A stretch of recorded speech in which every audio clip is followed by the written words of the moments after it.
Hello! Hello, hello, hello! Welcome to the stream!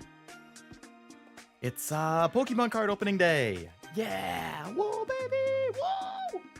Whoa! Happy Tuesday! Been a while since I streamed on a Tuesday, I think. Maybe my 2-year anniversary, 2-year anniversary might have been on a Tuesday, but outside of that, Tuesdays have not been as common as they used to, but I can't really wait. I need to open it ASAP because I'm an impatient shiny cardboard addicted goon. So we have the new set, Journey Together, which just came out a week and a half ago, I want to say.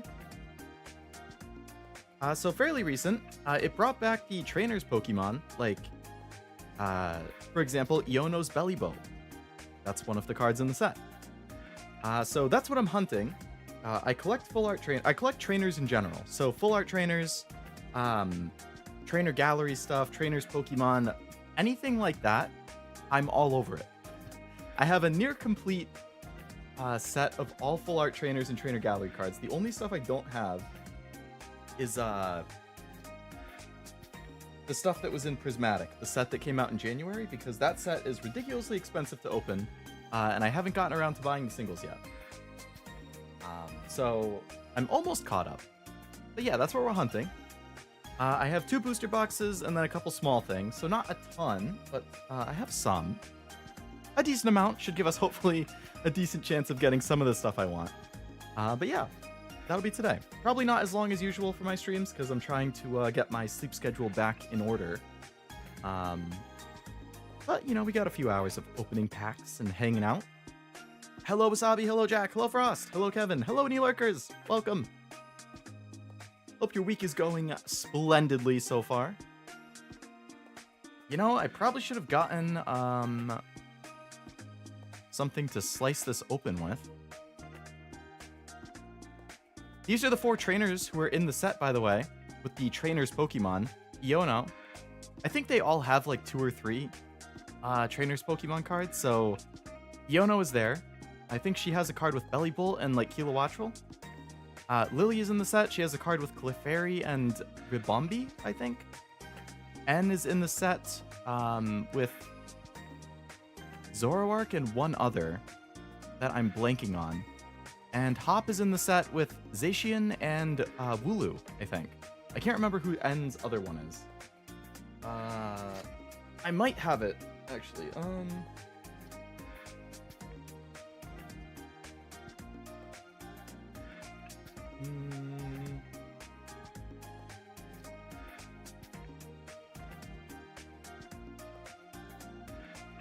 Reshiram, that's the other one.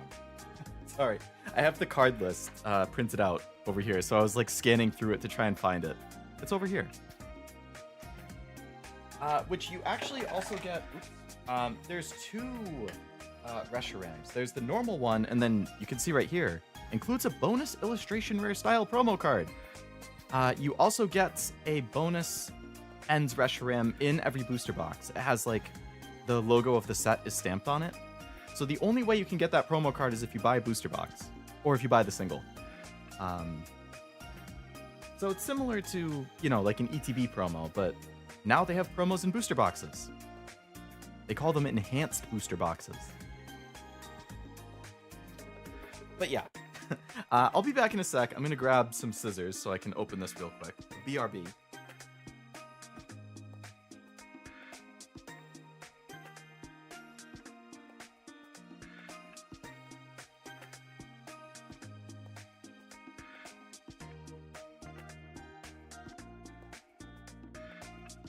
Okay, we're back. I got my scissors. They're kitty scissors. Because that's all I have around. But you know what? They'll get the job done. Also, you can let me know if the background music is like super quiet or good volume or anything. I can adjust so that I am not overpowering it. And also so that it's not overpowering me. Also, thank you, Wasabi. Very nice fingers indeed. I stopped using the gloves in my last stream or two, but it's pretty cold today. It actually snowed a little bit today. So my hands get cold super easily, so I have the gloves on again because of how cold it is. Where is the promo card? Oh, it just sits right on top. Okay. So here's the Ends Reshiram promo card. That's the stamp that I was talking about, where like the logo is stamped onto it. So you can get this card in the set as well, just without the stamp. But the only way to get it with the stamp is if you buy the booster box. So these are the types of cards I'm looking for in the set. The cards, the trainer's Pokemon, like Ends Reshiram. It's a full art card that has the trainer and the Pokemon together. I love that kind of stuff. I eat that up. That's why I loved the trainer gallery cards when that was a thing. That was like a fantastic era of Pokemon. The last year of Sword and Shield. Hello, Malachi. Welcome to the stream. Hope it's going well. As long as you didn't run with them? No, I only speed walked. We're okay. I'm going to open these up so I can open this so I can put it in a sleeve. And also I'm going to give away the codes as usual. So if you play the online game, all you. That should get you the promo card. I got my trusty sleeves over here. Brand new unopened pack. Volume is good. Music's fine. Very good. Very good. Zekrom kind of fellow. I prefer Zekrom as well. I feel you, Jack. Very nice. Very nice shiny cardboard, if I do say so myself. Hello, N.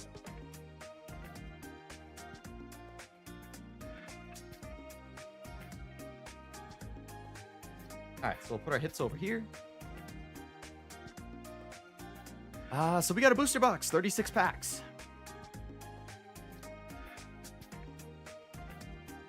What Pokemon does Red pose with? Red has a couple cards with Pikachu. Off the top of my head. I think there's a Red's Pikachu V, a Red's Pikachu V Max. There's a Japanese promo that had Red with Pikachu as well. I can't remember if he has any other actual, like,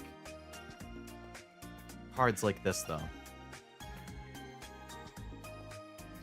If you're interested in what my chase cards are, I don't have them on the screen. I probably should have, like the handy way that Cashew does it with his Hololive card openings, but the ones in my thumbnail, those are some of my chase cards. The one in the middle of my thumbnail, the Lily's Clefairy EX, is my #1 chase card. Iono's Bellybolt EX would be my #2 chase card. Just gonna throw all of the empty packs in a pile on the ground. Here's your booster pack code. Should be an energy. Okay.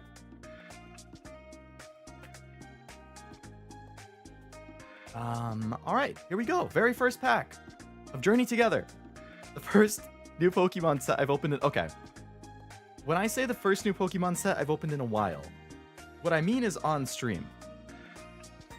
Usually, basically when I started streaming in February 2023, I've opened every single new set of Pokemon on stream. Until summer of last year. Because I thought they released multiple sets in a row that I really wasn't that interested in. Like, there was like 3 or 4 cards in every set that I wanted. And I was like, like, I'm not really willing to buy a bunch of sealed stuff to open if there's that few cards I'm interested in. But then, like, November of last year, starting with Surging Sparks, they started to have banger sets. Surging Sparks was pretty good. Prismatic Evolutions released earlier this year, that looks pretty good. And now Journey Together just came out. But, starting with Surging Sparks, scalpers have been killing the hobby. Buying up all the products, selling it for like 2 to 3 times MSRP. It's horrible. And I haven't been willing to pay scalper prices, so I wasn't opening those sets either, even though I wanted to. I've opened 1 ETB of Prismatic, and a few packs of Surging Sparks. Which, I was very lucky that I think my mom got them for me as like Christmas gifts. So that's basically the only time I've opened a new set. in that whole time. So I'm very happy to actually open up a new set that I'm excited for. Because it has been a long time coming. May's set also looks really, really good. Has the Team Rocket theme, plus more trainers Pokemon. Giovanni is in it, Cynthia's in it. I think there's a couple others who are going to be in it. I'm surprised it's not Charizard. Yeah, I kind of was hoping that they would do like a Charizard with red, a blue with Blastoise, and a green with Venusaur. I mean, they might at some point.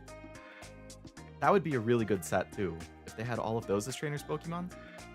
But we'll see. Cute Rockruff. Caterpie. Squawkabilly. Squawkabilly has a really cool full art from a 2023 set. Damn scalpers. Screw the scalpers. I 100% agree. Scalpers are losers. They ruin the hobby for collectors like me and kids. And they ruin the hobby for collectors like me, for players, and for kids who just enjoy the cards. So here's a trainer's Pokemon. En's Clang. Get the little trainer in the corner. Very reminiscent of like the OG Gym Heroes Gym Challenge sets, if you've been a fan for a while. Maractus.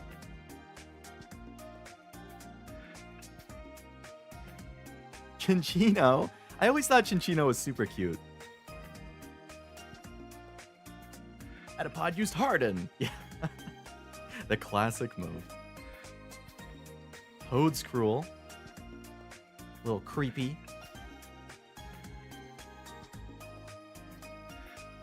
Lotad Reverse. Shiny. I like shiny cardboard. Morgrim Reverse. Emo Edgelord guy. And a Lycanroc Hollow. Nice. I actually wanted to... Now, I'll just go through all the cards later. I was gonna sort by color at first, but that's probably too much work to do up front because that's gonna be a lot of space. So I'll just leave it in a stack and then I can sort it later. Put this up here in the corner. Yeah, that's good. Okay. Playing some among your favorites, really? Who's your top 5? Oh yeah, for people who haven't been into Pokemon in a while, or seen my previous openings or anything, they've changed packs up and stuff, so hollows like that, they're not really the chase anymore like they were back in the day. There's a guaranteed hollow in every pack, so those like last 3 cards of the pack, you're always guaranteed like 3 shiny cards. This one could be a normal hollow, it could be like an ultra rare card, like an EX card or a full art trainer, something like that. This one can either be a reverse hollow or a secret rare, like an illustration rare, a gold card, stuff like that. And then this one is always just a reverse hollow, I believe. So you always get 3, some type of holographic cards in every set. Which makes it a little more, I guess, fun to open. Because I know with the old sets, like it's... Oh, you can see because of the border there that there's some type of hit in this card, or in this pack. When you're opening the old sets, like anything Sword Shield era before, getting not even a hollow in a pack was so demoralizing. Cuvant, that's a pretty cute art. Lombre. Squilvet, that's a cute art. I think that's one of the gyms from Scarlet and Violet. The psychic lady or poison lady? The lady with purple hair. I forget her name. But I think that's her gym. My only experience with Pokemon is the first movie, so my favorite is Mewtwo. Hey. I mean, Mewtwo's a classic. I actually pulled a really nice Mewtwo card in Pokemon Pocket earlier today. Metang. Paparaja. I got Cufant in the same pack, so I have the evolution now. En's Castle. There's a meme card in this set. En's PP Up is a meme card. because people think it's funny. Oink Alone. That's a nice art. Imagine coming home and that thing's just hanging out on your couch. You're not sitting down next to it. Matang again, but the hollow version, or reverse hollow. Hop's Bag. So I think next is just going to be a normal EX card, probably. Am I a genius or what? Salamence EX. So that'll be the first hit of the box. I think Salamence has a really nice illustration rare in this set, too. A special illustration rare. But very shiny. Cool. PP up, huh? Exactly. Exactly why it's the meme card.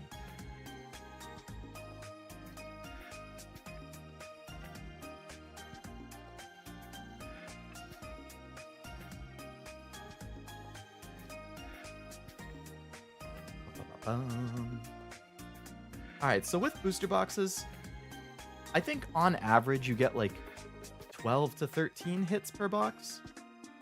So a card like this or better, basically. We'll see how we can do based on the average. I've seen people get like 16 to 18 before. I've seen people get as low as 9. It really depends on your box. But I think averages are around 12 to 13. Roughly 1 in 3 packs.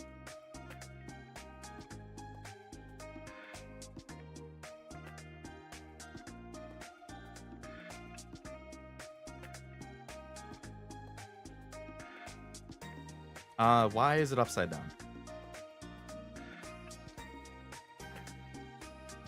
Okay. That's kind of weird. Alright, Sprigatito. That was my starter of choice in Scarlet Violet. It's also one of Esme's favorite Pokemon. Fun fact. Hops Wooloo. There's the full art illustration rare of that I would like to get. Bagon. Chenpao, Marshadow, Trevenant, Shinx, and Zekrom. Ooh, that's a good top 5. Very varied. Chenpao is also one of Esme's favorites, actually. Marshadow's cool. Trevenant, I think, is pretty underrated. Shinx is a classic. Zekrom's a cool legendary. Maybe you were upside down. You know, Kevin, you might be right. I just need to adjust my viewpoint. Wingull. N-Star Manitan. I'm really unfamiliar with Gen 5 Pokemon, because it's the only gen I never played, so... Hey. You know it's the next Pokemon game I'm going to play after I finish Soul Silver, though, right? Black and White. Probably not right after. I'll take a break. To something else, but it will be in the list. Lokix. I think this is the first shiny I ever got. Combuskin. Nice chicken. Professor's Research. Professor Sada version. The professor from Pokemon Scarlet. Pokemon Violet has Professor Turo. Lilligant. That's a nice art.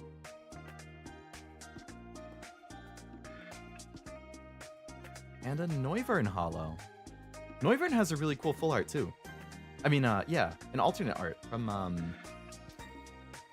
Evolving Skies is the set it was in. Always looked forward to the Bagon hunting ground in Emerald. Oh yeah, the push to get a good Bagon so you could get Salamence. I always thought it was Salamence. I only very recently realized it was Salamence.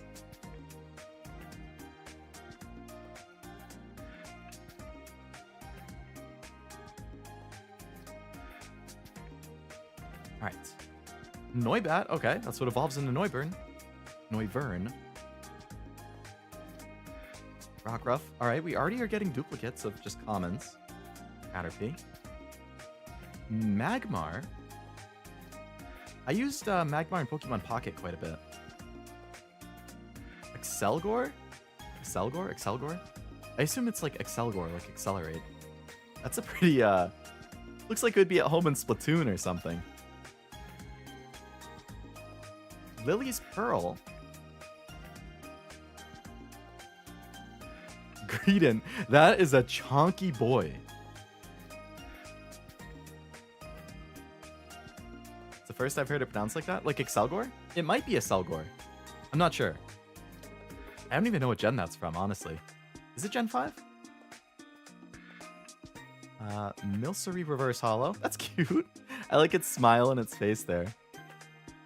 So happy to be baking with you. Any huge hits yet? No. No, the only, unless there's something in this pack. Also, hello, Cashy. Welcome to the stream. I'll recap in a sec, but I only have 2 hits. A promo and 1 hit so far. That's a cool art, though. Tyranitar Hollow. Okay.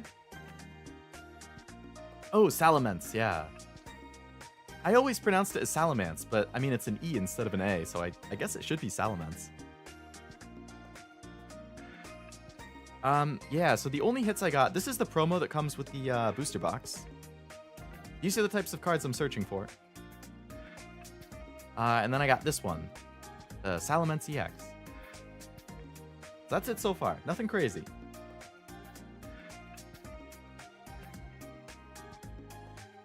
Always call it Salamence too? Yeah. I hear ya. There's a lot of Pokemon that I just kind of assume are pronounced a certain way, and then I find out they're not. And then I feel like a bozo. Magmar's another one I remember from an early episode of the anime. Magmar is a pretty classic. Hello, Master. Welcome to the stream. Hope it's going well. En and Hop's Pokemon are pretty good. They're up there with the new meta. Really? En and Hop? That's nice that they made them into the meta. Or made it to the meta. Am I the only one not hearing a difference? I mean, they do sound super similar. It's like a super subtle difference, yeah. Togedemaru, that looks pretty cute. Squovit again. Harris. The other good thing about this set is there's not as many secret rares as there have been. So it's not quite as hard to like catch them all, so to speak. A Alolan Golem. It's a hell of a mustache. Leo dude if he had facial hair. Parabox is still followed by Dragapult, but they're close third and fourth. Escavalier again. Yono's Electrode. Thump thump boom. Wow. So it's like Explosion, but you have a coin flip of knocking out the opponent's Pokemon. Damn. Just a straight up 50% shot of knocking it out no matter what it is. Paldean Whooper Reverse Hollow. It's always hard to tell with the dark cards because they don't shine as much. Paldean Whooper is so cute though. Squovet's Reverse Hollow. Hop's Double Hollow. Hop. I liked his story arc in Sword and Shield. I know some people thought he was a little annoying. I didn't really mind him, but I did really like his story arc. I thought it had a good conclusion. Just that whole, like, you know, when your brother is the famous champion, how much pressure you must feel to, like, follow in his footsteps and find your own path and stuff. I don't know, I liked it.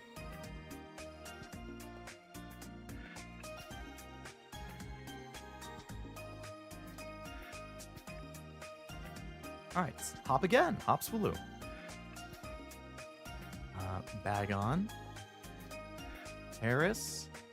Wingull. We've seen all these ones. Regice. That's a new one. Or Regice. Again, that's another one where it's like, I always pronounce it as Regice. But I definitely know people who pronounce it as Regice. But you have Regirock and Registeel, so to me, this should be Regice. Right? Logically. Slept a little bit of a headache off and woke up to this. Oh, hopefully you're feeling better.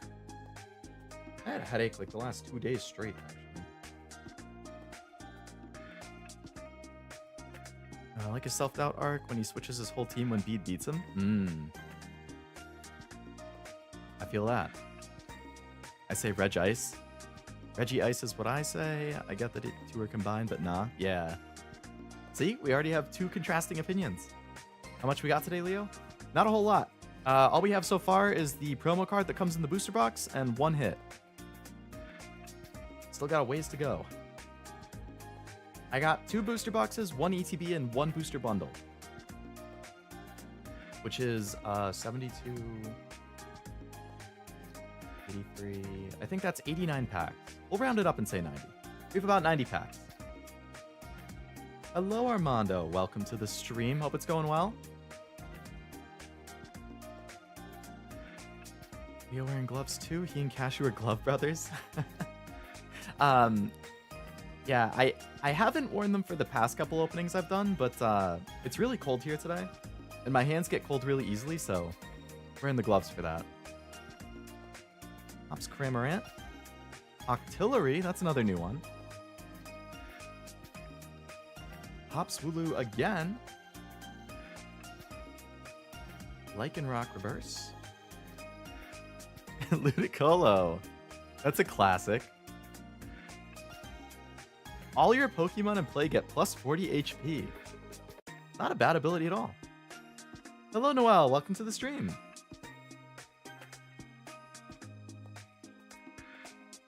Two booster boxes. That seems to be good middle ground to get hits. One has to be good. Right, that's what I'm hoping. Let me see. I'll count how many specific... So, like I mentioned earlier, I search for the trainer cards. So if I talk about specific trainer cards that I'm looking for... So we're looking specifically with the stars and above. So I'm looking for Iono's Kilowattrel, Lily's Rubombi, En's Reshiram, Hops Wooloo.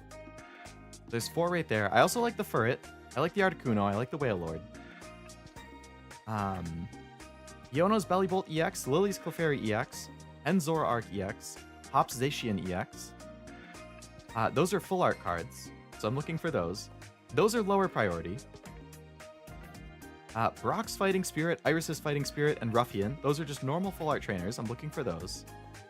And then down here, we have Iono's Bellibolt EX, Lily's Clefairy EX, En's Zoroark EX, Hops Zacian EX. Those are the special illustration rare full arts. Those are the biggest hits. Those are my top priorities.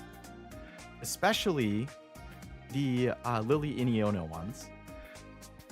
And then there's the Iono's Bellibolt and En's Zoroark gold cards. So basically any trainer card full art I'll be happy with. And then some of the other illustration rares and whatnot I like too.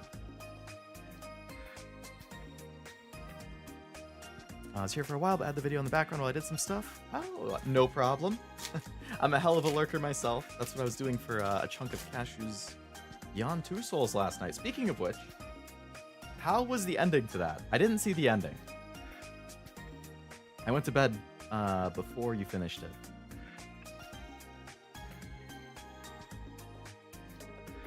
Bao. Or Babu. Babu? Bao? Babu? Whenever I see Ludicolo, I think of Brock's Ludicolo in that episode when it evolved. Such nice art in this set. It's super good. I like Hops Wooloo. Yeah, that's a cute one. It was a lot. I don't want to spoil, but holy damn. I'll have to check your VOD. I hope Leo pulls a signed Michael Jordan. You never know. I'd take a signed Shohei Ohtani, too. Abu Virus continues here. Oh, is that something from Beyond Two Souls? That ending basically ruined your night? Impidimp, that's a new one. Whalmer, that's cute. He's so round. What a rotund boy. Oh, it's from Heaven Burns Red. Okay. The ball whale Pokemon. Iono's Tadbulb. I think that's what Bellibolt evolves from. Volcarona. That's a cool art. Oh, Arita did it. Arita's the OG. Much blubber, very squishy. Alolan Marowak. It's cool art. Marowak's story is very sad. Brock Scouting. We're looking for the full art of that. Iono's Electrode. Reverse Hollow. Iono's Tadbulb, reverse holo. Okay. Another normal EX card. Ends Zoroark EX this time. Discard a card from your hand in order to use it. Oh, you can discard a card to draw 2 cards. That's interesting. Choose one of your benched Ends Pokemon attacks and use it as this attack? Damn. Zoroark could just take any of the bench Pokemon's attack? That's really cool.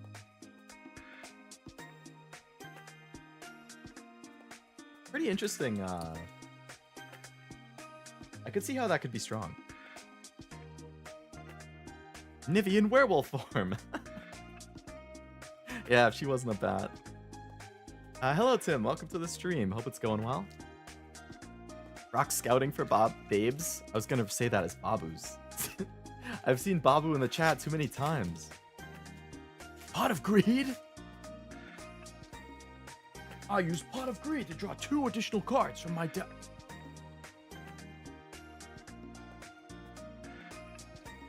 Bull fell down permanently, Green Goblin vanished, then Cashew went to the black side of life. I'm gonna have to look up this ending, man.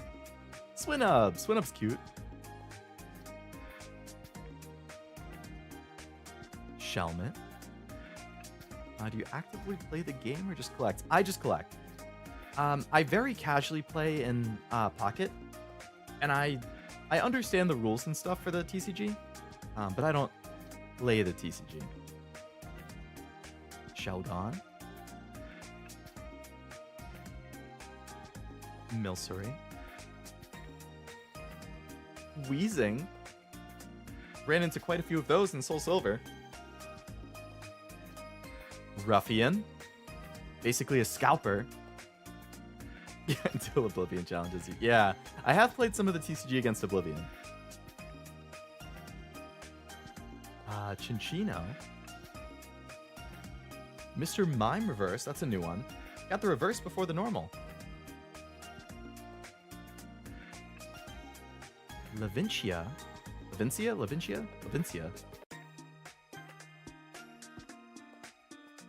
Lily's Ribombi holo. Again, there's a full art of that I want to get. Illustration rare.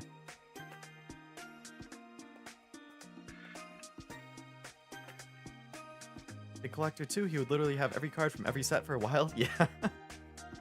Yeah, I've maintained a master set of the full art trainers for a while. I had a master set of illustration rares and alt arts for a while. Before they started getting too expensive and hard to pull.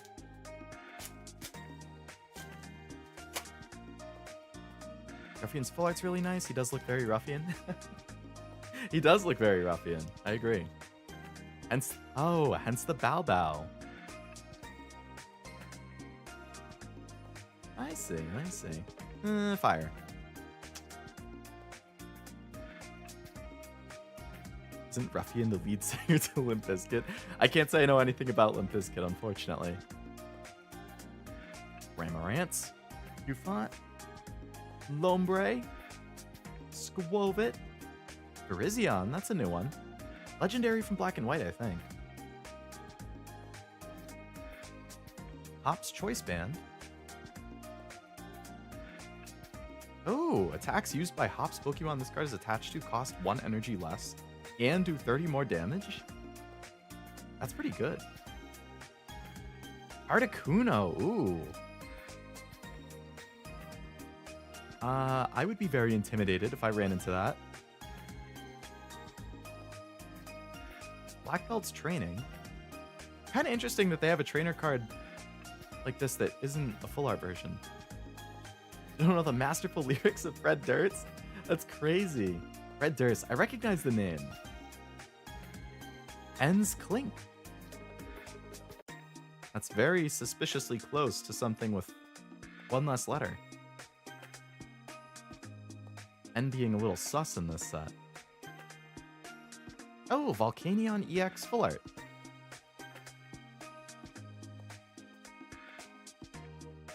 Alright. Not one of the full arts I was looking for, but it's a hit.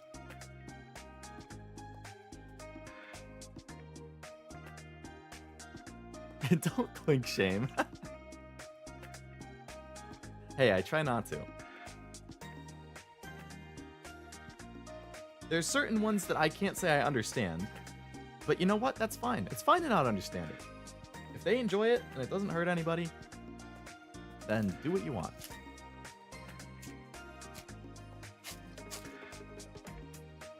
Those too young. We're old fossils who know Limp Bizkit. I know. Spry young 28-year-old. 28 and a half. Psychic.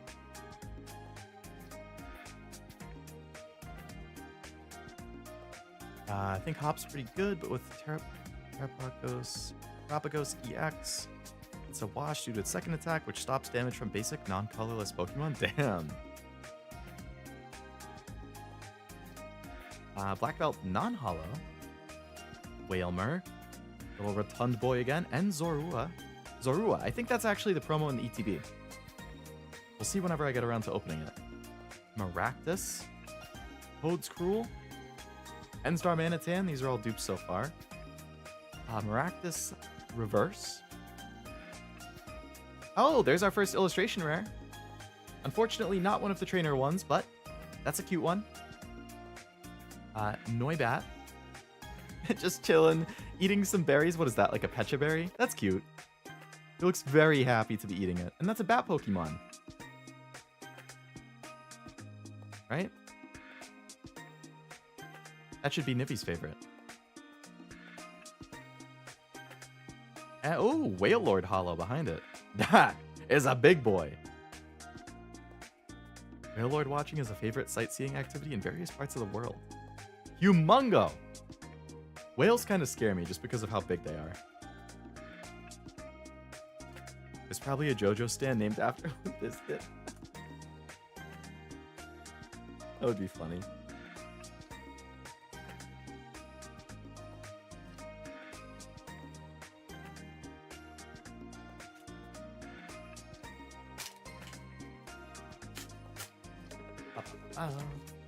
Man. Never just pull it out straight up.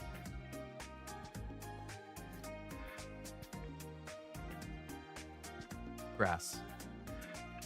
0 for 3, man. Tang, you've seen. Noibat again. Rockruff. Caterpie. Hostwick, that's new. Haven't seen that yet.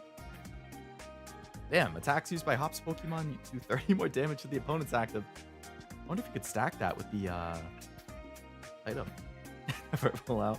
You play a risky game, Armando. Noibat's the Soundwave Pokemon, but still a bat, so attract. Cloth. Cloth. He looks like he's seen some shit. He could tell you war stories. Valencia again. Oh, Furret. Haven't seen that one yet. A long boy.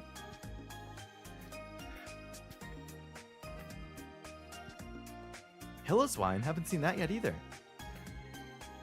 In the middle of like jumping.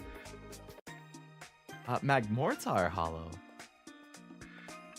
During Pokemon checkup, put 3 more damage counters on your opponent's burned Pokemon. Damn. That could stack damage pretty fast.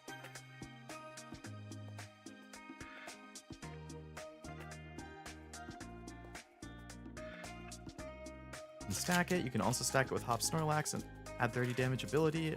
90 extra damage? Damn. It's nice how well they made those all synergize then. Hit an opponent's Pokemon EX with that. Take it out, get 2 prizes. Oh, I forgot to guess. I wouldn't have guessed Psychic though. Ends Darumaka. I don't think I've seen that one yet. We've seen Enstar Manitan, but not Darumaka. Another happy boy. Fungus.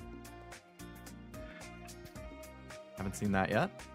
Ends Clink again. Lotad. I think we've seen that whole evolution line now. Redeemable ticket. Haven't seen that. Wow. Shuffle your prize cards, put them on the bottom of your deck, and then put the top of your deck down as a new prize card. Huh.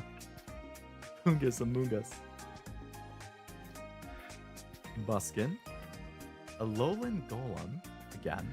Would have said lightning, so I'd be wrong too. Need to get back into gambling. There's always pocket or gotcha. Hop's choice band.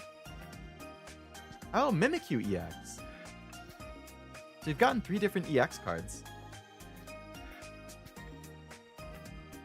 Choose 2 of your opponent's Pokemon and put 3 damage counters on both. Interesting.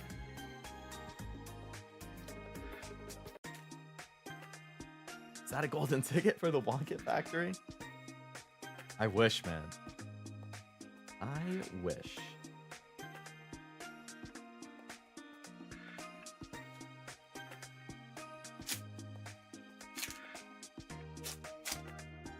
Wonka's Factory is pretty messed up when you think about it.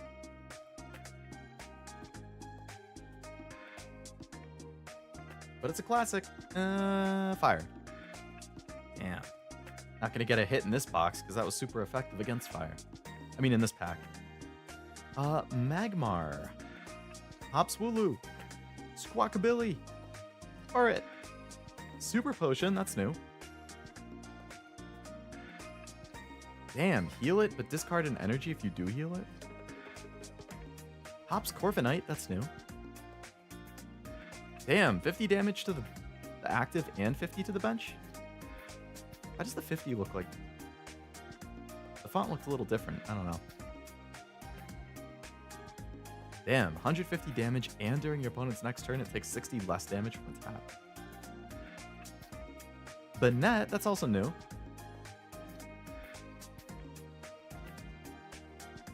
Lechonk! Lechonk! I love Lechonk. It spurns all but the finest of foods. Look at him, he's just going around town for a stroll. That's a great art. Parasect, that's a cool looking art. Like dot art or something? Oh, Meowscarada. Why does it look like it's doing the Gojo thing from Jujutsu Kaisen?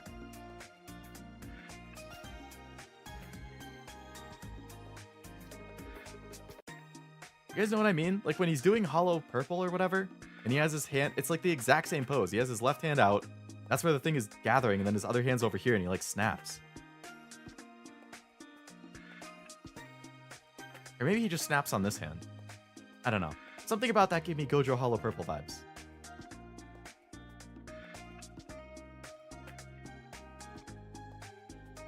I could eat so much junk. No. You know what? I did have bacon in my breakfast sandwich this morning. I'm sorry to all the chonks out there. I'm gonna have a sip of my drink.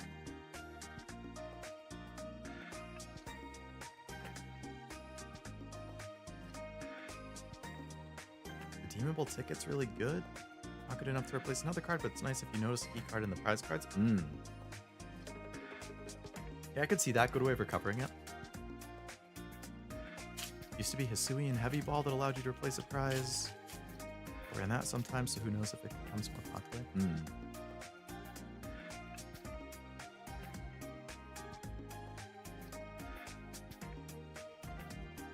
Jujutsu is one of those anime that I like, but I also think it's a little overhyped. A little overrated. Grass. Okay. First time we got one right. Nimble. Larvitar. Alright, these are new ones so far. Remoraid. New again. Parablast. Also new. Ooh, switch your opponent's active to the bench. That's not bad at all. Escavalier. Alright, we've seen that. Rock Scouting. Volcarona. We've seen all those. Whalmer again. Cramorant reverse. Ends Reshiram Hall. That looks really cool. Really good art. Ooh, that's kind of a pain to play though. Needs fire and electric. Ooh. That powerful rage ability could get, or attack could be really strong if it's taking decent damage. I mean, realistically, you can only get it off once or twice, but...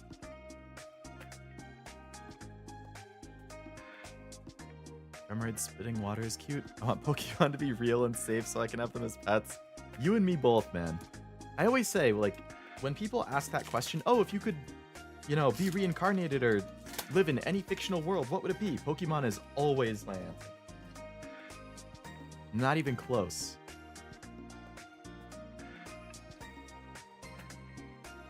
Dark. Ah. Torkoal, that's new. Just chilling. Komala, that's new too. Both active Pokemon are asleep during your next turn. Attacks used by this Pokemon do 100 more damage to your opponent's active. Oh my god. So as long as you wake this guy up, that's insane. Isekai me to Dead or Alive. Okay, Dead or Alive would be good too. Speaking of Dead or Alive, I may have gotten that Dead or Alive Venus Vacation game that just came out. And I may stream it at some point.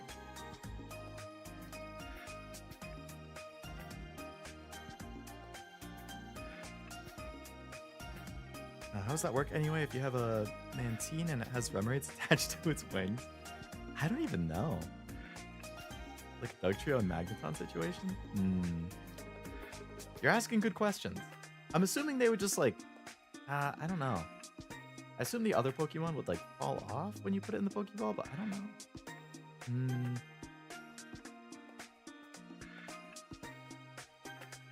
Shove it. He's gonna lick me. No. Feeds on feelings like envy and malice. Hengoro, that's another new one.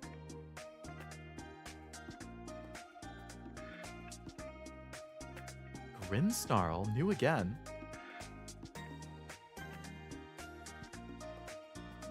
We got the ends PP up.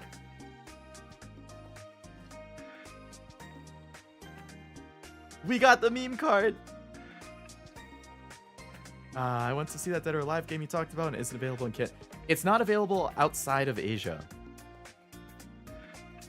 The only way that you can get it is if you import a physical copy, which is what I did, or if you like VPN to another country to get it. So I imported a copy for PS5.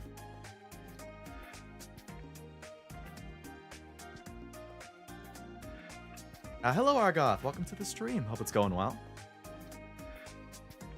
Ends Clang. Ends Sigilif. Sigilif. That game's very fun. I've been trying to not look at it too much because I don't want to get spoiled or... I mean, it's not really much of a spoiler game. I don't want to have a best girl picked out for me before I play it. But I have to say, every time I see Tamaki in somebody else's streams, I'm pretty into it. Tamaki's very Leo core. Metagross, hollow. I wouldn't be surprised if we get a Stevens Metagross at some point. Metagross, whatever.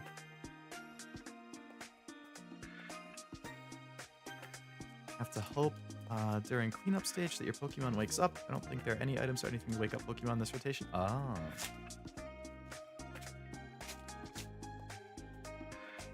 Yeah, that is luck-based then. Victory Symbol's crazy attack, but it's required so much set anyway that you might as well just play normal.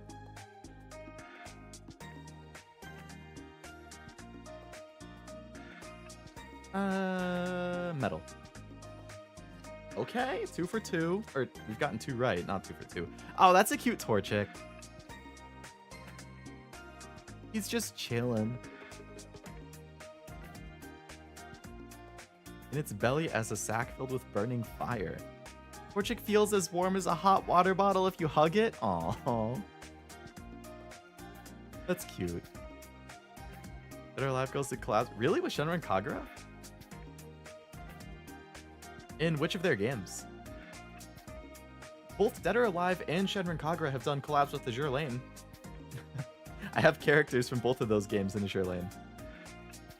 A Alolan Graveler, first time we've seen that.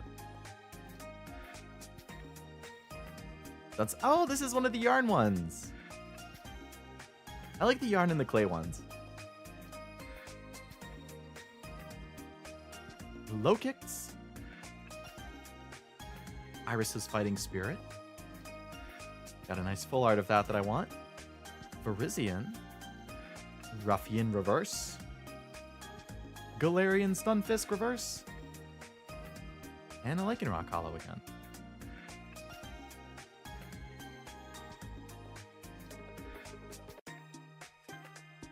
I'd be hugging so many Pokemon and absolutely hurting myself just to show them love. Like the cute aggression.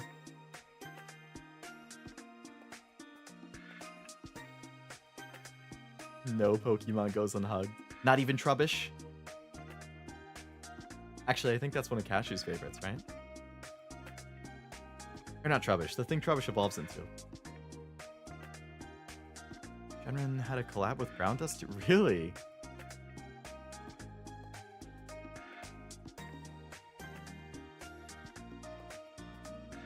And Sigilith.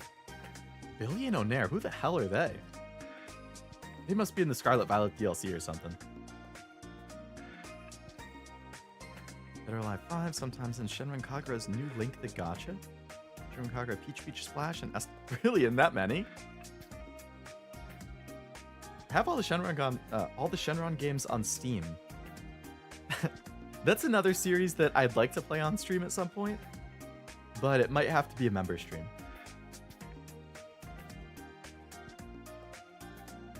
I think that would be a little too saucy for a public stream. Caliper. Hop's Bag. Ends Clink Clang. First time we've seen that one. Alolan Graveler Reverse. Caterpie Reverse. Veluza! I hate Veluza! That guy is a fucking menace in Scarlet and Violet. If it sees you, it just torpedoes at you no matter what. It is such a pain to encounter in the wild. Good luck getting away from him. Pain in the booty.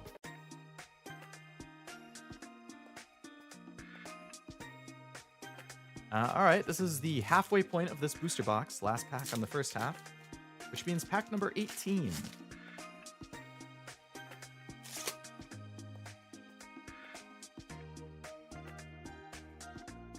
Only thing I know about Dead or Alive is that it shares... Really? It shares a universe with Ninja Gaiden? Or Gaiden? Water. Damn. Wouldn't want it to be rated like Cashew's Valley. Yeah. I mean, luckily I have my raids turned off to strangers. I have it set so that only people I approve can raid me. I thought I had it set so that anybody I subscribe to can raid me. But apparently, you can only do that if your subscriptions are public, which mine aren't. I mean, I could make them public, but it doesn't really matter. So right now, I just have it like manually set, so only people that I allow can raid me. Which right now is just like our stream friend group, pretty much.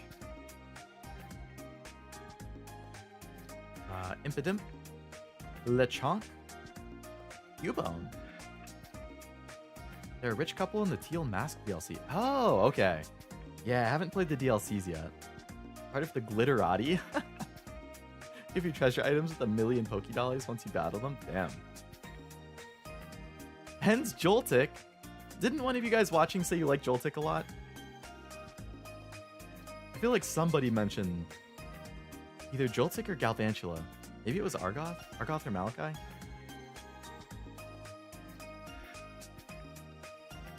Or Tim, was it you? Joltik's just a little guy. Hop's Choice Band. Articuno. Hostwick. Wailord Reverse. Ah, you mentioned Galvantula. Okay. Argoth said Galvantula was one of his faves. Is that true, Argoth? Was Galvantula one of your faves? Because I got the Joltik card. So I was trying to remember who. Monto, it was you. Joltik's cute, but isn't he the size of a jumping spider? He is 4 inches tall. And 1.3 pounds. Very small. Well, I accidentally spread it out, so... ends Joltik reverse. And Hopstupple again. So the first half of that booster box was admittedly a little disappointing in terms of hits. Taking away the promo. So we've gotten 6 hits. Okay, so we're on pace for 12, which is average. But nothing that I was like nothing that I was looking for personally. So we got 4 normal EX cards. 1 full art EX. There are 4 full art EXs I believe that I would be okay getting. This wasn't one of them. And then a Noibat illustration. This is the best card so far for sure. Not one of the illustrationers I was looking for, but still a good hit. You can squeeze it in one hand? No! Don't crush him. He's just a cuddly little guy. Galvantula is my favorite. Just a little guy Pokemon are always great. I completely agree.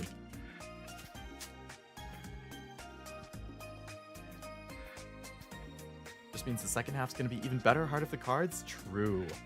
I like the way you think, Kevin. Fire. Damn. Impidimp. Wailmer. Iono's Tadbulb. Cramorant. Virizion. Hop's Choice Band. Articuno. Pelipper Reverse. Pokemon Reverse. Another just a little guy. 1 foot tall, 7 pounds. Oh my god, just another normal EX, man. Please. Please. Tapu Koko EX. Well, at least it's another new one. All of the EXs we've gotten are different, which is nice at least. Good variety. Plenty more damage for each of your bench Pokemon. Pikachu EX in Pocket is like that. It was pretty strong early on, at least.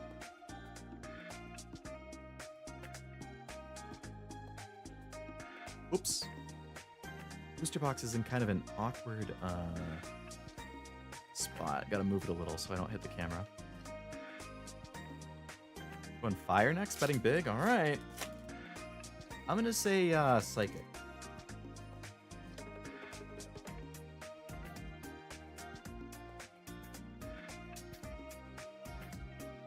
Fighting. Alright, well we both lose, unfortunately. I like the...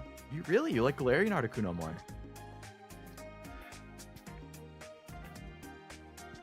Galarian Articuno does look cool. I like, Galarian Moltres I think is really cool too. Blast. Oh, Kecleon, that's new. What is he doing with his tongue, man? What'd that tongue do?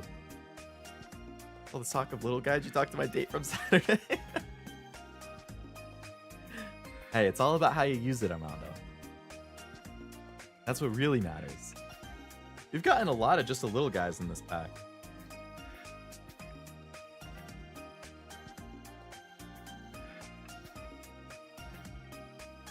Star Manitan. Magmar Reverse. Ents Castle Reverse. And a Ludicolo Hollow. Ents Castle is new, actually. Ents Pokemon in play have no retreat cost. Ooh. There goes the loan I put on my house. That was a big bet, damn.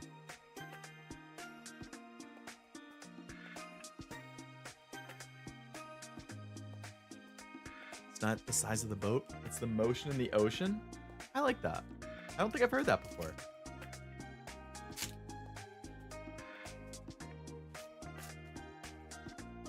As soon as I walk outside, he runs away.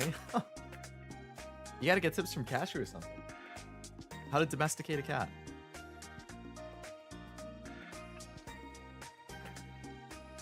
Fire. Damn. Florigato. Haven't had that yet.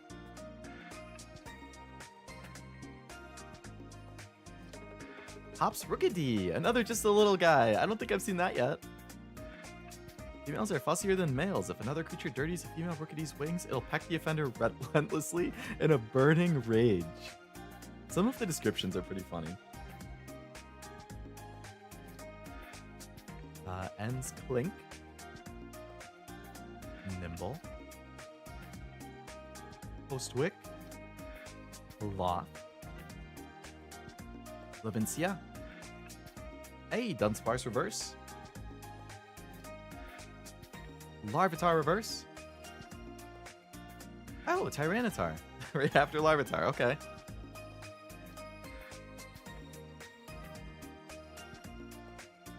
You tried blinking slowly. I've heard you definitely are supposed to blink around cats. If you just look at them without blinking, they like take that as a sign of aggression or like something like that. Probably nothing psychic this time. Oh. Better luck next time, Master. Yono's Wattrel, I think that's new too.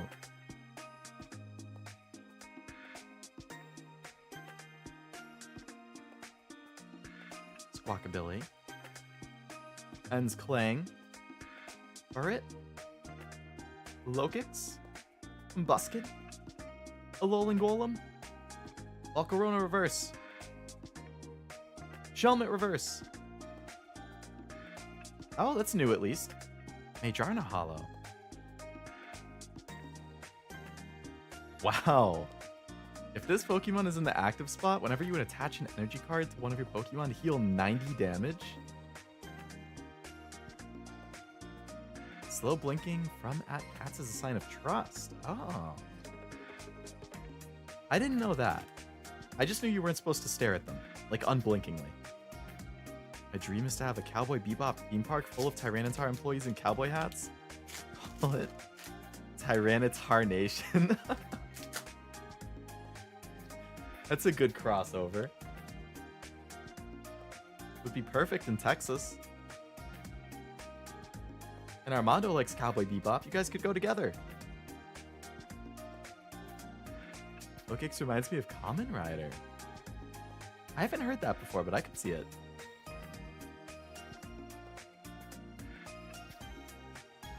Don't like alone again. What's the description on that? A meticulous Pokemon that keeps things tidy. Shrouds itself in a floral aroma that soothes Pokemon around it. That's a creepy looking Banette. Developed from an abandoned doll that amassed a grudge, seen in dark alleys. I think there was like a story in Legends Arceus about that, or in the anime maybe. Hey, Kevin Durant. That's one of the cards I wanted the most. It's not the special illustration rare that I want like the most, but this is one of the trainer Pokemon full arts that I wanted a lot. Lily's Ribombee. That's so cute.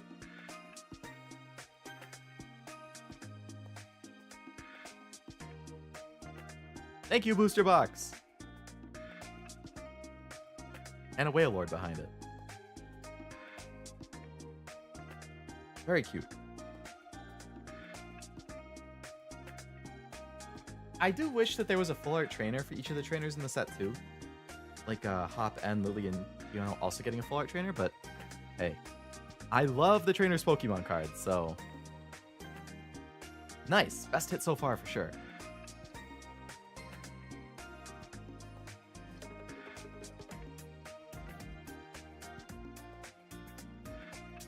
That's real nice cardboard. I completely agree. Pokédex says it's an abandoned doll that wants revenge on its owner. Some Pokemon lore is pretty scary or sad when you think about it.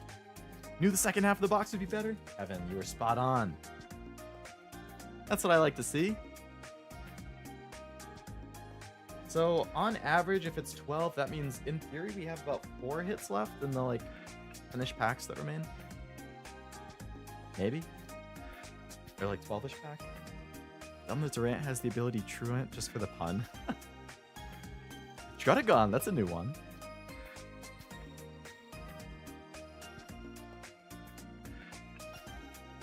Cubone.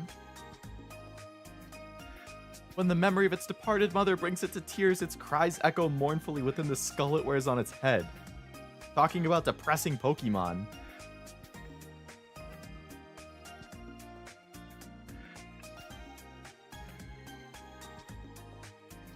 Since it can't generate its own electricity, it sticks onto large-bodied Pokemon and absorbs static electricity. That's funny. Scavalier, Iono's Electrode, Volcarona, Hops Rookity, Offing Reverse, Blaziken EX. Oh, I forgot to take the energy away. So another new EX. We're having really good luck with not getting duplicates, at least.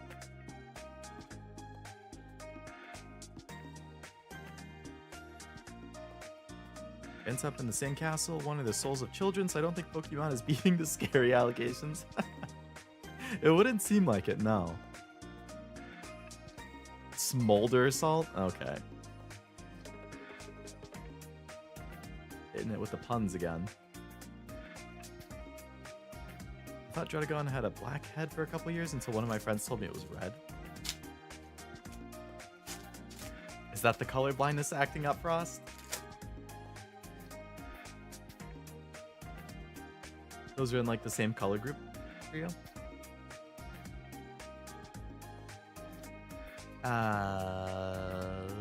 Dark.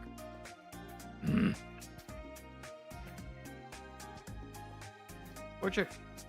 Iono's Wattrel, Squawkabilly, Ends Clang, Angoro, Grimmsnarl, Ends PP up again! Let's go! Metapod, right after the Ends PP up! What are you trying to say, Pokemon? What is this Wombo combo you just gave me in this pack?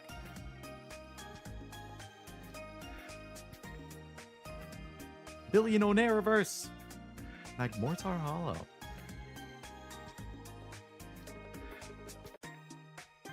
Lot of PP. Oh, man.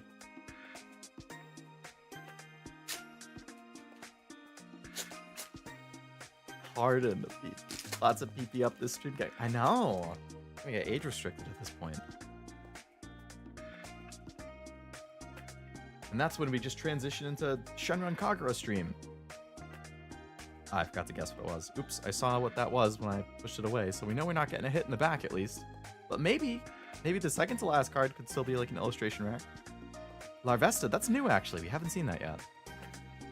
Larvesta was worshipped as an emissary of the sun, but it's also a burden. Metapod again. Black Belt's training. I don't know if I've gotten that before. Iono's Voltorb, a Lowland Marowak, a Brock Scouting, Virizion, Postwick, and Zorua, very nice, and the Regirock we saw before.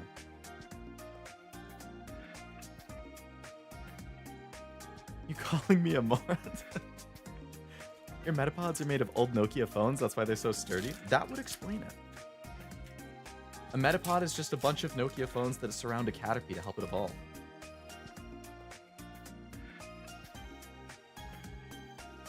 Like when they print multiple arts for the same card? I agree. It's nice for the variety. Fire. Amount of time I spend with a stream of Furrets with pickup just to get my BB up. Speaking of Furret, Druddigon, Cubone, Lechonk, Pelipper, Ends Clink Clang, Ends Castle, Ends Darumaka. Okay, I mean, we've gotten 3 N cards in a row. Come on. How about I get the N Special Illustration Rare? N Zoroark Special Illustration Rare.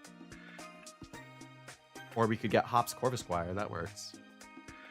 Meowscarada. That was a lot of trainer cards. Furrets are just the limousine version of rats. Furrets are a lot cuter than rats. Ferrets are a lot cuter than rats, I think. I don't dislike rats. The giant New York City rats scare me. But like a normal rat, I don't dislike. Psychic. Damn, I guess Fire last. Oricorio, I think, is new. En's Purloin is new too.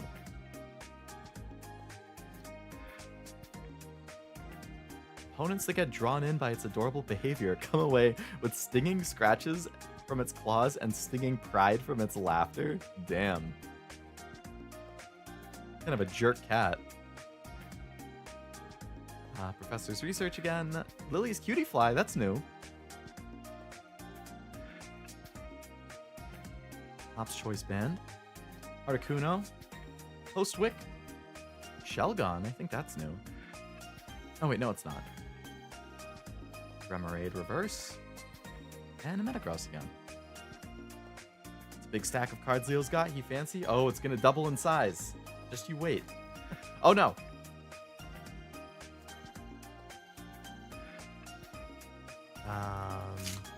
Mice over ferrets over rats. I think I would agree with that order. How about guinea pigs and hamsters? Where would you put those?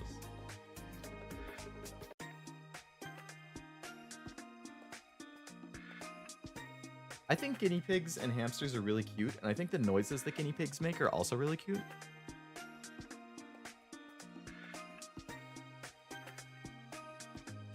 I would put both of them above mice, ferrets, and rats.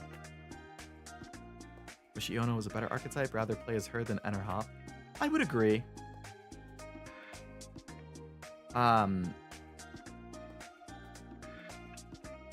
I do think, from what I've heard, N is probably the best, like, character. Well, N and Lily both, from what I've heard, have really good character arcs in the games. I haven't finished Sun and Moon, and I've never played Black and White, so I can't confirm. But I have finished Scarlet Violet and Sword and Shield, which is Hop and Iono. I think Hop's, like, story is pretty solid. Iono's funny. I mean, I like Iono's, like, whole archetype as a streamer myself.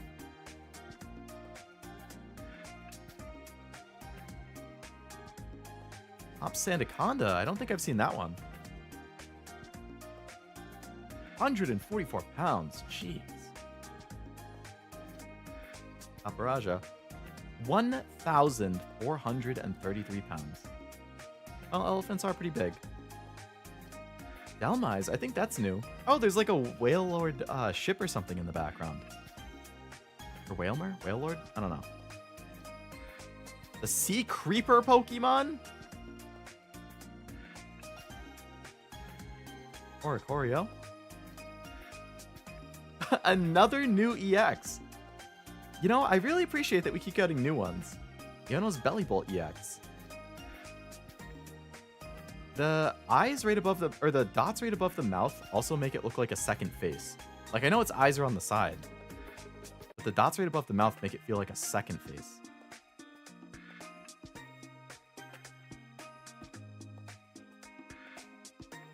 I curse you with 100 successive Rattata encounters. Like Zigzagoon, the anime episode with them had me like them. Zigzagoon's cute.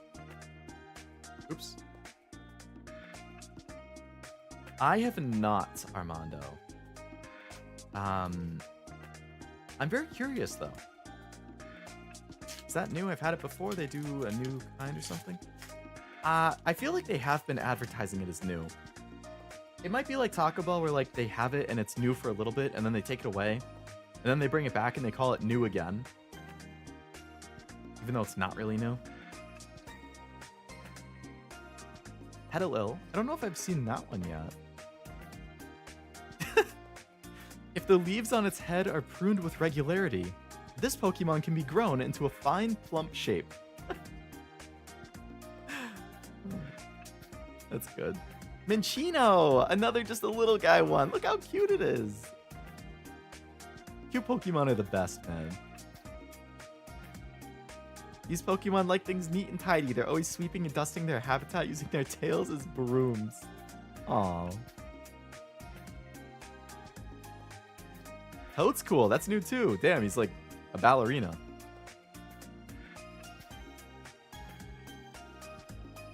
Can run 30 miles an hour. Mr. Mime. Waff. Vincia. Super Potion. Hops Double. Noibat. Hey! Okay, Full Art Trainer. These are the main thing I collect. I'll take it. Brock. Nice. Brock Scouting. The OG.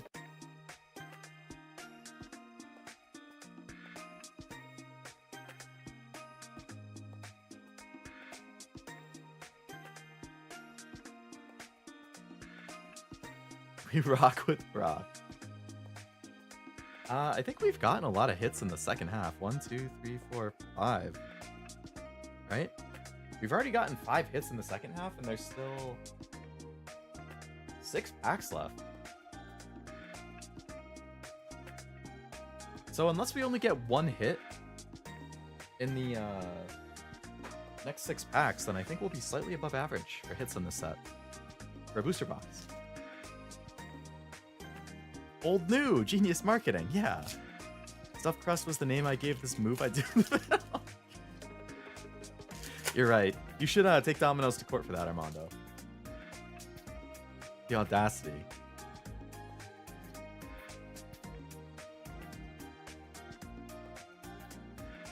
Like McRib situation? It's not the only thing that's huge, you know what I'm saying? Ends Purloin. Professor's Research. Oh, Spiky Energy. Haven't seen that yet. Wow.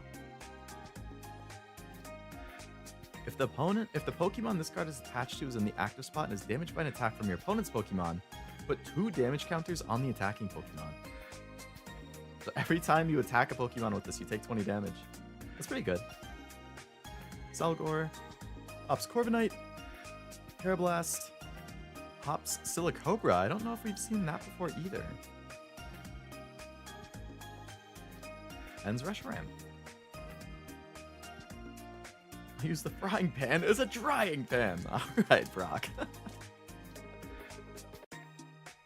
Pokemon scaling's crazy, like Charizard's 5 feet. Some Pokemon are huge, like Voltorb's a foot tall, really?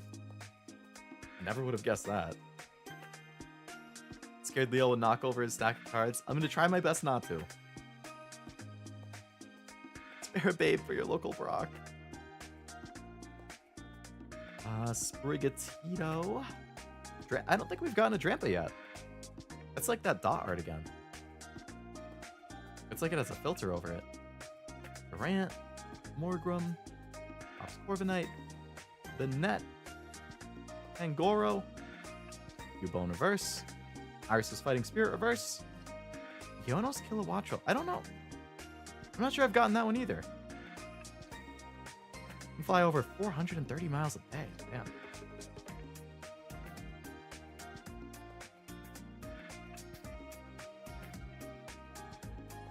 Down to 4 packs left. Ah, that one didn't rip cleanly. Come on.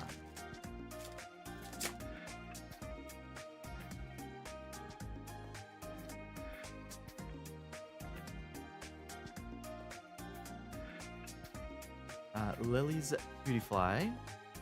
Had a little. Pinchino, the little guy again. Toad's cool. Greedent, the chonky boy.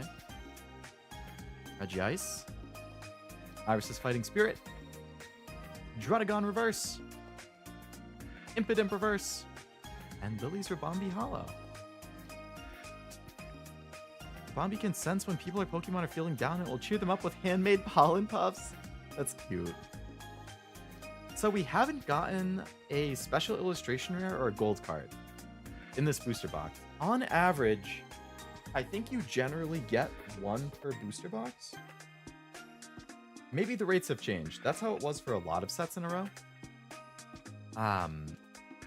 I've definitely had booster boxes before that haven't had them. I've had booster boxes that have had 2. But I feel like 1 is generally the average. Maybe it's changed for this set. I know the past few sets had really bad pull rates. This one supposedly is better. which is a good step. Because there's nothing worse than buying cards and them having shit pull rates. Galarian Stunfisk. I'm not sure I've had that one. Birdier, this is new too. It enjoys dropping things that make loud noises, so it's a jerk. Parasect. Pupitar. I think that's the first time we've gotten that one. Grimmsnarl.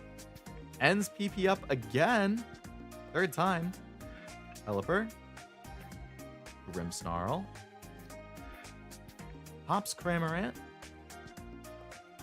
Another EX and another one that's new. Alcremie EX. It's like 7 or 8 different EX that are all... Yeah, 7 or 8 different ones.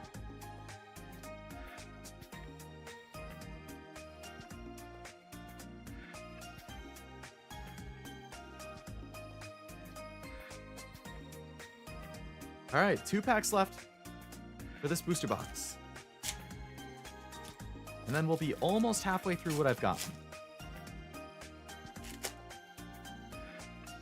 I'm going to do the ETB and the booster bundle after this. And then I'll end with the other booster box.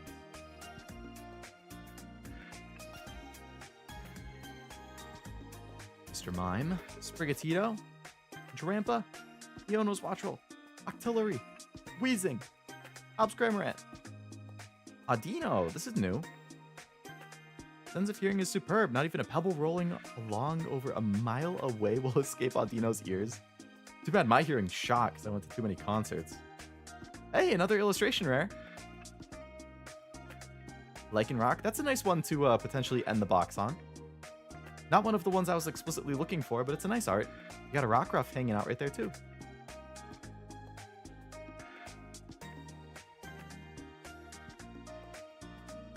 Oh, Butterfree behind it.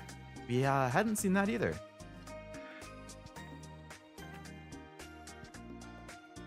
Oh, I'll take another illustration rare.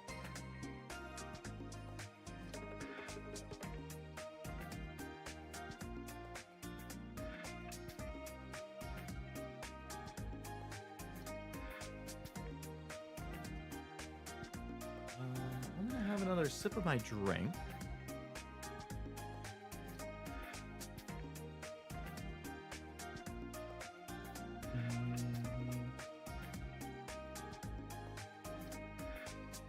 You've got bad ears, I've got bad eyes. Anyone got a bad nose? We can combine to be someone with no senses.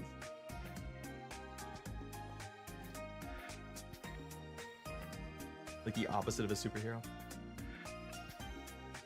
Can't help nobody. I mean, I have bad eyes too. Because I wear glasses. My vision is like -4, -7 or something like that.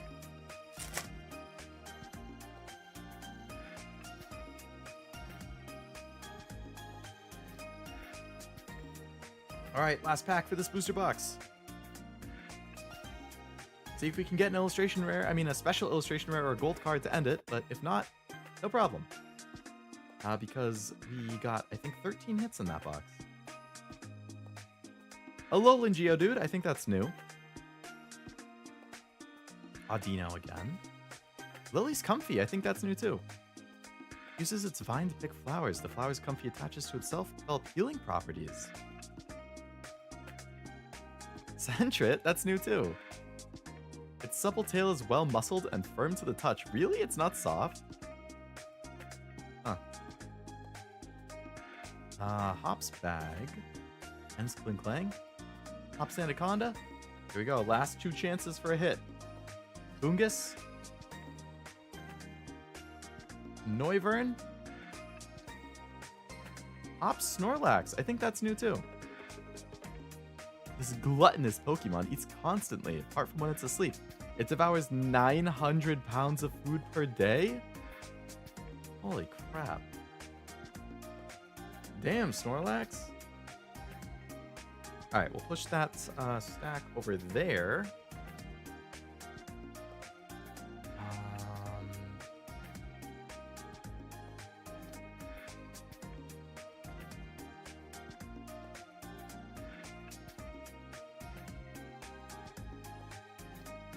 All right. Snorlax about to destroy ecosystems with that one. Honestly, imagine how much Snorlax poops. I wouldn't want to be anywhere near a Snorlax, man. I can't even imagine. Holy shit. Literally. I'm nearsighted, but I can't afford, nor do I want glasses. My prescription can't be that bad, though. I can't really see far, like across lakes. Oh yeah, that can't be that bad then. I'm also nearsighted, but for me it's like basically anything more than like I would say about 10 inches from my face is blurry. Like I can't read this. I still can't read it. I guess you can't see how close it is to me. So I couldn't read this card until it was, I would say, about 4 inches from my face. Up until then, it was just a blurry blob. Anything past 4 inches, 4 to 6 inches or whatever, I guess is just blurry. That's how Trubbishes are born, from Snorlax's poop.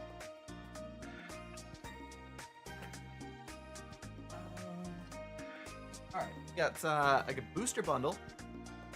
There's 6 packs in here.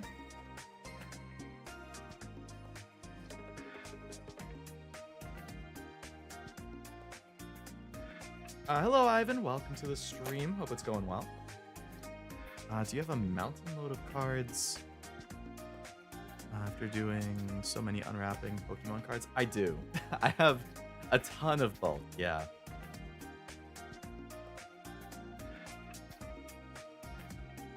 It's a hell of a lot.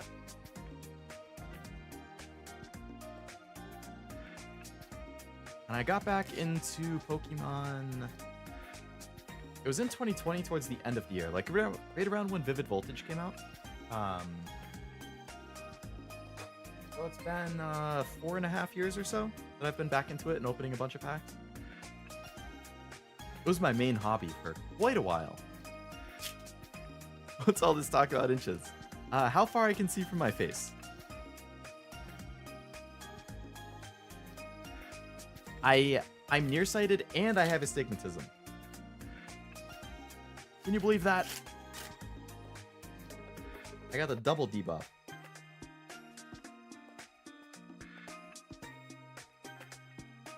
So I see like the crazy dashed lights at night. Alright. Pack number 1 of 6 for the booster bundle. Tito, Hopsilla Cobra, Ungus, Enstar Maka, Alolan Marowak, Weezing, Virizion, Metapod Reverse, Pancham Reverse. I don't know if I've seen that one yet. And a Noivern. You know, I forgot to do the recap of what we pulled in that box, actually. So we started with the promo.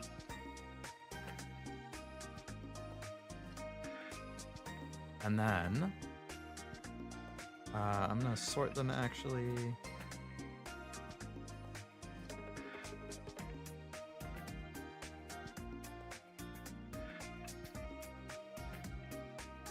All right. And then I can sort these.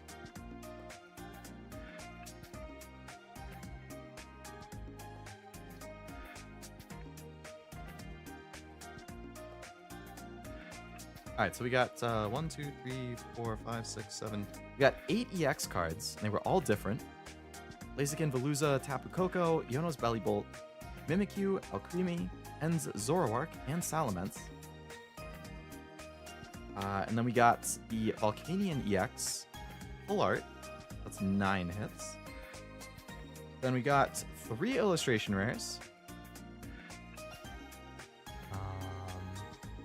The Lily's Ribombee, which was one of my main wanted cards. The Lycanroc and the Noibat. That's 12 hits. Brock Scouting, full art trainer, is 13 hits. So 13 total hits plus the promo. I'm just going to slightly separate these into... So these were all cards that I was like searching for, right? Because I collect the trainer stuff. So full art trainers, Pokemon. Yeah.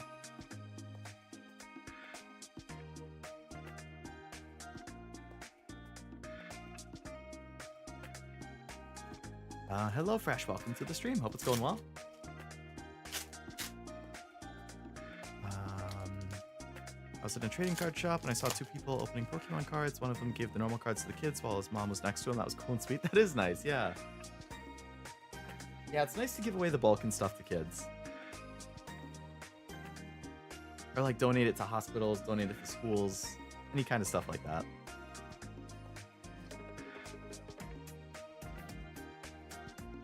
Pokemon Real, I think most people wouldn't be able to financially support a team of fully grown Pokemon. Probably not, yeah. They'd be super expensive, they'd take a lot of space.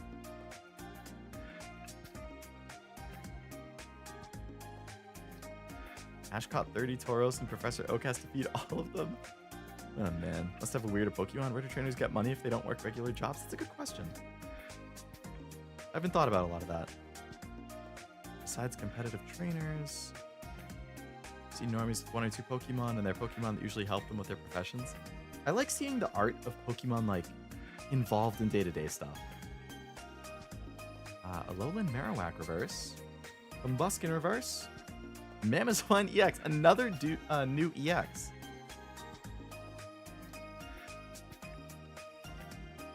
Does 40 more damage for every stage 2 Pokemon on your bench. Jeez.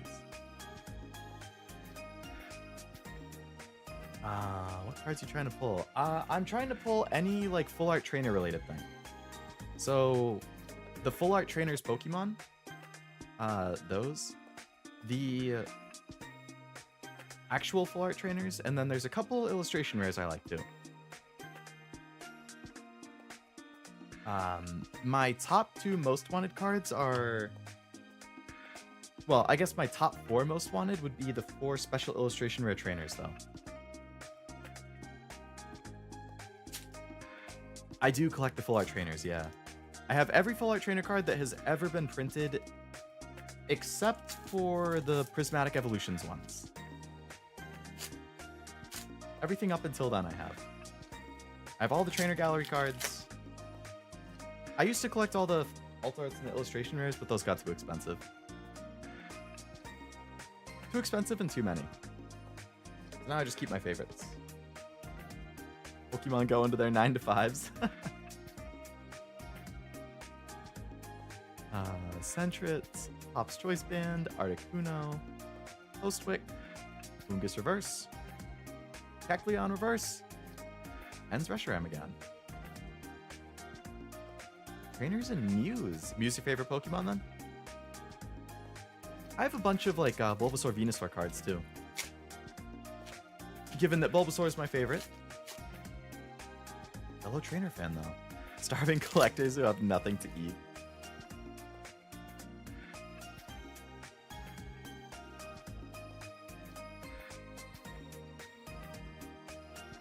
Yeah, Mew's a good one. There's some pretty nice Mew full arts. Sentret's Cufant, Lombre, Squovit, Weezing, Parisian, Hop's Choice Band, Lily's Pearl, the Lowland Geodude, and Hop Snorlax again. Can you explain what you mean by reverse? Is it simply the artwork? Oh, reverse means reverse hollow. So this is a normal hollow, where the hollow is just like the art. Reverse hollow is when all of the card except for the art is hollow. So normal hollow, reverse hollow. Like you can see, like, literally what's hollow is completely reversed on them.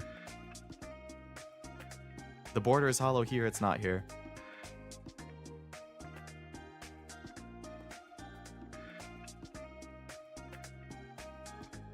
I have over 35. Oh, like the Ancient Mew promo? That's a cool card. I guess there's other Mew sealed promos too. Like in that 151 collection, there was the Mew EX promo that was pretty nice. I forget if it was Mew EX or just Mew. But that's a really good card. Bubble Mew is a really, really good card too. I actually pulled that one. Oh, Tropius, that's new.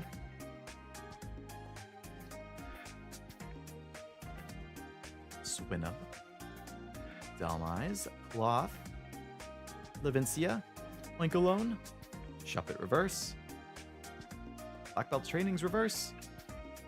Lily's Ribombi Hollow. Alright, last pack for this booster bundle. It's been pretty, not the best booster bundle, because all I got is that Mammoth EX so far. Hello, Oblivion. Welcome to the stream. Alas, I am not a scalper. Thankfully. I hate scalpers. With all my life. With all my brain power. Hops Wooloo. Aegon. Paris. Wingle. Corona. Alolan Marowak. Rock Scouting. Helper Reverse. Kamala Reverse. And a Regirock Hollow. Not the best booster bundle, I've got to say. All we got from it is this. I would say that's probably one of the worst booster bundles I've ever opened for any set ever, actually. Alright, I'm gonna grab my ETB though. We got Journey Together Elite Trainer Box. So this has a nice promo that I want. I like Tropius, they're in my top 100. Top 10%, there you go. Mew EX promo with the tower in the back. Is that one of the older cards? Or is that a modern one and I just can't think of it? I am opening it, yep. I want the promos that are inside so I can put them on my binder. I don't keep anything, like, I don't collect any sealed, I just collect the cards.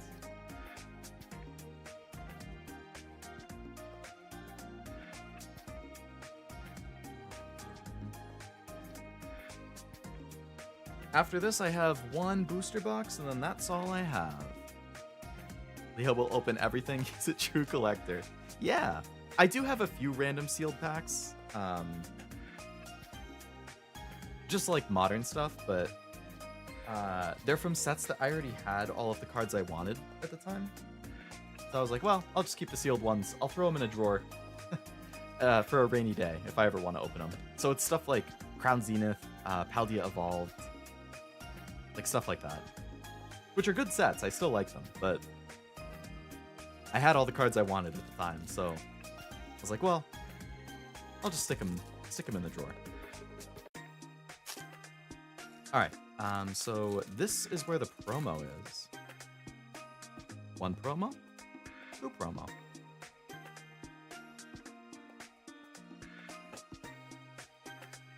Mega opening of random packs, that would be fun. Yeah, I could just keep accumulating them and then at some point just do a big random opening. It's stuff from like ETBs and collection boxes, pretty much. Bulbamew and its other arts are still meta. Drawing 3 when you're slow on cards for free is great, plus it has no retreat cost. Ooh. They could master. Pretty much everything sealed right now is pretty expensive. So this is the promo that I wanted from the ETB. Ends Zorua. This is the Pokemon Center version. And then I also have the normal version. Because for me, my master sets of the trainer cards, I want both versions. The stamped and the non-stamped. But I think that's a super cute promo.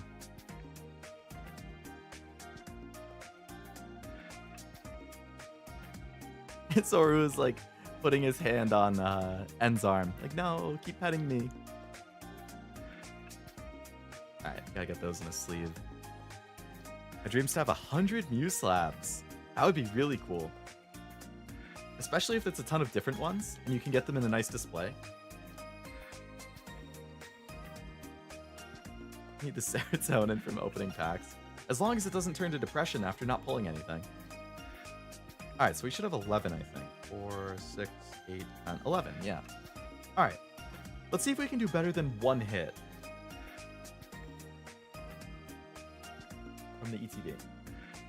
What's your favorite Mew card, Fresh?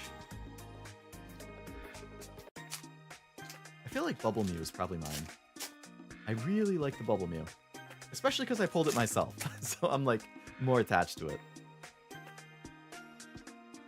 Hate that they don't let you craft the Pokemon Center arts on live. You need to get it through a code. Oh, really?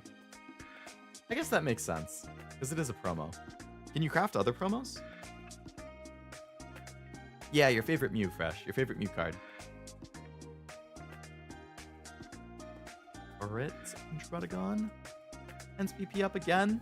Pelipper ends Kling Kling. Whalmer reverse. Regirock reverse. Ends Reshiram. I'm gonna have a sip of my drink.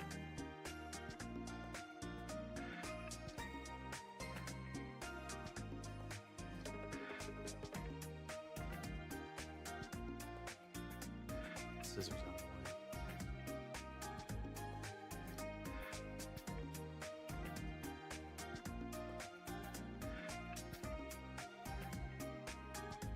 The Sleeping Mew? Oh, the one from Crown Zenith? Where it's like surrounded by other Pokemon? Yeah, that's a really nice one.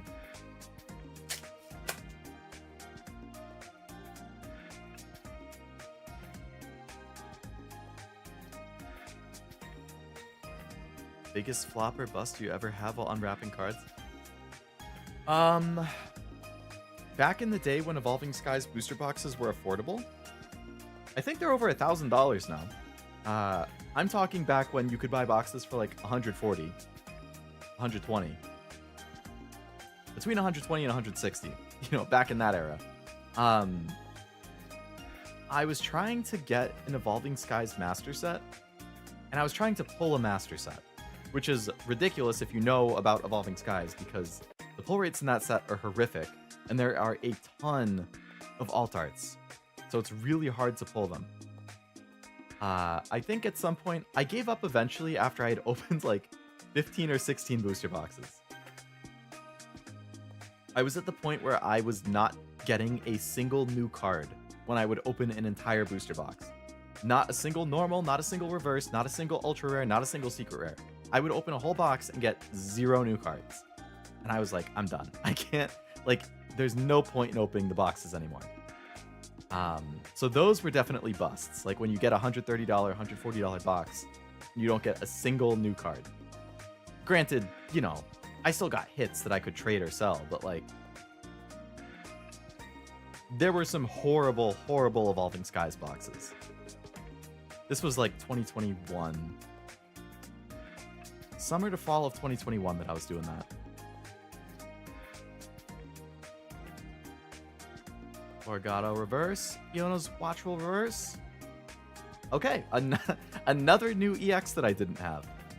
Opzation EX. I don't know how I continue to manage to pull EXs I haven't gotten yet. Oh yeah, they were definitely new, Ivan. I was buying them all from like reputable stores. It's just bad luck. Skill issue, as Tim says. Have a pristine 10 on it? Ooh, nice. From Beckett or CGC?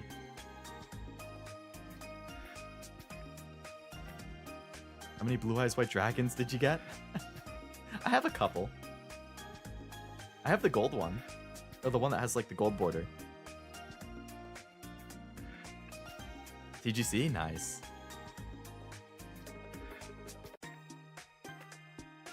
Vesta, Ends Castle, Hops Anaconda, Paparaja. I really like CGC's labels. Or like the slabs. They look super, super nice.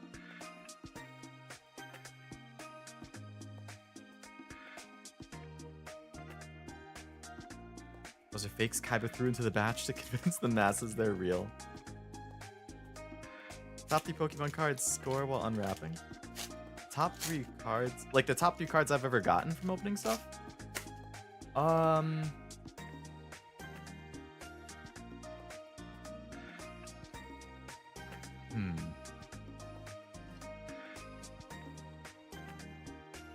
think some of the coolest cards that I've personally pulled, I got the Giratina V alt art from Lost Origin. I pulled the Lugia V alt art from Silver Tempest. Those were both really cool. I pulled the Iono Special Illustration Rare Full Art. Yeah, so the Iono Special Illustration Rare from Paldea Evolved. I thought that was really cool. That was my chase card from that set.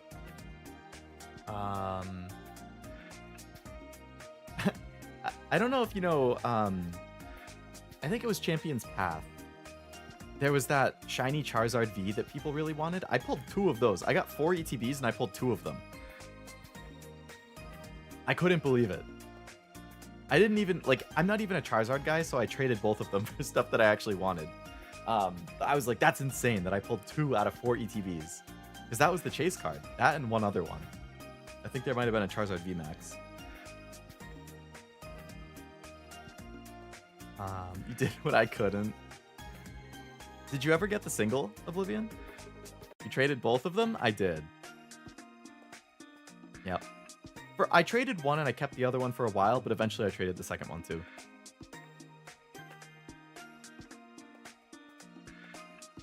Ah, there's our first duplicate EX. I already had a Blaziken. What did these bad hits take some of my luck? I know. I need the illustration rares. I really want one of the special illustration rare trainers. Especially Lily or Iono, but I'll take any of them. I need all of them. Are these Journey Together blisters that you have on the left side? No, this is all just bulk. Or if you mean these packs, they came from the ETB. Really? It's down to $60? I think when I pulled it, it was like 120. Damn, it's priced cut in half. That's good. I mean, good that it's more affordable.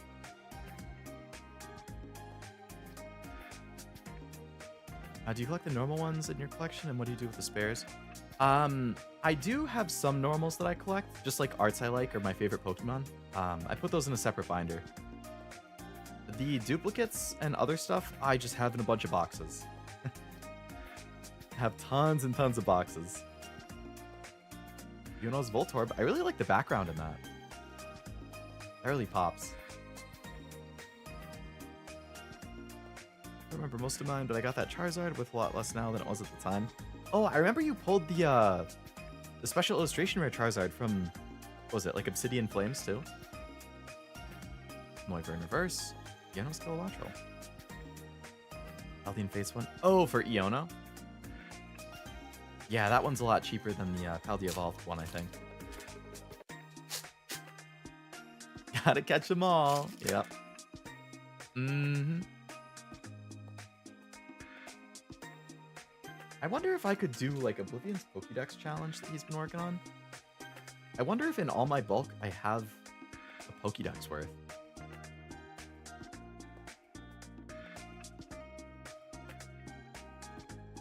I mean, I've opened basically every set from Vivid Voltage on. I don't know. I have to sort through it all and see. Petalil reverse, Morgrem reverse, Ludicolo hollow.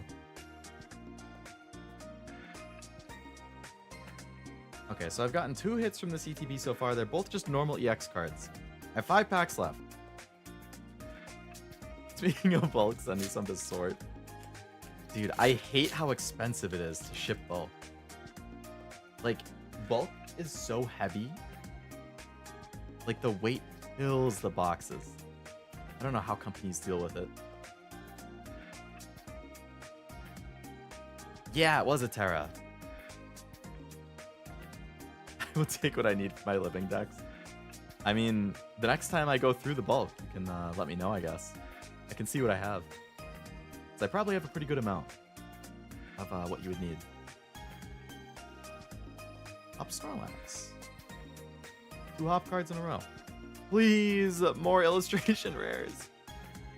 Yeah, I have nothing else to do with my bulk, so...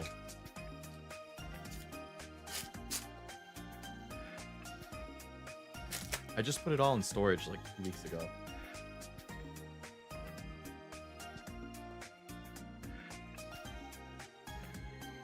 2 fires in a row? Shelmet, Rockruff, Caterpie, Magmar.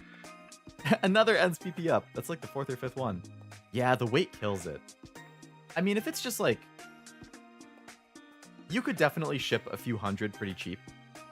But like, if you're talking thousands of cards, it adds up really, really fast. Shelgon reverse. Remoraid reverse. Same rare 2 packs in a row. The one thing I don't like about booster bundles and ETBs is that there's not like a more or less standard or average. Like in a booster box, you can generally expect around 12 hits, right? But in an ETB and a booster bundle, you could get 0. You could get 1. You could get 5. Like there's no standard to it. I feel like generally speaking, I get crushed on ETBs. Booster bundles I feel like are usually like okay-ish, but ETBs I think are by far the worst for the hits for me. The only time I can remember really getting a good hit from an ETB is the Giratina V alt art from Lost Origins. I got that in an ETB. I think on the last pack. Code Scroll reverse. Larvesta reverse. Laser Wampi. See? I'm getting nothing. I mean, I got the promos, which are nice, but those blue Pokédex and red stickers, I have a whole set of them pulled. Blue Pokédex and red stickers. What were those from? Weight's way more expensive than size?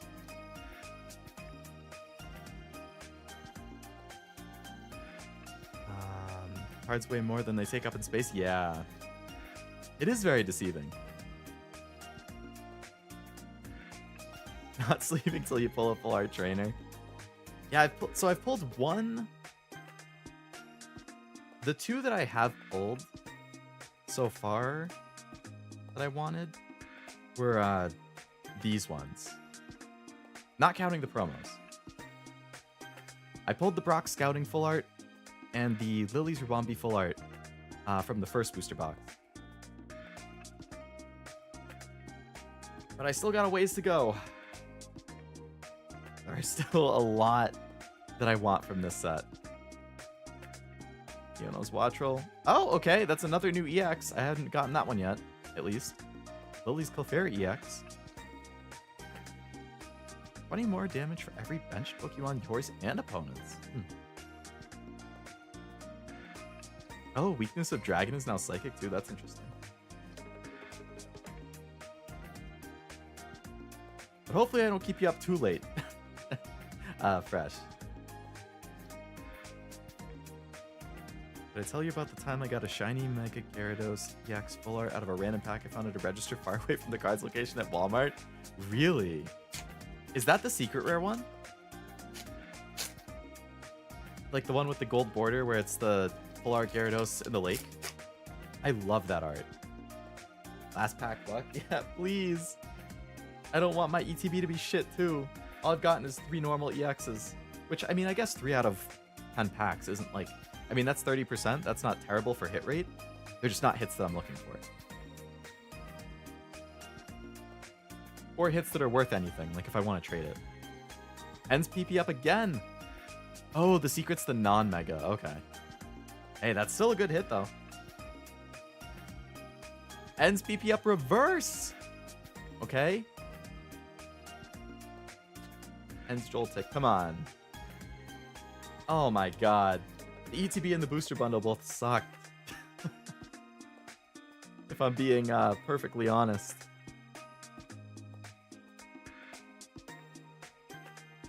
All we got were 4 EXs. How high's your PP now? It must be so tall. I think it's like 6 or 7. Hello, Karmatrine. Welcome to the stream. How's it going?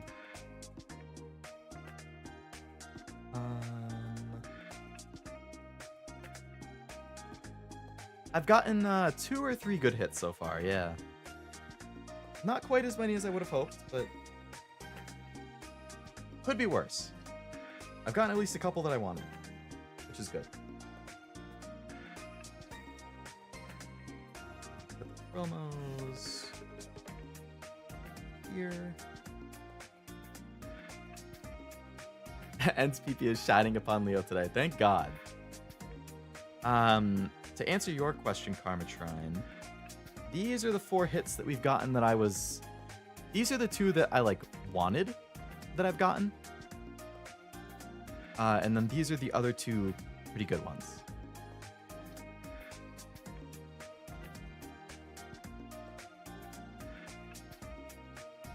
I mean, I'll still hang on to these. I have a big box of just, like, V Max, EX cards. They're just not what I'm looking for. So much NSPP this stream. Playing a Hop deck, good card. Oh yeah, Master was saying that Hop and N are both pretty good meta-wise. Do you sell cards? I do, Fresh, yeah. I've sold on Reddit. Not lately. I got kind of burned out selling on Reddit. But I have done I've done way more trades than selling. I was very active in trading on Reddit for a while. But I haven't done that in a while. Alright, this is my last Journey Together thing I have. I got 1 more booster box.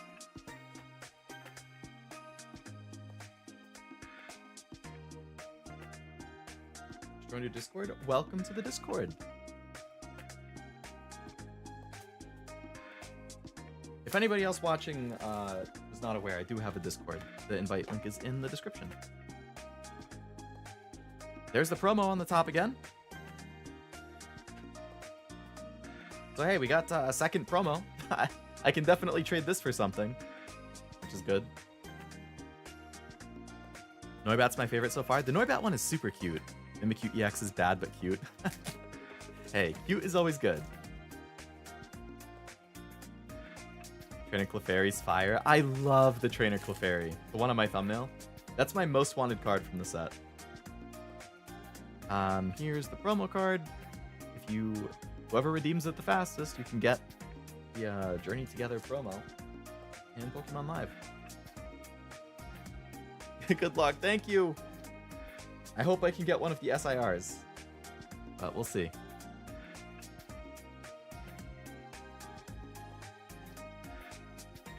We'll put this here. So I can differentiate between current pulls and other pulls, current pulls, box. Time to back dig. I got that Noibat as JP single along with the Ends Reshiram and the Furret. The Furret I really like too. That's a super cute one. I think I have that in my thumbnail too. Actually, I'm gonna get another drink. I'll be right back.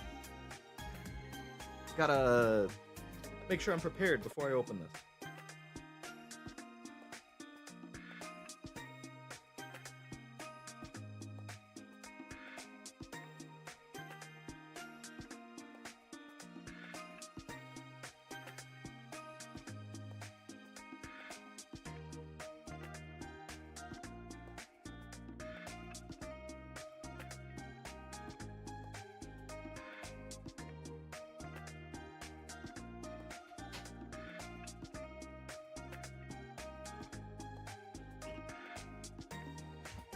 Okay, we're back.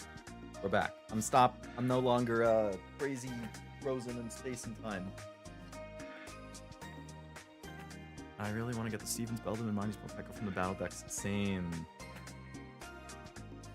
I think the Destined Rivals set in English in May is going to have a lot of really good cards. Unfortunately, it's going to get scalped to high hell again. Because of the Team Rocket stuff.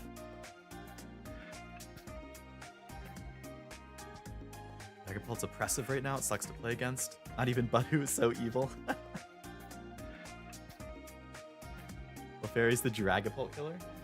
Alright, I've never had this before. I just got this at the grocery store when I went a couple days ago. Watermelon cider. 5%. Hey, gluten-free. I really like watermelon. If I like how this tastes, maybe that's good luck. If I don't like how it tastes, we might be in for a world of hurt in this box. First sip. Taste test. Here we go.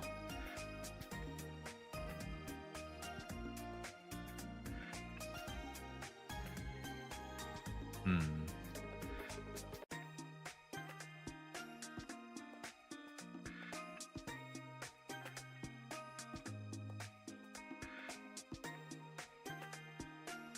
Okay. Well, it tastes good enough that you can't tell that it's alcoholic, which is good. It might be a little bit too much of a salt taste for my personal liking. The watermelon and apple mix is good because it's like an apple cider, but has that watermelon flavor added. I do like the watermelon and the apple.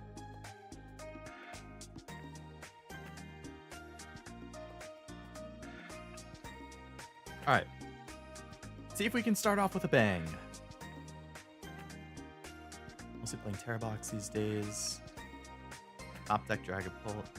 Oh, still top deck with Dragon Pull is impressive. I want that drink. I think it's solid. Chinchino, one of the cute ones.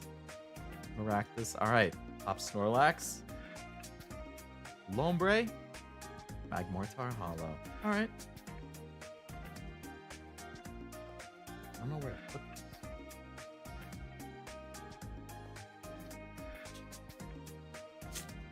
Watermelon's peak flavor. I love watermelon flavored stuff.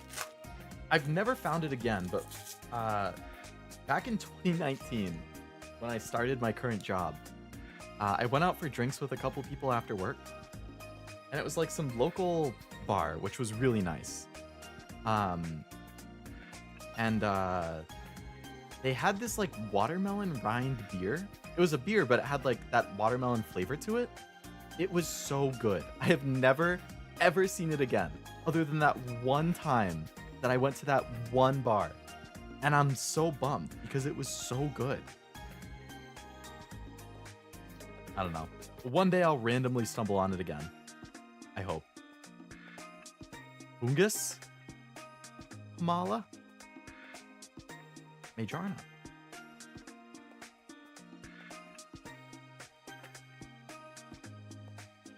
Can you yell? I am not much of a yeller. I've got to be honest. That's actually one of my biggest pet peeves with like streamers and stuff. I mean, I think it's like if you're a loud person and you yell a lot in general, you talk loudly when you stream in general, that's fine. I think that's a totally valid streaming style. Pretty much the only time I yell is when I get tilted.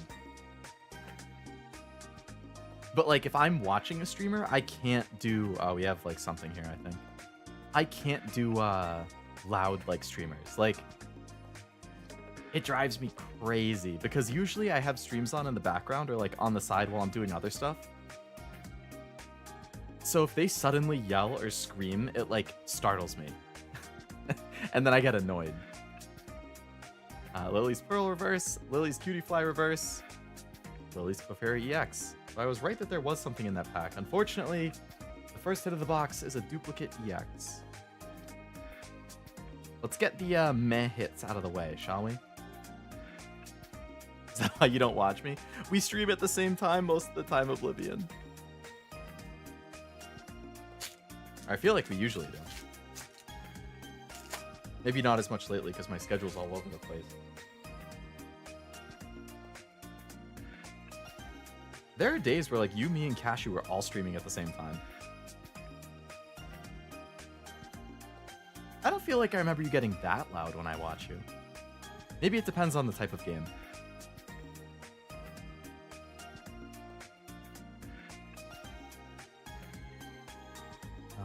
Spike Energy. Alright, Shuppet reverse. Remoraid reverse. Top Stubwall. Okay. Okay.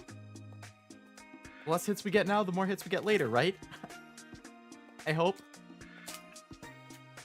Haven't streamed in a bit, gotten busy. I feel that. I feel that. I got busy and I had to cut my streams from 4 to 3 a week. And then lately I've been so busy that my streams have been more like 2 a week instead of 3. Which is a bummer. By this summer, I should hopefully get back to my normal schedule, but we'll see. I want a deck of the net and 06 Machination to be the bad guy. Majarna reverse, Arbesta reverse, Meowscarada. I like Meowscarada. Oh, 2 decks. Oh, for the future pass thing. I see what you mean. Just boosted? Thank you. I appreciate that.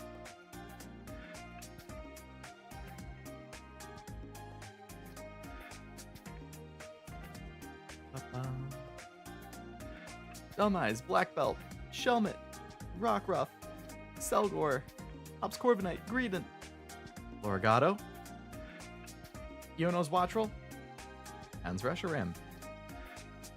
Alright. I'm going to try and rattle off the names of the cards that I would like to see.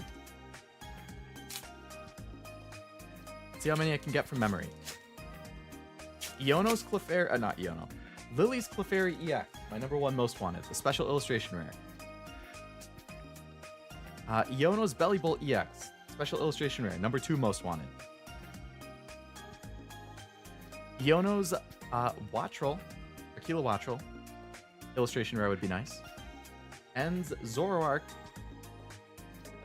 special illustration rare. Hopzacian, special illustration rare. Hops Wooloo, illustration rare. I forget End's other one. Oh, End's Reshiram. End's Klinklang. Drampa. Tyranitar. They have the one thing I haven't fully decided on.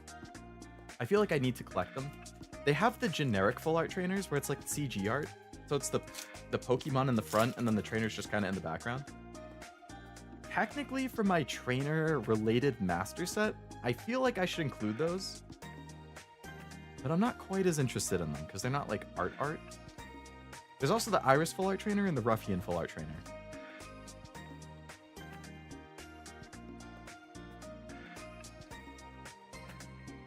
Sentret Reverse. Rockruff Reverse. The fucking Veluza. I hate Veluza. Oh, I just want to rip that card in half. I have not played Black and White or Black and White 2, correct. I think after I finish Soul Silver, I think Black and White would be the next one I play. Probably not like immediately after, because there's some games coming out in April that I'm interested in. So once I finish Yakuza and Pokemon, I'll probably play some other stuff. And then after those, I would like to keep playing more Yakuza and Pokemon games. So hopefully you go into Kiwami for Yakuza and then Black and White for Pokemon. Put that fish in the wrong pile? I did. Good catch. Excellent eye, Oblivion. Oh, sorry, that was Cashew who said that. I just saw the blue in the chat and I assumed it was Oblivion. Good eye, Cashew. But yes, I will be playing Black and White. Hey, another NSPP up. Hops Corviknight's underrated. People only see Hopzacian. Sprigatito. Hey! Okay. So that's not one of the trainer illustration rares that I wanted, but this is one of the illustration rares in the set that I thought looked best. So I'm definitely happy with that pull. That's one I wanted for my binder. Articuno illustration rare. Very nice.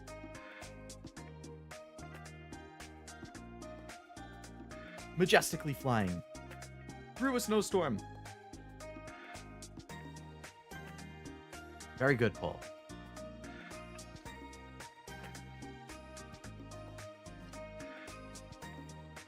Bought that one too because it came with End's Reshiram. Nice.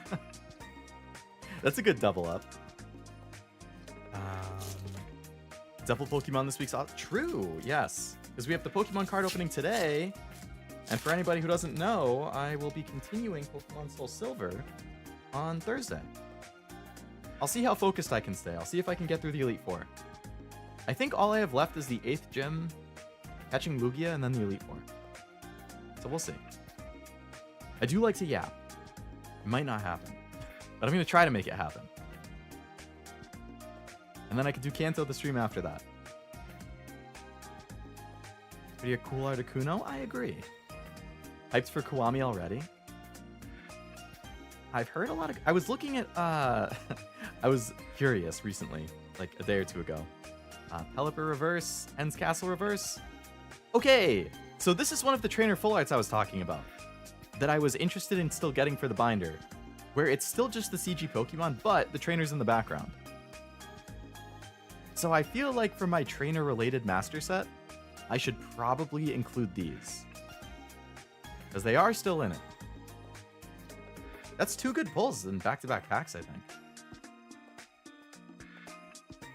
The electric streamer. Nice.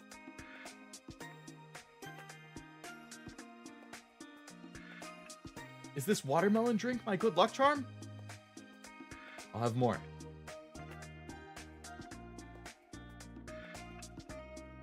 That's a very rotund boy master. I agree. Good pull. Hell yeah.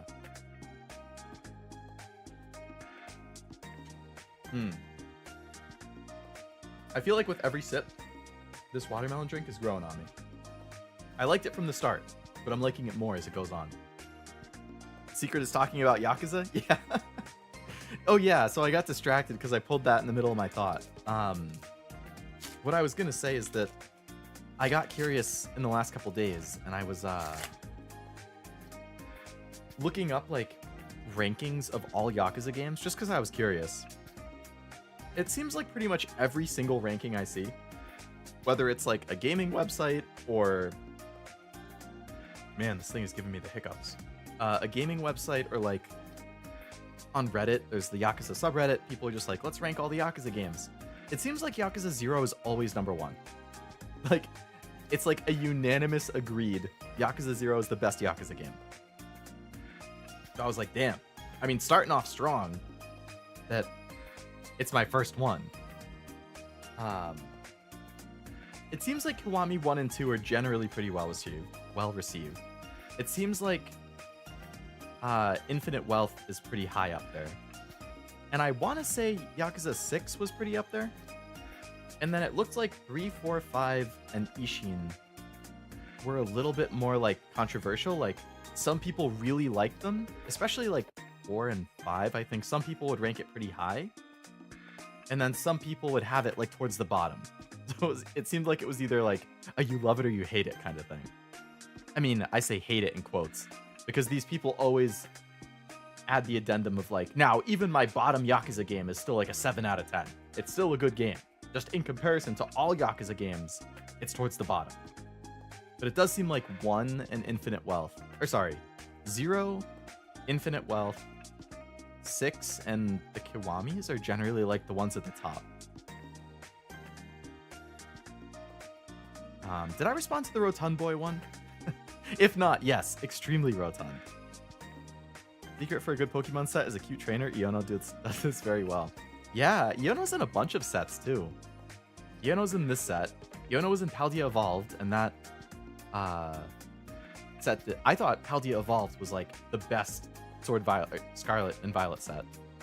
Iono was in Paldean Fates, I believe, and I liked her full art in that. She also had the promo full art trainer, which was nice. Speaking of Iono, Iono's Kilowattrel. Lucky drink. It's the most perfected after 6. 0 after 6, so 6 is your favorite, Jack? You did, but it can't hurt to admire the Rotund Boy again. True. Very true. Should show us your binder? I think I might have actually shown it. I did a single opening stream in like December or January. I think I showed a good chunk of the binder in that one. I wish it was easier to show it. It's just hard to flip the pages because I don't have a lot of room here. Like, I have barely more than 2 cards worth of height. So flipping the pages is pretty tough. I probably could if I just switched my setup a little bit. But I'm very proud of my full art trainer binder. I think it's because it's most people's starting point. The story of Zero is very well written. There's a lot of memorable minigames and mechanics that were introduced specifically in that one. Oh, okay. Did Zero come out before or after Kiwami and Kiwami 2? Corona, Shelmet, Ludicolo.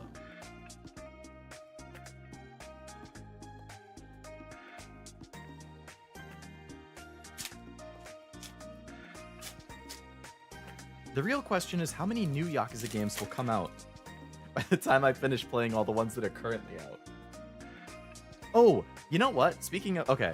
The other thing I forgot to mention is on those lists, people included Judgment and Lost Judgment because those are Yakuza spin-offs. Both of those were rated very highly on like every list, especially Lost Judgment.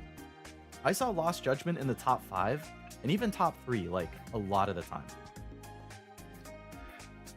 Where would the Judgment and Lost Judgment games go in the play order? Like obviously there's, you know, 0 through 6 and then there's 7, so Like a Dragon, The Man with No Name, Infinite Wealth. Like I know the main ones, that's pretty easy to follow along. But then the side games like Judgment, Lost Judgment, I assume the Pirate Hawaii one would just be after Infinite Wealth because it came out after Infinite Wealth. But like where would the Judgment games fit in? I assume there's probably references to specific games, so you want to play it like after a certain point. And that Ishin game, I assume, is just completely side content. You can do whenever you want. Dunsparce Reverse. Coughing Reverse. Ends Zoroark EX. I think I already got that one. This is the one that had the crazy attacks, though. Attack and ability both were really good.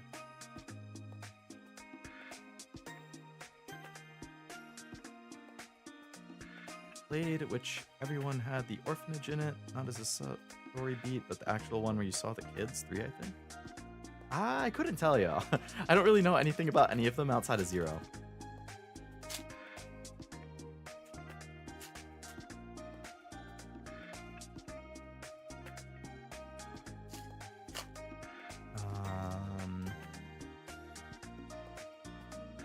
Timeline-wise, Judgment would be after 6 and before 7.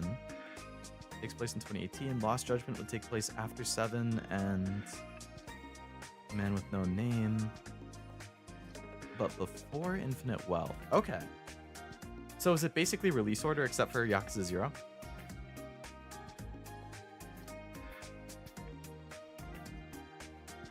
Or is that like timeline in the game-wise?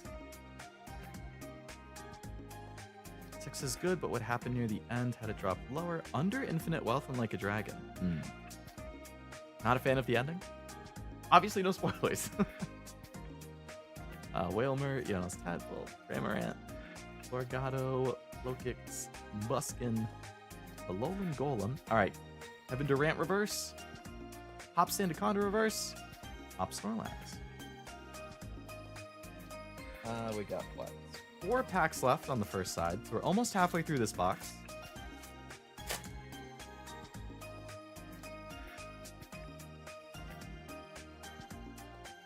Pretty much every game with the exception of 0 and Ishin take place around the time it was originally. Oh, okay. That makes it easy to follow along.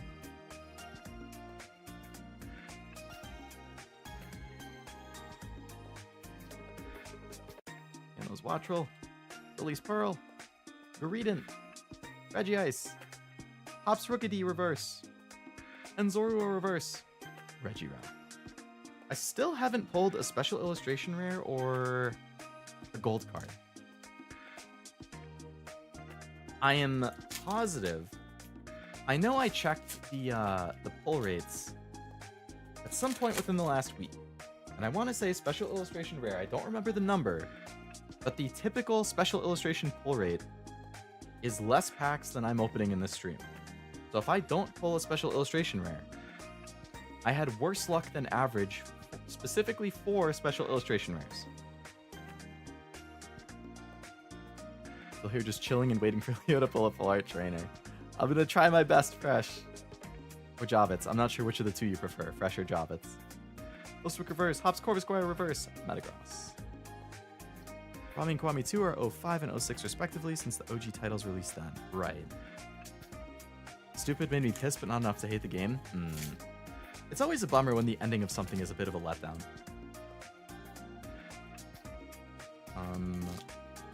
These open? Open sesame? Ah, this one opens so weirdly.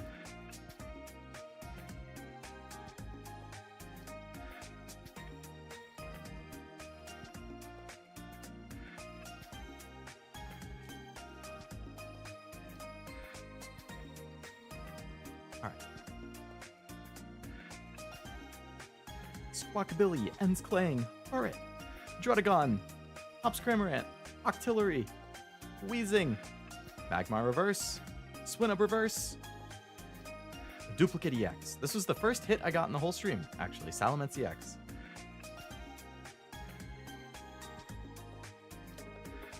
What do you think of the sneak peek feature? I think it's nice, but I don't think it actually makes much of a difference. Because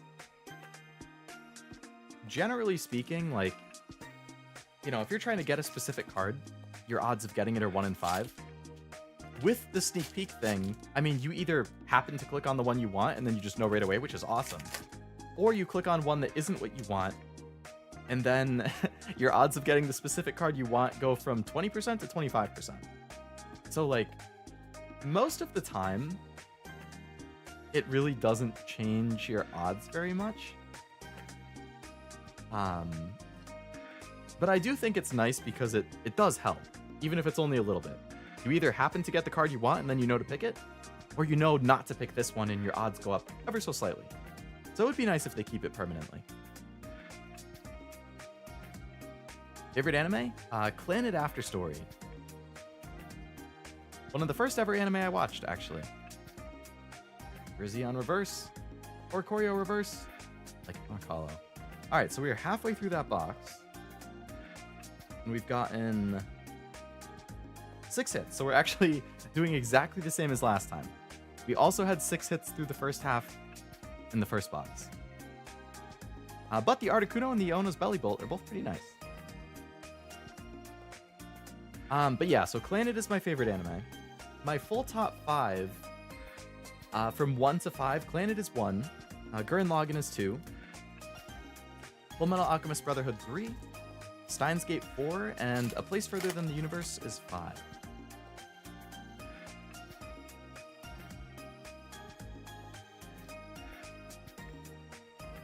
What about you? I agree with that. 5%'s nice, but not that much. Yeah. Oh, show. Mathematically, it's not that much of a difference, but it still feels good to have.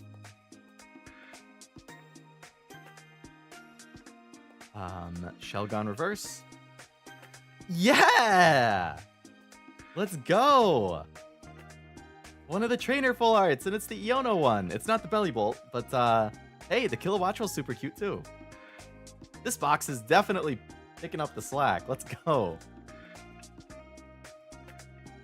I love how she's just chowing down on a sandwich, and Kilowattrel's like, oh man, that's so cute. Got the, like, a Magnemite cloud up there too, which is nice, and she's the electric trainer. That's really cute. Finally a good pull. Yo, Iono, let's go. This is a very Iono heavy box then. We've gotten 2 Iono hits. If I could just get the Iono Belly Bolt EX special illustration rare, that would be a fantastic way to cap off the box. Get me my first special illustration rare of the set, and have it be my number 2 most wanted card in the whole set. Come on. This needs to be the Iono box now. You'll have fun watching Leo's Anime Awards if that interests you. Yes, I do. If you do like anime, Jobbits, if you watch a decent amount, I do a anime award stream where I I have 30 categories. I nominate a bunch of anime that I watched throughout the year, and then I pick 6 nominees for every category. I pick the winner, and then I talk about why it was my favorite for that category every year. I think it's a lot of fun. I finally, in the last 2 weeks, have started to watch this year's anime. I'm trying to get ahead of it this year, so I don't have to binge like crazy at the end of the year. So far, I finished Solo Leveling Season 2, which I thought was really good. And I finished Sakamoto Days, which I thought was okay. I enjoyed it, but I think it had potential to be better. But I still had fun with it. I'm going to be calling a lot of things hard-boiled from now on. That was my favorite part. Old School reverse. Hopzilla Cobra reverse. Whale Lord. Still need the iris full art. Crossing all my limbs and appendages. The iris one is really nice, yeah.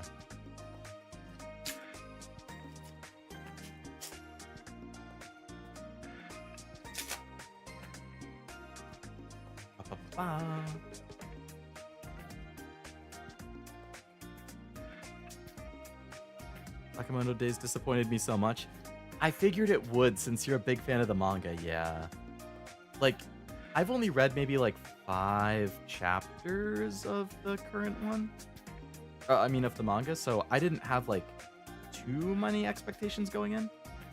I just knew that people were very skeptical of the animation, and the art in the manga is supposedly really good.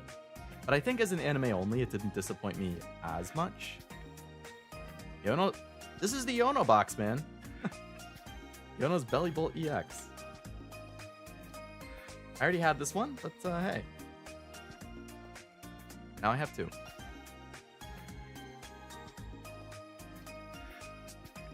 The QR code, if you play Pokemon TCG Live, like the online Pokemon card game, you can scan the QR code or type in this code, and it gives you a pack in like the card game digitally that you can open and you get the cards, and you can use those cards in your deck and all that stuff. Fight scenes are very lacking compared to the manga counterparts. Yeah, like I noticed that even as an anime only. I felt like they did a lot of slow-mos that were pretty unnecessary. But what can you do? Your pack and redeem code for the TCG game. Yes, exactly. ReZero reincarnated as a slime, Food Wars, Soul Leveling 1. That's a really good top 5. Actually, I like all of those series. I haven't seen ReZero Season 3 yet, or Reincarnated as a Slime Season 3, actually. I still need to watch both of those. But I do like both of them. Food Wars is in my top 15 of all time, I believe. Soul Leveling's really good. And I like One Punch Man a lot, too. Season 3 is coming out this fall, I believe. I'm hoping it's good. Bone reverse, impotent reverse, top stubble. I think it was like 200, Ivan.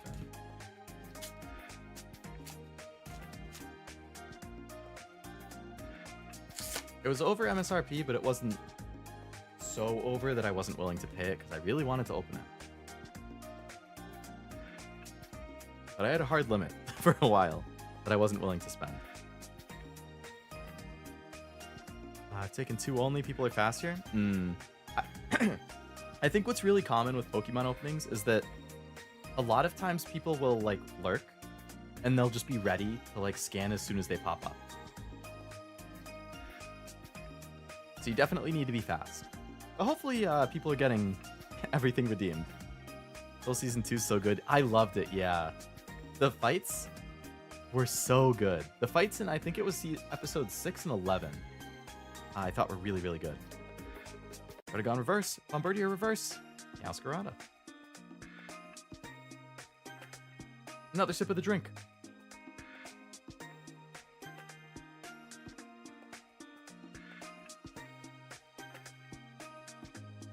I'm not sure what the next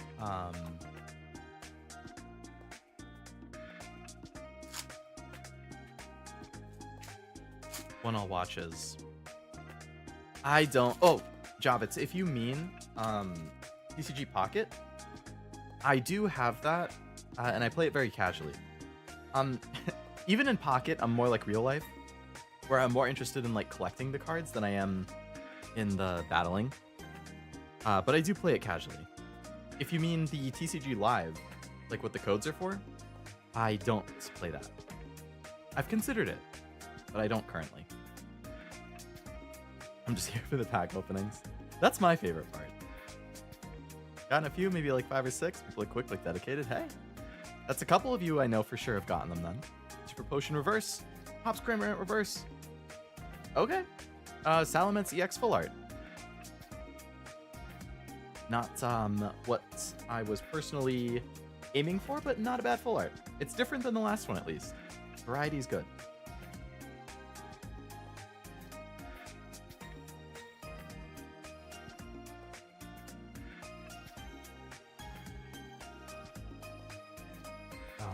collecting is a type of hobby, like collecting coins, stamps, cards, and other things. It is, yep. I love collecting things. My biggest hobbies are anime, video games, and collecting things. I collect a bunch of things. Cards are one of the main ones, but I also collect like anime figurines, like figures of characters I like from anime and games and stuff.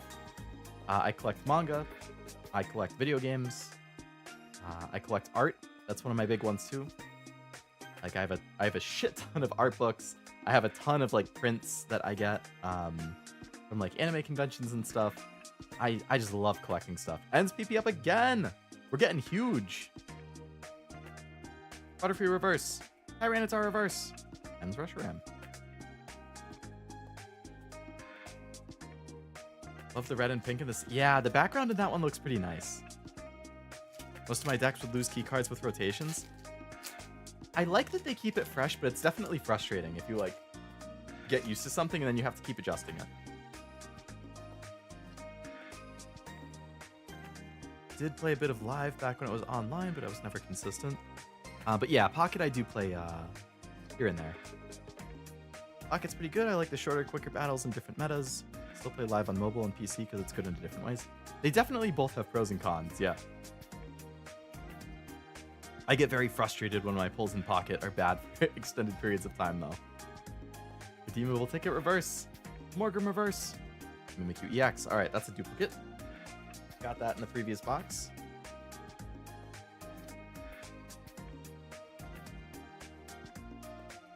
How many packs?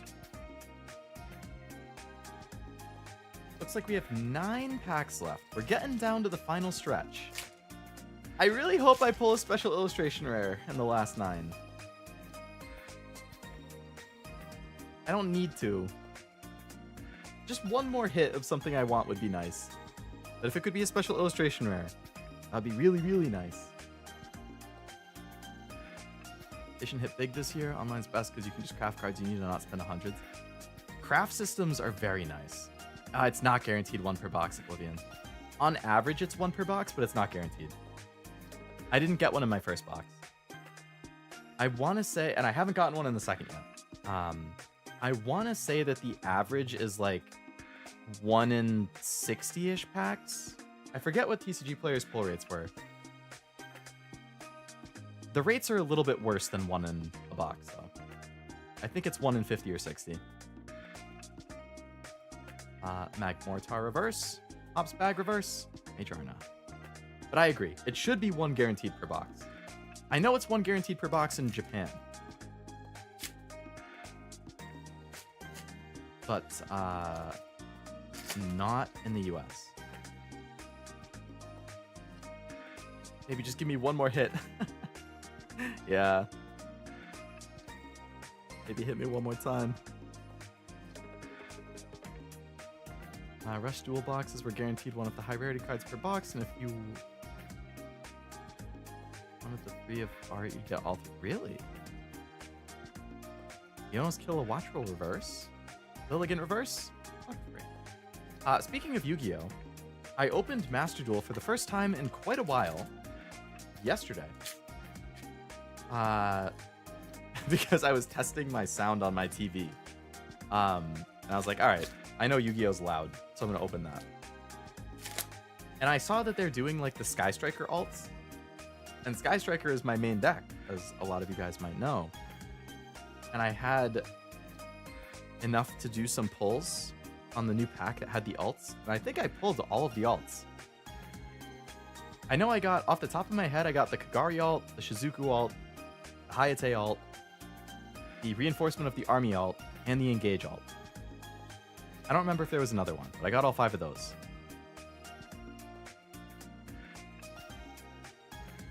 Unfortunately, not on my Leo account.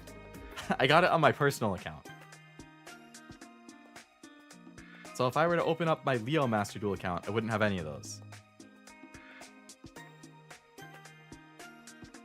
Let's hang reverse. Escavalier reverse. Tyranitar. Is Leo Master Duel art coming back? As of right now, no. Every once in a while, I get the hankering to play it again. But my backlog is so big, and I have so many games I want to play through. I just don't think I can justify it. Maybe as like an occasional here or there thing, but definitely not as an every week thing like it used to be.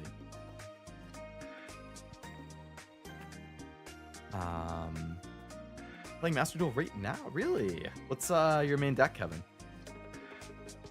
Lotad reverse. Let's go over reverse. Like, hold on. I only have 5 packs left. I still have not pulled the special illustration rare. Please. Please, God. Please, gotcha. Luck. I beg of you. After this pack, I'll take some more sips of my drink. Can I have a Tyranitar? I have plenty of extras. That's for sure.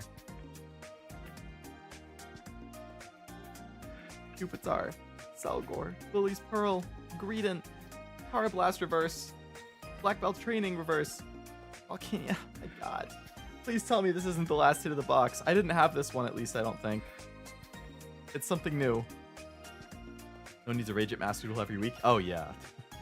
I will never forget how tilted I got in those last couple Master Duel streams before I quit.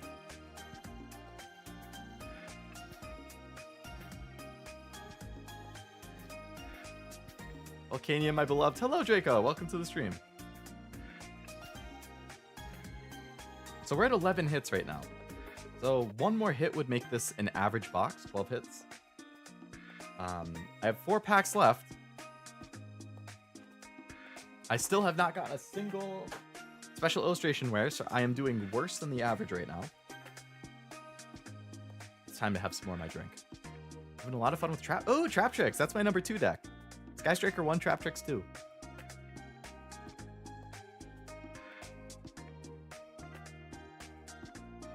Need to do online more. I barely do that. Just do the solo stuff.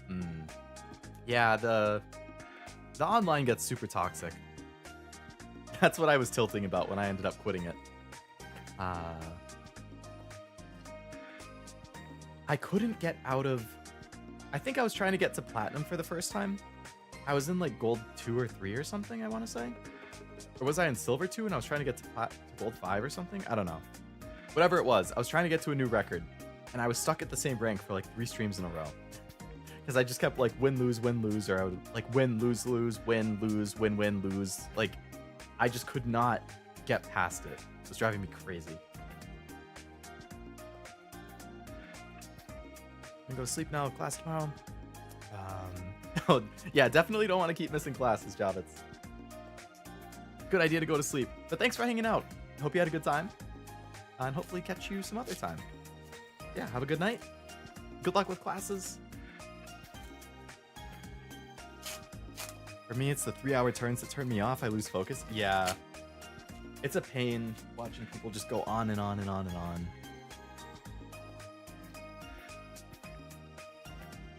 Final 4 packs. Have a good time. See you tomorrow if you go live. For this week, I will be streaming... I actually have my schedule saved right here.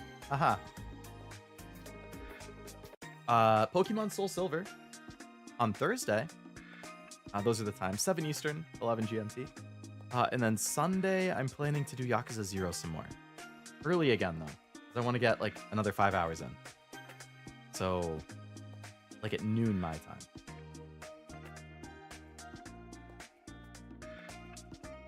Be here Thursday. Sounds good. Have a good night. That's Rich coming from the Sky Striker player. It could be longer. Could be longer. It'll be at Nivi's. Oh, right. She's doing a member watch along for Jurassic Park, I think. I'm not 100% sure what's going on. So I'm not positive if I will be there or not. But for anybody who is there, I hope you enjoy Jurassic Park.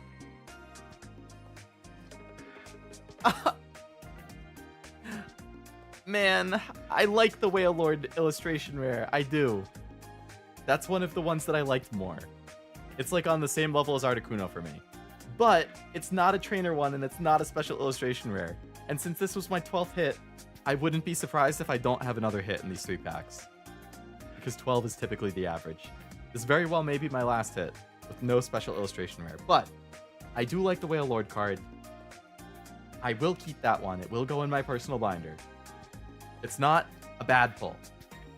It's just not something I was looking for. But he is humongous. Boat for scale. Right there, you can barely see it. It is a really nice card, though. Don't get me wrong. Let's push this stack up here. All those PP ups led to that thing. A big hoagie. I need to not lay down when you're playing Yakuza again. Dozed off last stream and missed something I was looking forward to. Ah, really? Were you able to check it in the VOD at least? Was it the shock reveal? I think it was at the beginning of chapter 10. That had me like, wait, what? I was like speechless when I noticed it at first. If it's what I'm thinking, then it's going to tie the stories together in a really nice way. But still. I thought I saw a sliver of something on the side there.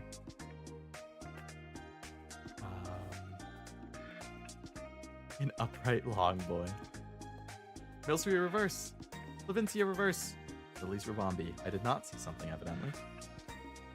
3 packs left. Alright, I'm going to have some of my drink after 2 packs left. Never mind. I have 2 chances left to get a special illustration rare. I still have this much left.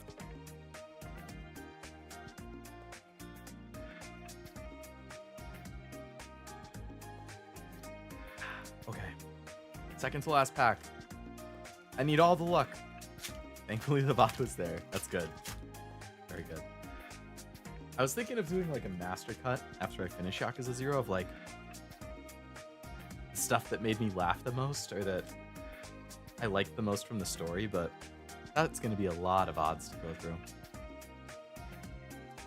Lone Break, Ufot, Squovit, Matang, Wheezing, Ruffian, Bow Bow, Chinchino, Metagross reverse, Baractus reverse. Oh no! We're done for. We're done for.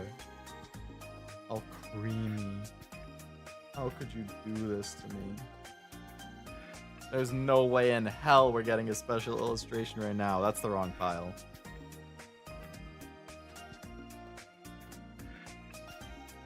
My last hope. We're one hit over average. The odds of being 2 hits over average are basically null. But this is it. Maybe last pack magic. You never know. I could always get something. Maybe. Possibly. Potentially. All the ends PP hype just to get all creamied. I know this was supposed to be the Iono box. You know, we got Iono's Belly Bolt EX. We got Iono's Kilowattrel. We got Iono's Belly Bolt EX full art. Please. Please. With the last pack, I need Iono's Belly Bolt EX. Special illustration rare. It's on my thumbnail on the, I think on the far left. I think I had Iono's Belly Bolt EX on the left. The Lily in the middle, and then the Furret on the right. That's a diabolical comment. The one that he deleted that I didn't see, or the Alcremid one? The Alcremid one is great, though. This is it. I need one last drink for good luck.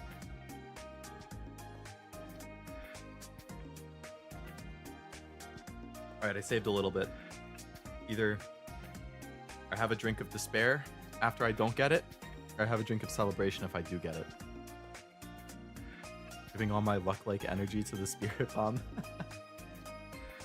Thank you, Kevin. Rockruff.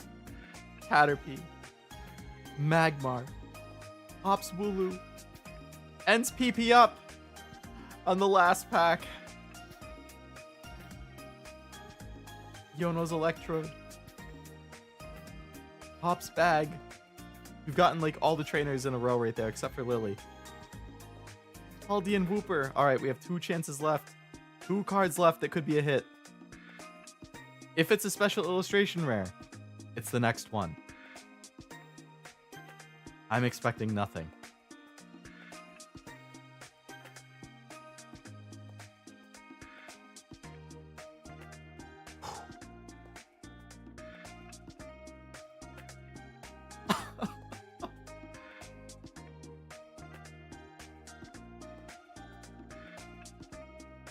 And it's just a normal holo behind it.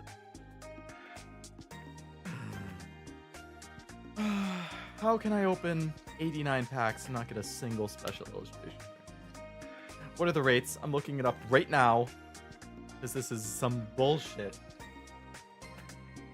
Journey together.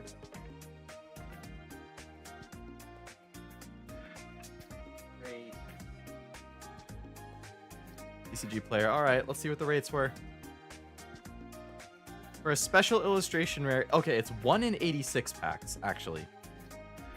So I opened 89, if I did my math right. So I actually opened exactly, more or less exactly as many as it said. And on average, you get 1 out of every 86. So basically every 2 boxes, every 2 booster boxes plus ETB, you get 1 SIR. On average. Or like 2 1/3 booster box. So I basically was right on the average and I just didn't get one. So in theory, if I had a little bit more to open, I might have gotten one. But unfortunately, that was everything I had. There's no surprise booster box or anything waiting. That was it. I considered getting 3 booster boxes, but I talked myself out of it. I said I would only do 1, and then I would stick to singles after that. How much is that Lily card and the Iono card that I want? Let's see. TCG player. How much do I have to pay to buy it, or how much do I need in value to trade for it? Singles. Sort from price high to low. Lily right now is $207. Damn, the price for that has tanked. That's good. On release, it was $327, and it's come down to $207. So it's dropped by about 1/3. That's good. Iono is 88. That's not that bad. N and Zoroark is 110, and Hop is 70 for the special illustration rares. You know, those aren't as bad as I expected. The ones that I got that were worth the most, I don't really care about the value outside of like, I mean, it's nice to get a roughly value return to what you pay for the box, but like, you know, I care about the value in the sense of if I were to trade it, how much value do I get for it in a trade? So it looks like I got the Articuno is $37. The Whale Lord is 23.5. The Ends Reshiram stamped card, this one, the promo, that's 15. Iono's Kilowattrel's 13. Lily's Rabombi is 12. Iono's Bellybolt Full Art is 7. Really? This EX card is $7. EX cards are usually like 20 cents. I guess because it's really playable, that bumps the price up. It's really rare that you see standard EXs more than like 50 cents. Noibat was 7. I mean, it's not terrible. I don't know how these packs work anymore. Isn't it illustration rare in the second reverse slot and special in the holo? Yeah, so in a pack, the second to last card, it could either be a reverse holo, an illustration rare, or a special illustration rare, like a secret rare. The last card is either a holo, an EX, or an ultra rare. It's like a full art trainer. Despair! Poo, poo, poo, poo. We got Monokuma in chat. This is Incorrible, Sue Pokemon, Leo the streamer skimped during the opening. This will go national. No, it will go global. Lady Luck was feeling a little cruel today. Hey, I mean, all things considered, it really wasn't that bad of a box. Like, I did get Whale Lord. I got the Iono's Kilowattrel.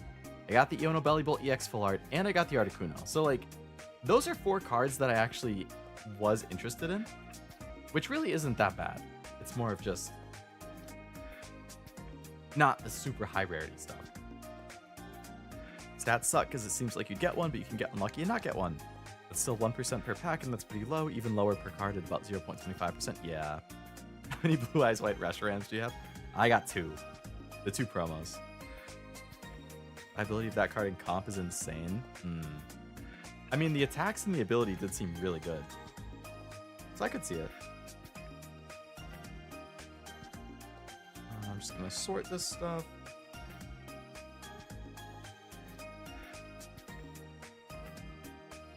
Alright.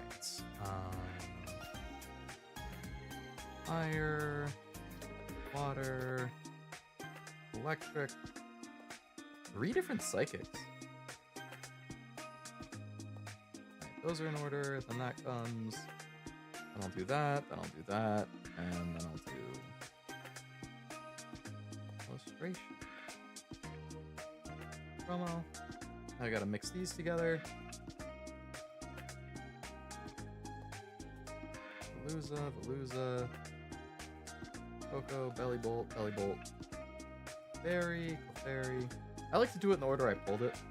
So the first one is the first one I pulled, second's the second one I pulled, all that kind of stuff. I got 2 of the Enzoro arc, 2 of the Salamence, Indian Salamence. Alright, so those are the hits that I'm less interested in. These are the ones I'm more interested in. The promos. So these are the cards I got that I was more interested in, including the promos.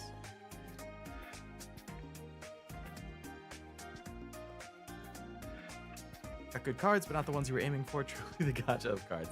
I mean, these 4 I did want to get for my binder, for my like trainer collection.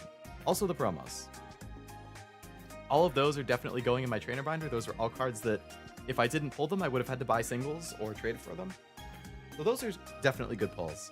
And then I do like the illustration rares I got. The Whale Lord, the Articuno, especially. The Noibat was pretty nice. The Lycan Rock's decent. Not one of the ones I was going for, but nice art. So that would go here. That will go down here. These. I needed both of those. I needed one of these, so I'll keep the one that's slightly better quality.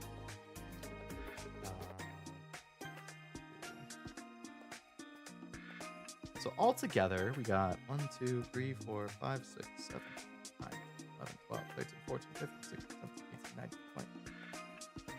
20. 20 EX cards, jeez. 21, 22, 23, 24, 25, 26, 27, 28, 29, 30. So we got 30 hits, cards you would consider a hit, out of 89 packs. So we did get roughly 1 in 3 on average, which I think is the standard. You can generally expect 1 in 3. Is the hit rate thing still up?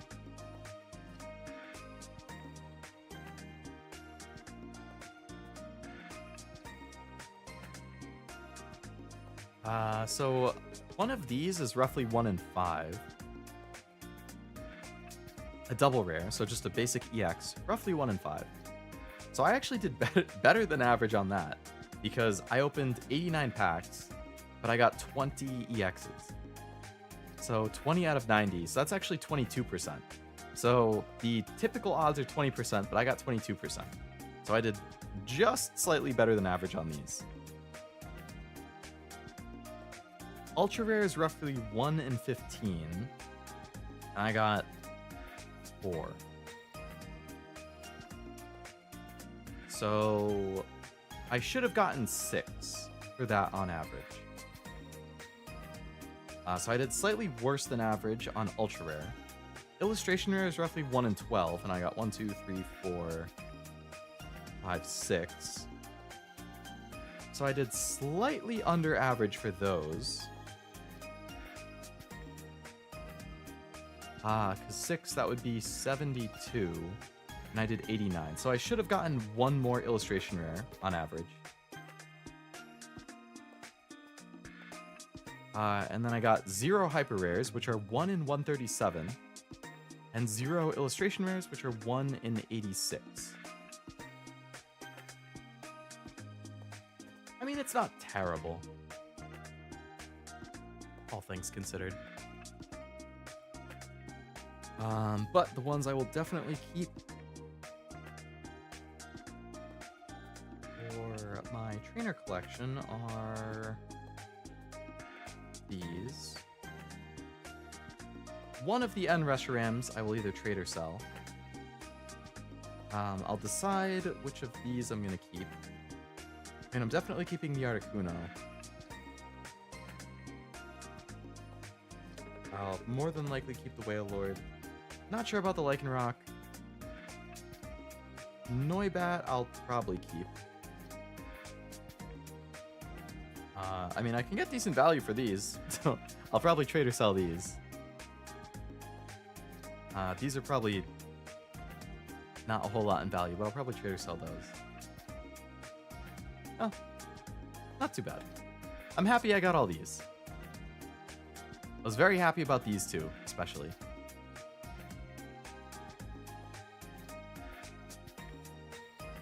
And I do still have plenty of cards I can trade and sell, so I can definitely get the cards I want. Could be worse, for sure. We'll finish this off.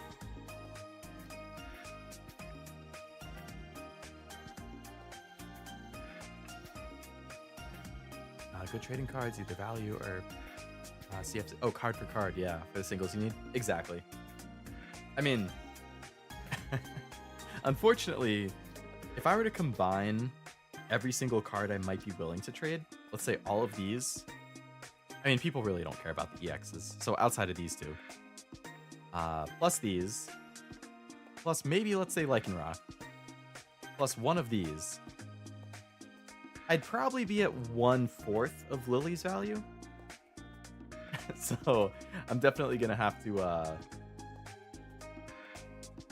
pull out some of my other... I mean, again, I have plenty of other dupes and singles and stuff that I've just kind of hung on to, specifically for like trading purposes and stuff. So also, the set is only like a week and a half old, so I think the values for the cards will probably come down a little more. I think generally they stabilize after like 2 to 3 weeks. Maybe a little longer. After a month for sure. I do need to get the prismatic singles still that I want. The trainers at least. Which of these do I like more?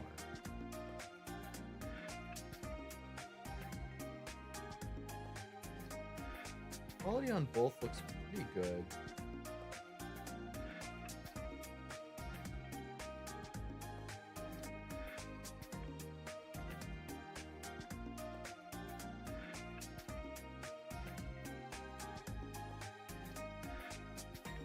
Not really seeing much in the way of like lightning and stuff either.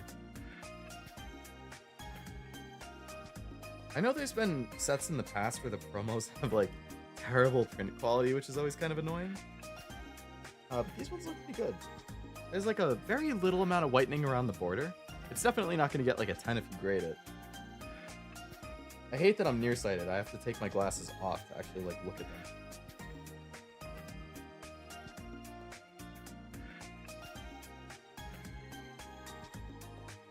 Since I have black gloves, it's really easy to see any whitening too.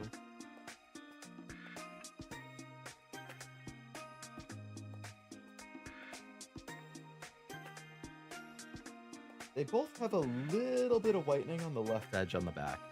Just a little bit. I don't really know if you can see it well. You can kind of see it right there. There's like a little along the edge. And then this one had it too. I think like right around the same area.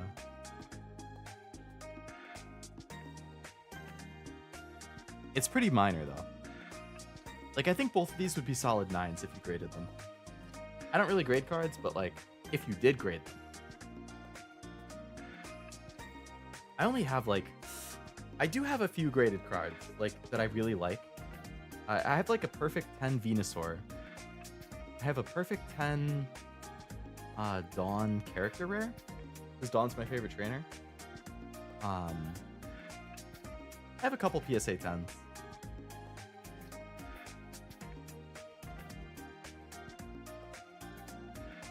Centering wise, this one's a little right heavy. I think this one's a little better centered. I don't know how obvious that is, but I don't think we can be friends anymore. I know that you don't really like... I feel like you reacted the same way when I mentioned it before. It's like baffling to you that I like Dawn. I don't know. When I was 12, I had a crush on her, and she's been my favorite ever since.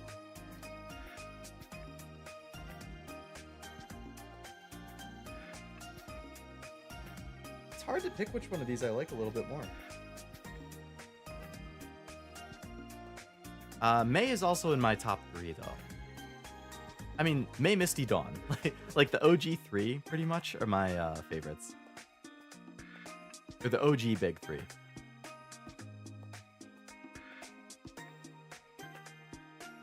Grading such a hit or miss. You can grade a card, get a 9, send it back after cracking it, get a 10. Yeah.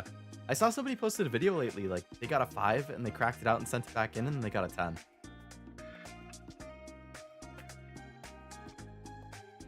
Basing it off the anime? I didn't really watch the anime past, like, the first generation. I honestly don't know what my basis was. 11 or 12-year-old me decided that, and I just never changed my mind. Now that I'm, like, I honestly couldn't tell you. I straight up didn't watch the anime after, like, the first gen. So, I have no explanation on the logic. I said yes. I mean, if that's so, then Little Leo had culture. And I would applaud Little Leo.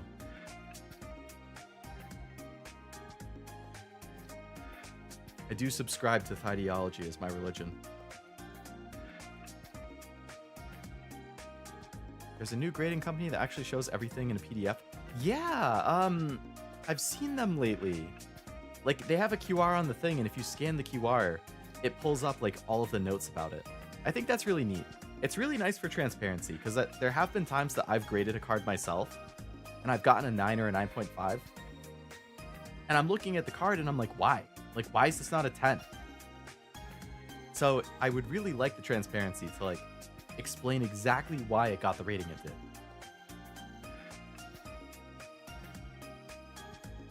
We've definitely talked about this before. I'll always respond as if it's crazy info for the bit. Fair enough. You know how to milk content, Oblivion. Hilda fan? Once I play Gen 5, I'll have a stronger opinion on Hilda. Does Hilda show up in the anime? I know Rosa and Hilda are, like, in black and white too.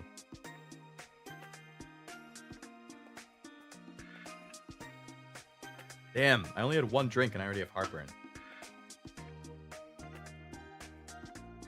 I think Rosa's better, but still a good choice. Quite a bit better than damn. I like Rosa a lot because of Pokemon Masters. She's like one of the starting characters that you get, and I always liked her in that.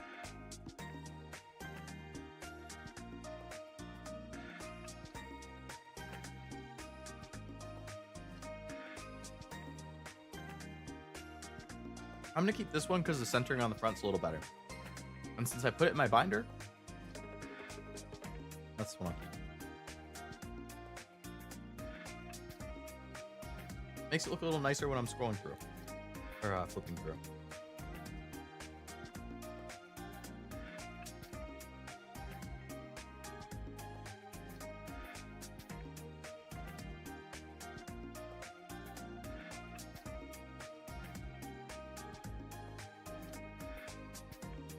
For some reason, they skipped bringing Hilda or Rosa to the anime in favor of Iris.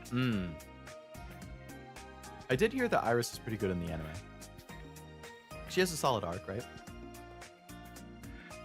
Next by Serena joins, and after that, we go back to not having them in the anime again. Sun and Moon had the friend group, Sword Shield had Go for journeys. Right, the whole friend group is in Sun and Moon. Or like Lily, Mallow, and Lana. I only watched like 3 episodes of Sun and Moon. But I know they're in it. Are, like... For Sword Shield, did they have, like, Marnie, Hop, and Bede in the anime?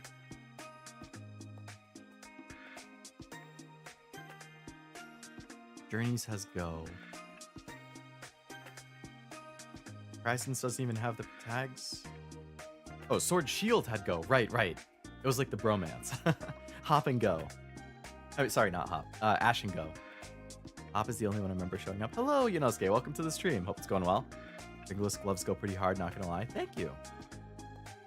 I recommend them if your hands get cold easily like mine.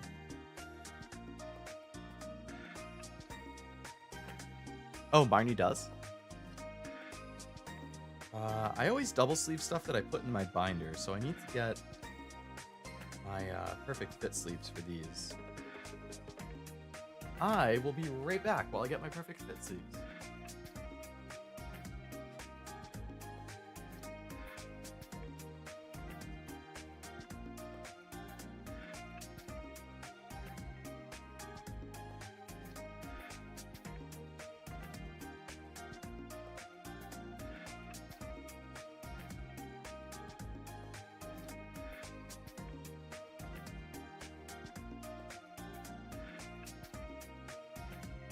Perfect fit. Actually, I need my binder too, so I can actually put them in the binder, but I don't have it with me, so I'm gonna be gone for like another, probably 30 seconds while I get it.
Okay, I got my binders, but I also need to go on a quick idle meeting because I had alcohol, and that goes that always makes me need idle meeting.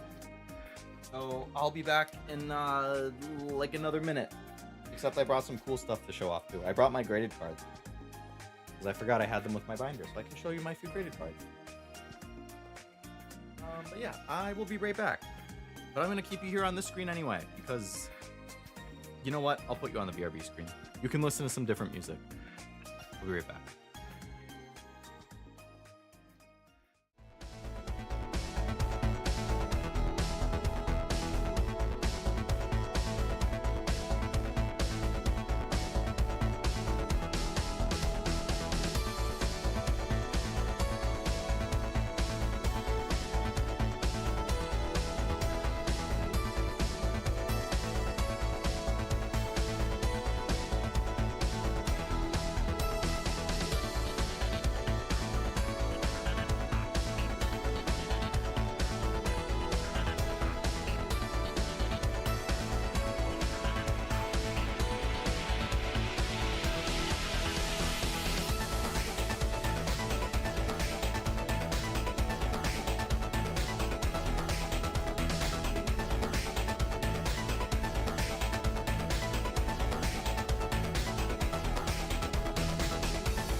I have returned. Hello. Hello, hello, hello. Living Dex needs only the best.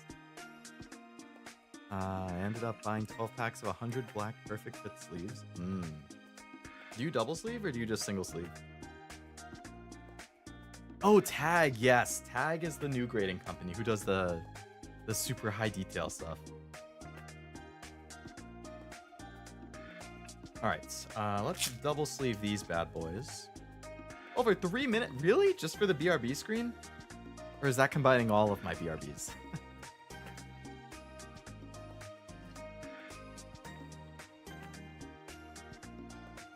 Looks like there's like a little slit on this card. So, I mean, on that sleeve, so I'm not gonna use that one. I'm very particular. I end up throwing out, I feel like, half of the... Like, you can... I don't know how clear it is. There's like something on the sleeve. And that always bothers me, so... I feel like if this is a pack of 100 sleeves, I probably throw away at least 20 to 30 of them. It needs to be a really good condition sleeve if I'm putting my cards in it. I don't want any like residue get in it and then damage the card or anything.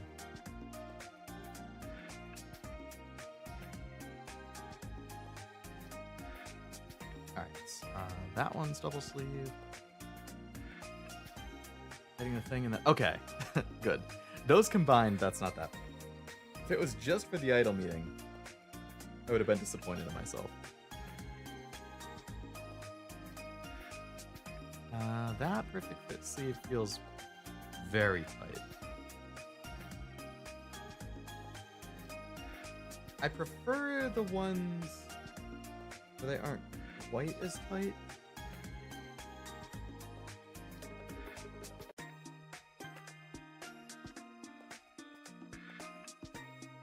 That one's even tighter than the last one.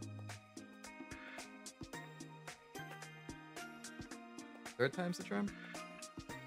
Oh yeah, that one was done pretty nice.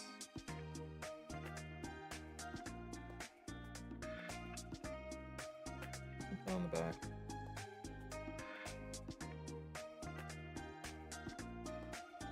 Never mind. There's gunk on that. What's the point of a sleeve if it's not going to do its job? Right.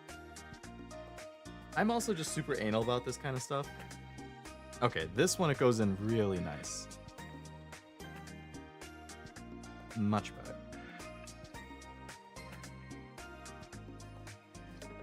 But yeah, I mean, that's the downside with the perfect sleeves. Like, most of them are good, but every once in a while you get ones that have, like, dings on them that I just get worried that it's gonna, like, damage the card over long periods of time. Rock is good. 4 more to go.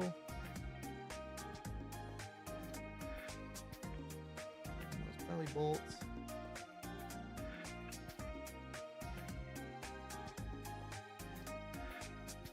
Free to go.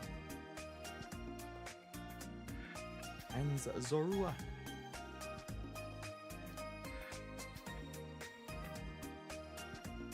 Oh, that one was really good.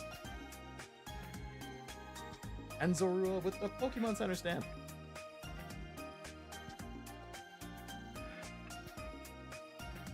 I feel like these trainer Pokemons I should probably put in the binder that I have the trainer galleries. Because they're closer to those than normal full art trainers. And also my normal full art trainer is also like... that binder is basically completely full. I'm gonna need a second one within like 1 or 2 more sets. Ooh, that perfect fit sleeve is really good. Really good. Alright, so all of those are double sleeves now. Oh. The Pokemon Center N has a little bit of whitening in the corner there. Again, not a huge deal because I used to be insanely anal about it too, but I'm more lax about it now since I put them all in my binder. Like, if it's like PSA 9 or better, that's good enough to me. It doesn't need to be like 10 quality. You know, if there's a tiny bit of whitening here or there, it is what it is. I still consider it near mint. Basically, as long as I consider the card near mint, it's totally fine for my binder. That's all recycling. I have such a massive pile of packs next to me. Alright, so these need to go in the binder. This will go in the full art trainer binder. But all the rest of these will go in the trainer gallery.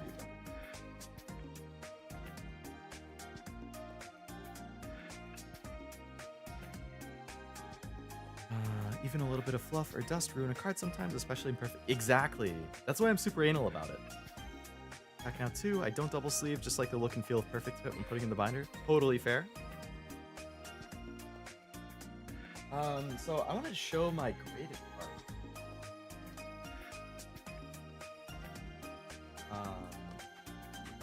I got this one. I got the Misty Starmie Trainer Gallery card. I love the art on that, and Misty is also one of my favorites. Got that in a PSA 10. Pretty nice. I do say so myself. I got the Dawn Trainer Gallery card. Also in a 10. It's a little left heavy. The centering's not perfect, but PSA, I think as long as it's 60-40, you can still get a 10. And I would say that's probably 60-40. One of my like prized possessions though for the graded stuff is I have a Japanese the Dawn like trainer gallery, or they called it a character rare back when this came out. It was in Cosmic Eclipse. This is the Japanese one, but I have it as a perfect 10 from CGC. It has a 10 in every single category. Perfect 10. That's like one of my Pokemon card prize possessions for sure. Because the perfect 10s are really hard to get.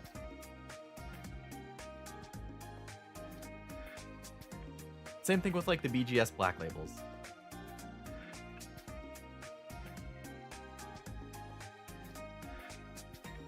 After that, and I taunt Neko with it. I dislike both Dawn and Piplups. I don't know why I keep it. Just to taunt Neko, I guess.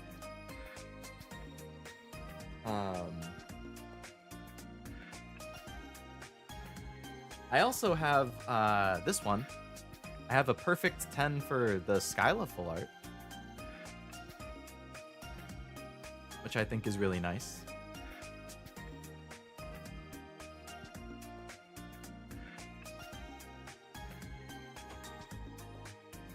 And then I have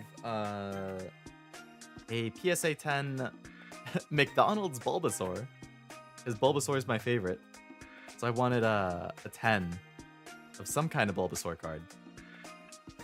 I thought that one was nice. I like the... Some people really don't like the confetti holo, but I personally like it.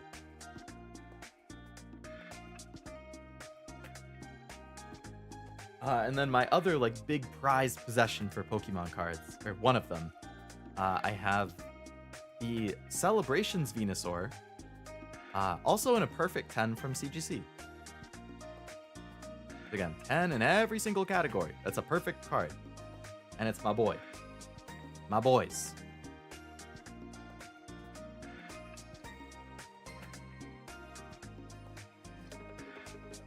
Yeah. Those are like my graded cards. I have very, very few of them. But I wanted them for like my favorites. So, Misty, Dawn, Bulbasaur, Venusaur. Yeah.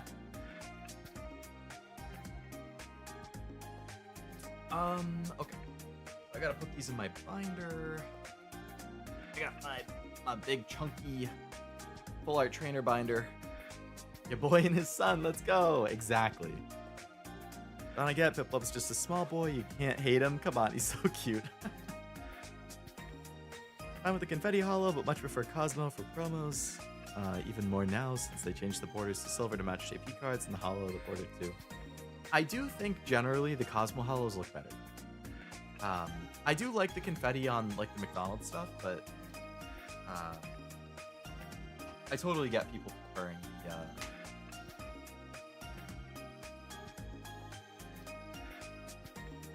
Cosmo. So I mentioned before that I've opened I opened one prismatic ETB because my mom got it for me as a gift. My one main pull was actually one of my most wanted cards, which was the Friends in Paldea or Paldea full art. I love the Friends cards. Like, just having the group of all the main characters together. I don't have any of the other full arts from that set, but I love the Friends cards. It's just nice seeing all the characters that you like from the game, like, all together. The game, the anime, whatever it is.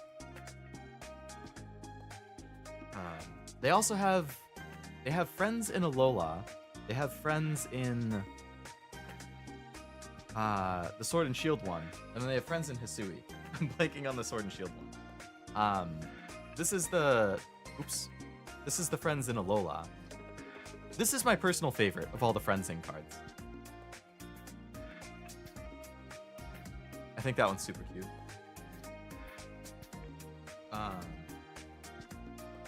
And then where are the other ones? I know I have it. Just a matter of finding it.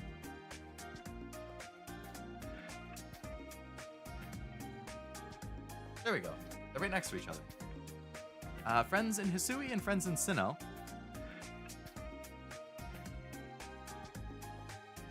Those are pretty nice group ones. Galar, yeah, that's the other one. Where's my friend? Oh yeah, and there's the friends in Galar. So there's been 5 friends in then? Alola, Galar, Hisui, Sinnoh, and now Paldea. Yeah, I really like those. Alright, Brock, let's get you in here. Unfortunately, this whole section needs work. Because Friends in Paldea is the only full art trainer I have from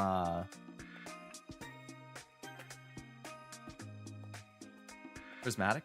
And there was probably like 10 full art trainers in that set. So I need to get the rest of them. And then Brock is the only full art trainer I got from Journey Together, but there's only 3 in that set. It's Brock, Iris, and Ruffian. So there's not a whole lot in that set, which is good. But like, I'm gonna need a new binder because all of these pages are completely filled in. And this is the last page. Like, that's it. Like, the binder is completely full at that point. So, I don't even have enough spots left in this binder to fill in Prismatic and Journey Together. It's not the XL Oblivion, it's just the normal 12. I don't think I've seen the XL go in stock. I haven't been paying too close attention, but yeah, this is just the normal one. And you can see, you got XY stuff there, then you got Sun and Moon, then we're in the Sword Shield era. Ton of full art trainers in Sword Shield era. Now we're in Scarlet Violet era. Like, I got everything. I got the Japanese and Chinese exclusive ones, except for the 3 that are worth like $4,000 each, because I am not paying that for one card. But yeah, I need a... So I think, yeah, my Trainer Gallery Miscellaneous Trainer Binder, that's where I'll put these ones.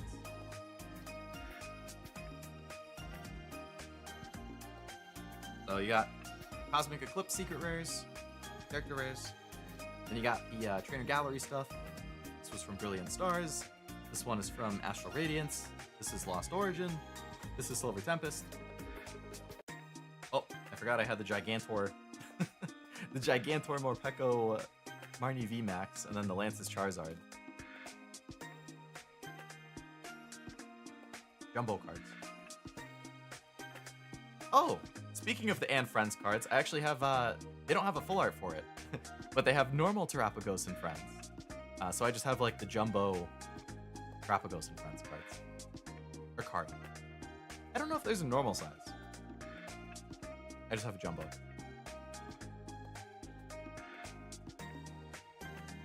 And then once I finished the Character Rares and Trainer Gallery, I was like, well, now I don't have any other trainer stuff, so I started getting, like, sleeves of trainers. And I just throw, like, I just put like an energy card in the back to keep it like straight. So yeah, started collecting the trainer sleeves just to keep up with like trainer art. Got a nice Elisa there. Got a nice red and Pikachu down. I really like the group ones here. Like the Lily Malolana one there. And then this one. This is like my favorite sleeve. Or I love that that one there. I'm blanking on Acerola. Acerola like looking super happy. But I really like this group one. Cynthia, Professor Sycamore, N, Blue, Silver, May, Rosa, Lily, Marnie. Like that's such a good group shot of so many like iconic trainers all together. Got the red with Pikachu down there. I just put an energy card. Oblivion. Just like a random junk card.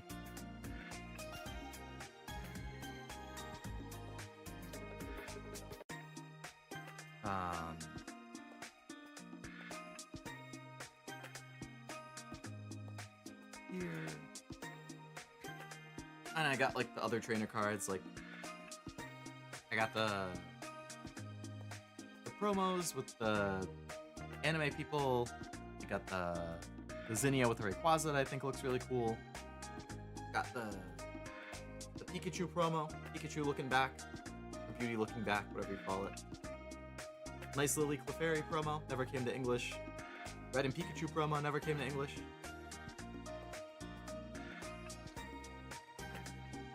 I am a true collector of the trainer cards. Oh, that's actually kind of nice. So I have it up to like the perfect spot for the new stuff. So I'll just throw this stuff in there for now. Yeah, 6. So there's 4, 8, 12. I think there's 14 cards plus the 3 promos. There's 17.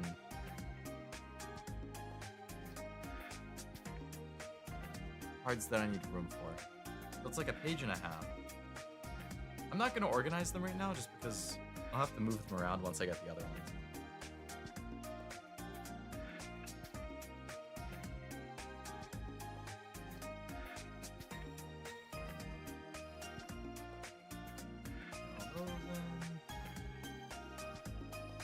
I don't really like... I want these two next to each other. Could have been all Bulbasaurs. True. Could have been. Coulda, shoulda, woulda.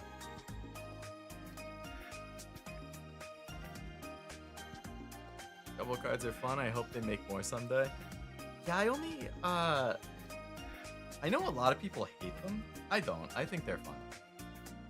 I mean, I prefer normal size, but like, you know, I'm not gonna go crazy because of a jumbo promo. I think they're fun just for like different stuff. Alright. Got those cards in the binder.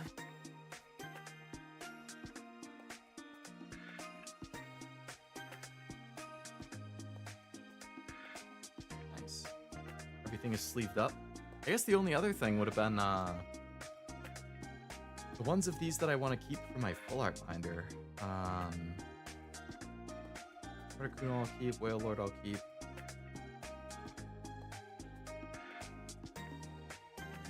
I'm not really attached to Lycanroc, but I think it's a cute art. I'll keep the Noibat because that's cute. This is like the only one I'm not sure on. I think the Rockruff sleeping there is really cute. I like the colors. Yeah, you know what? I'll keep it. The memories of pulling it. So I would want to double sleeve those.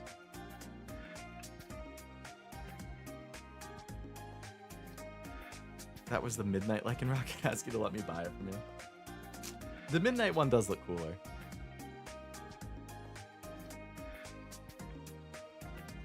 Keep the pupper, gotta. Midday's my least favorite. Wait, there's 3? I thought there was only 2. I thought it was just day and night. Lycanroc, that's Gen 7, right?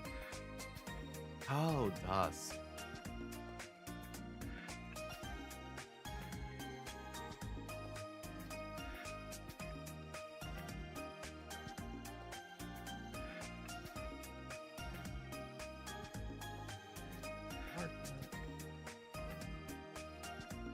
Ashes Lake and Rock was that? That's how they separated.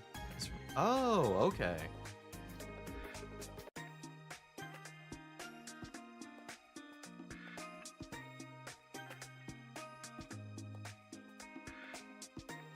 Makes sense.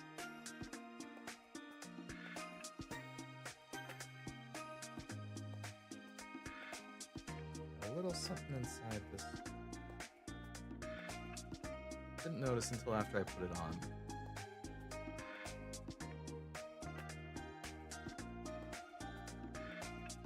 There we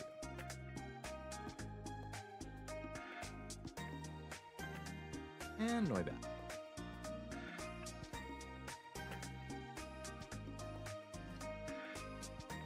Ooh, that one is tight. How about another?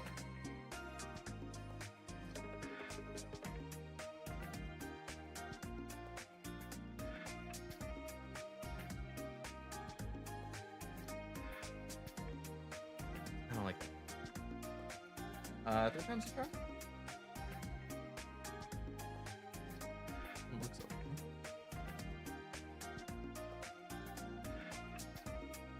Ooh, nice. That one's slid in. Cool. Alright, I don't have my full art binder with me. Or near me, so I'll have to put those in separate. But they are sleeved up and good to go.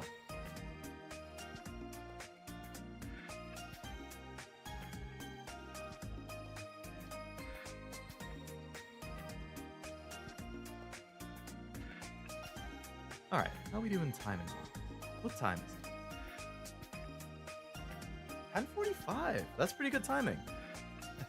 I wanted this to be shorter than my usual streams because, like I said, I'm trying to get my sleep schedule back in order. So I've been trying to get to bed by like 11 a lot of nights. Basically by 11 on weeknights, and then like midnight-ish on weekends. Outside of my Thursday stream. That one I'm willing to go a little later on.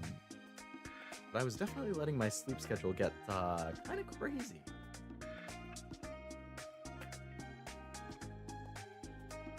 So I think that would probably be a good place to call it, now that I've finished the opening and sleeving and putting of things away for now. I don't have anything else special to open or show. Pretty good. Going to bed after this again. Early here, only stayed up because I noticed you had started streaming. I appreciate you hanging out and chatting and everything, for sure. I know it's borderline middle of the night for you now, so I do appreciate you hanging out. Hopefully it was worth staying up. No super crazy pulls, but still got some good pulls. Noticed your sleep schedule, typically streaming till midnight my time. Yeah, those Thursday ones always go pretty late. Like, I've been in such a bad habit for a lot of the past couple months, like, for the last few months, really, where it was like often staying up until like 1 or 2 a.m. for no reason, really, like just laying around on my phone. And then I always try and wake up by like 7 every morning. So then I feel miserable in the morning because I'm like, damn it, like I only slept for 5 hours. And then I'm mad at myself. And then I just rinse and repeat over and over again. So I'm trying to make like a conscious effort to start writing it. Again, like the Thursday streams, I don't mind going late for. Because I work from home on Fridays. So, you know, if I go until 1 or 2 a.m., I don't care that much. But like Tuesdays, when I stream Tuesdays, rarely. I'd like to get back into the Tuesday streams. But like when I do, I go in the office on Wednesdays and I try to leave like, in an ideal world, I work 7 to 3 or 7:30 to 3:30. Basically, the rule at my office is like, as long as you put in your 8 hours, it doesn't really matter when you show up or leave. So if I show up at 7, I can leave at 3. I don't have to stay till 5. You know, I could do 7 to 3, I can do 8 to 4, I can do 9 to 5, I could do 10 to 6. But like, I really would like to do 7 to 3 because I really like having the extra 2 to 3 hours in the afternoon.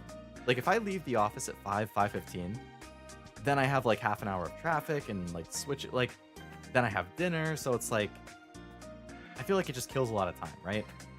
But if I leave at 3, there's less traffic, I get home earlier. I feel like it's just like 2 extra hours of freedom, you know? So I really want to leave to like work 7 to 3-ish. But if I'm working 7 to 3-ish, damn, I accidentally just turned the music off, I think. If I'm working 7 to 3, I basically have to wake up at like 6:15 every morning so that I have half an hour to like get ready and then 15 minutes to drive it. So that's another reason why I want to write my sleep schedule, because if I don't go to bed until 2, I am not getting up at 6:15 to go to work. Hell no.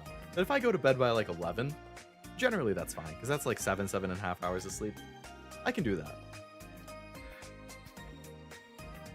But yeah, basically I want to try and get a consistent 7 to 8 hours in, and I want to try to go to work early so I can leave early. But to do both of those things, I need to try and write my sleep schedule.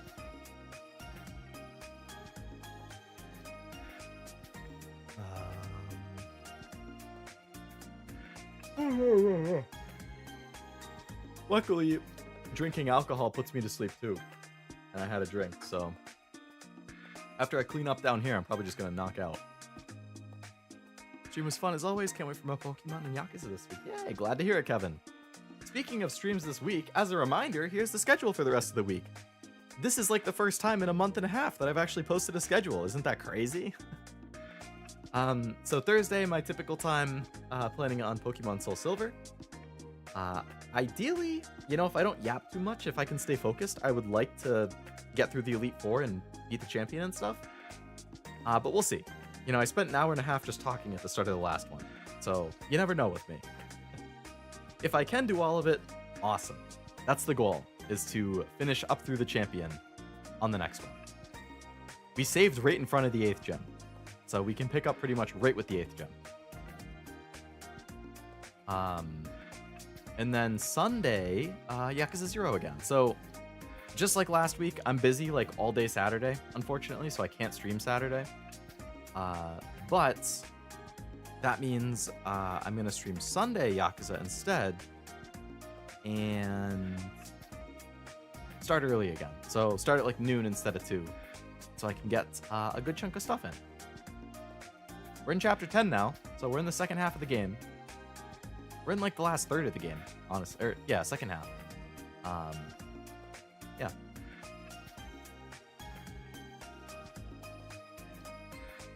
It's me for real, going to sleep at midnight to 1 a.m., waking up at 5:30, 5:45. It's killer, man. It's killer. It takes a lot of discipline to like fix the sleep schedule though, because it takes like a couple weeks of it to get in the habit, and staying disciplined in those couple weeks is rough.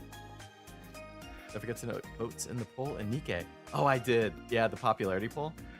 It's so hard to pick a top 5 because there's like 8 to 10 that I really like. But I did vote today. I'll have to try to remember to vote daily. Thanks for stream. Thanks for stream. Thank both of you as well. Anyone watching?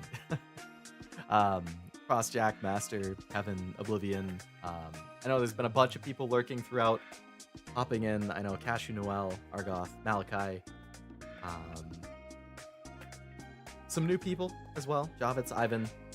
Well, Ivan's not new, but you know, Tim. There were lots and lots of people who were in today. Draco, I think. I might have missed Draco when I was listing the names earlier. Yeah, there's been a lot of people in today. Thank you for watching. Regardless of how much you were... Oh, Yunosuke popped in too. Regardless of whether you were here for 10 minutes or the whole stream, I appreciate it as always. I know we didn't pull anything crazy, but I still pulled some stuff I was happy with, so hopefully it was enjoyable to watch and chat and hang out. I'd like to do more opening streams again. I miss doing these. I think they're a lot of fun. But I'm expecting the next set to get scalped to high hell, since it's the Trainer's Pokemon again plus Team Rocket stuff, so I don't know. I don't know how attainable it's going to be. I feel like resale stuff is already pretty crazy. I can actually check. I think I still have a TCG player open. Let's see. Let's see how expensive the Destined Rivals stuff is right now. It might not even be up on.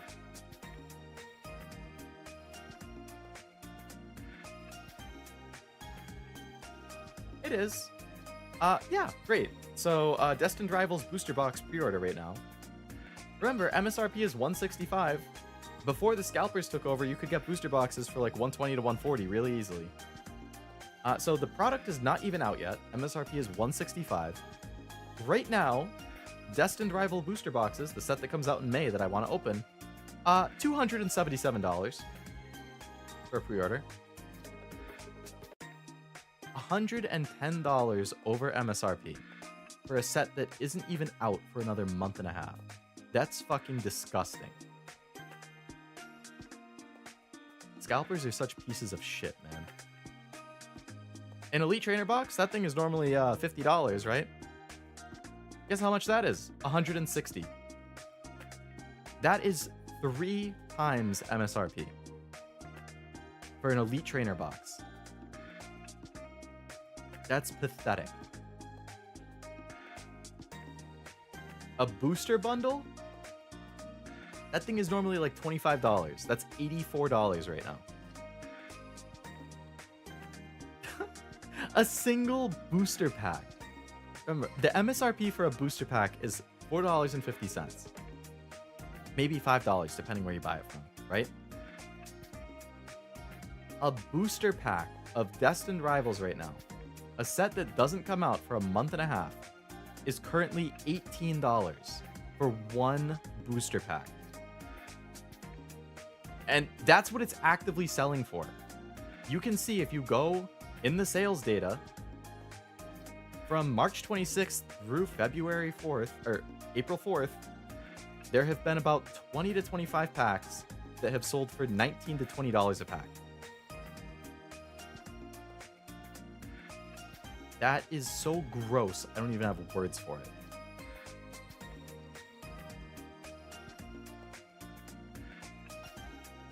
So at the current prices, I'm not opening the new set. I can tell you that now. If I can find it for MSRP or very slightly above MSRP, I will buy it and I will open it. But generally my limit for stuff is like 25% over MSRP. That's like the maximum I'm willing to pay over MSRP. First, if I really want it, if I only kind of want it, I'm not willing to pay more than MSRP. If I really, really, really want it, I will pay 25% over it. So that $50 ETB, I would pay like $62, $63 for it. Like, not that much more, right?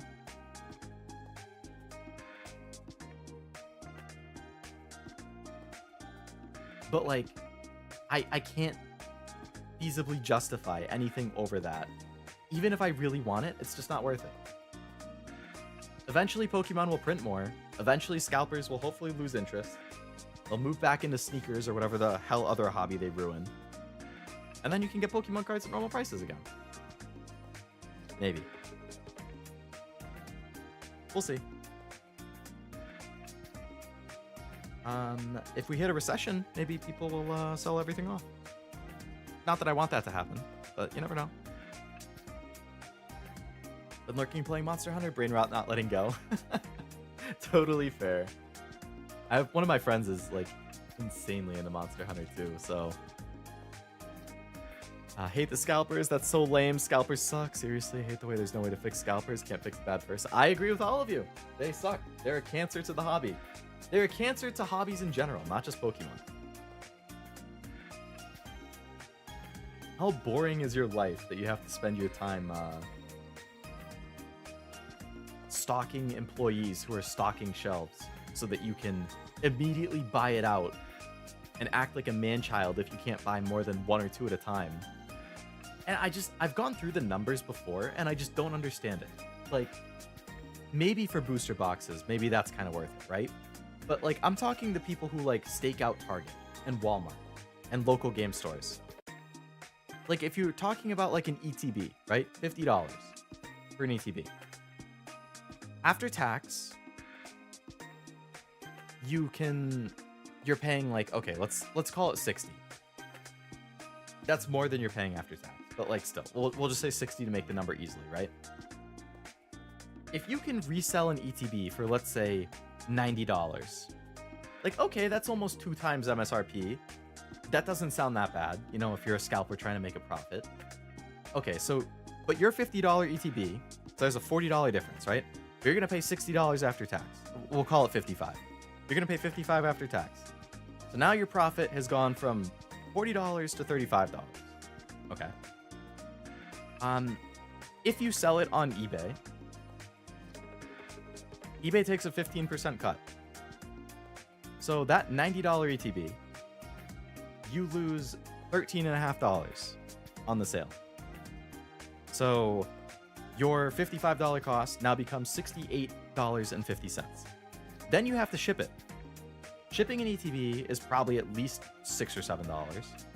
We'll call it $8. So $67.50 now becomes, or sorry, $68.50 now becomes $75.50. So you make $14 on one ETB.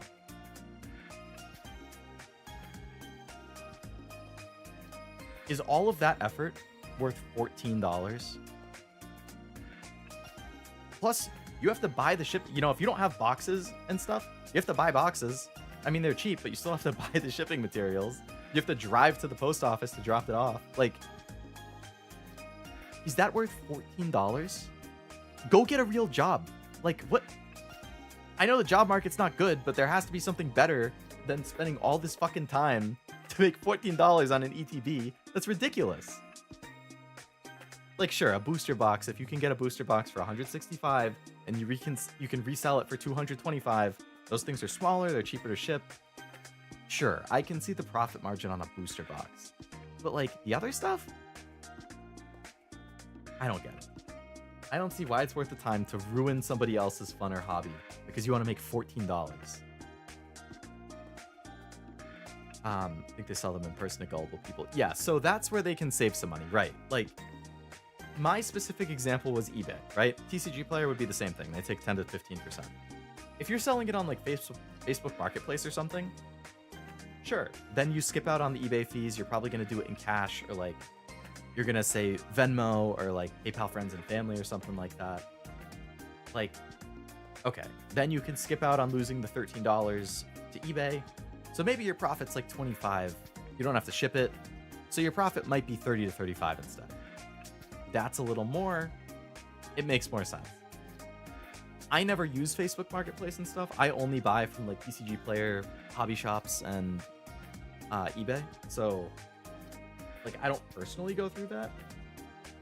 But yeah, I mean, if they're trying to sell to like, you know, parents who are trying to buy cards for their kids, and don't know any better, and they're gonna spend $90 on an ETB because, you know, little Jimmy really wants it, then that's where the scalpers make their money. They're duping parents who don't know better. They're duping people who are gambling addicts and they need to get their next hit of opening packs and can't help themselves. Like, they're shitty people. They're shitty people with nothing better to do than to ruin everybody else's fun and hobby.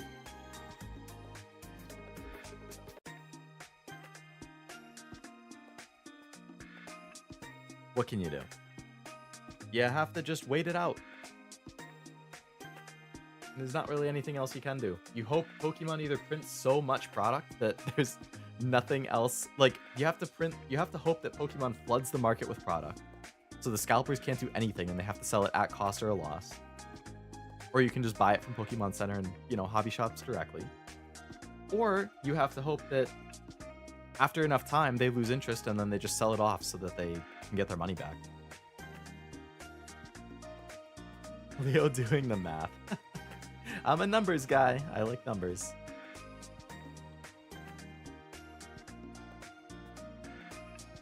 But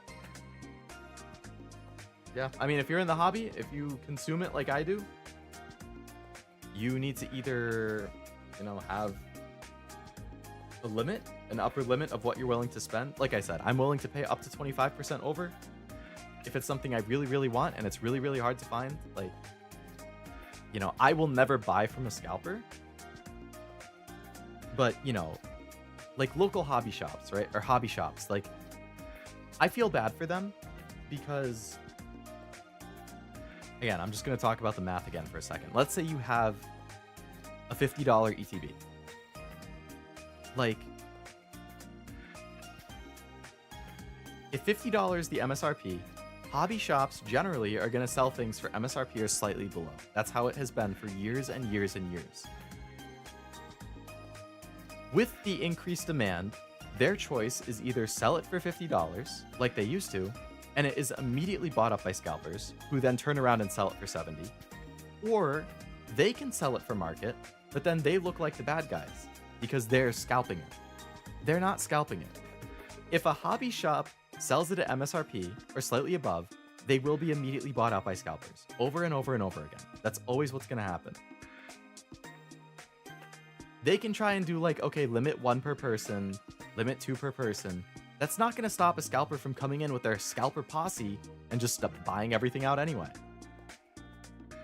So if a hobby shop doesn't sell it for market, they're just going to lose.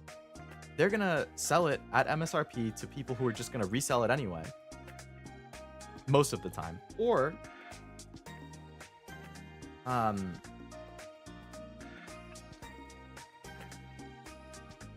I completely just lost my train of thought.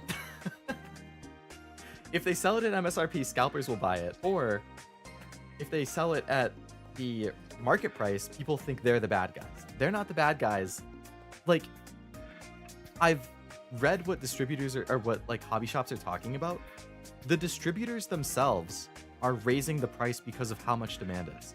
Hobby shops are getting less product than they used to because there's so much demand from everybody that they are cutting people's like allocations to spread it out more evenly. And the distributors, like let's say a distributor, like normally a hobby shop's buying it wholesale, right? They can't do that anymore.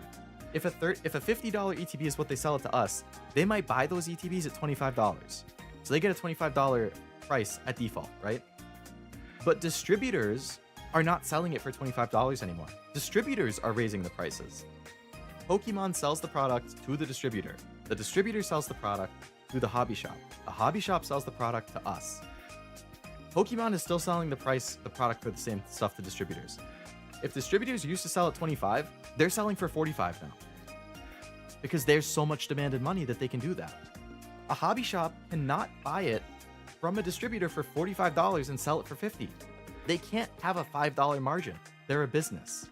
They need bigger margins.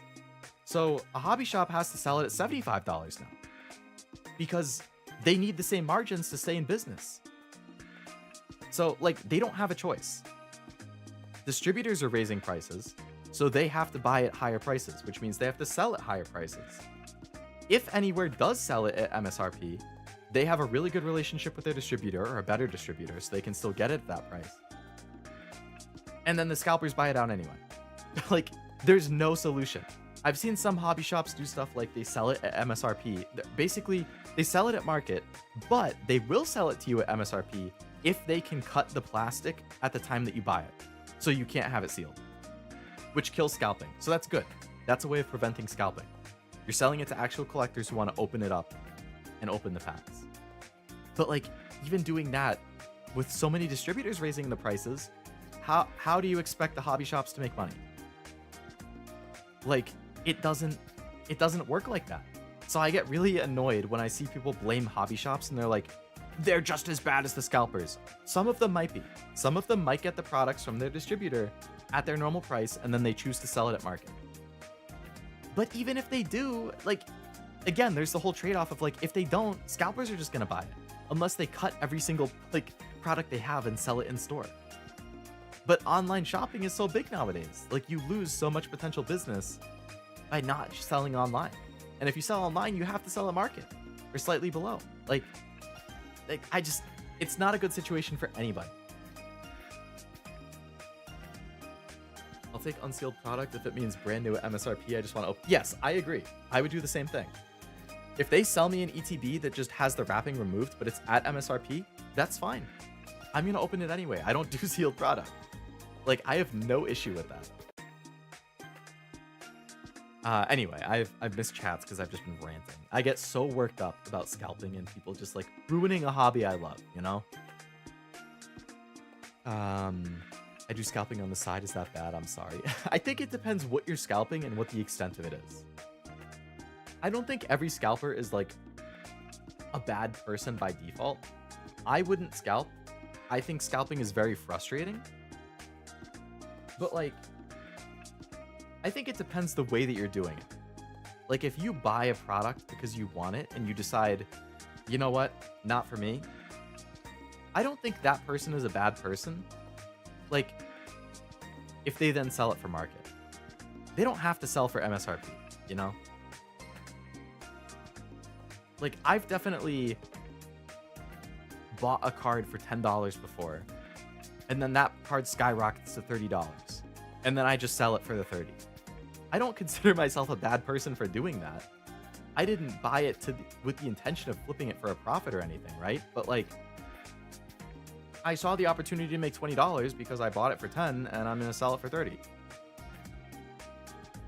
But if you're like, if you buy out every copy of the card for 10 and then you flip it for 30, then you're scalping it. You can say it's supply and demand, you can say it's capitalism, like, I get it. But, like, I don't know. I think it depends on the product. I think it depends on the amount. I think it depends on how much it is. Like, there's a lot of factors to it.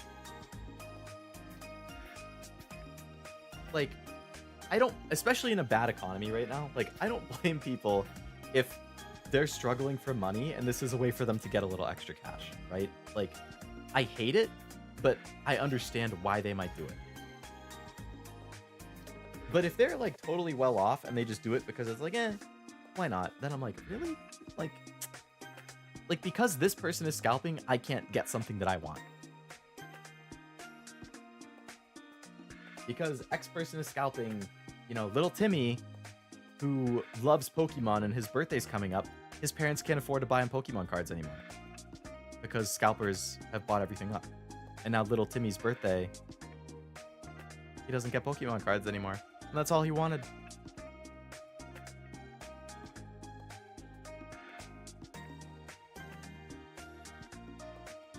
I feel like I'm in a math economics class. Leo would make a good teacher.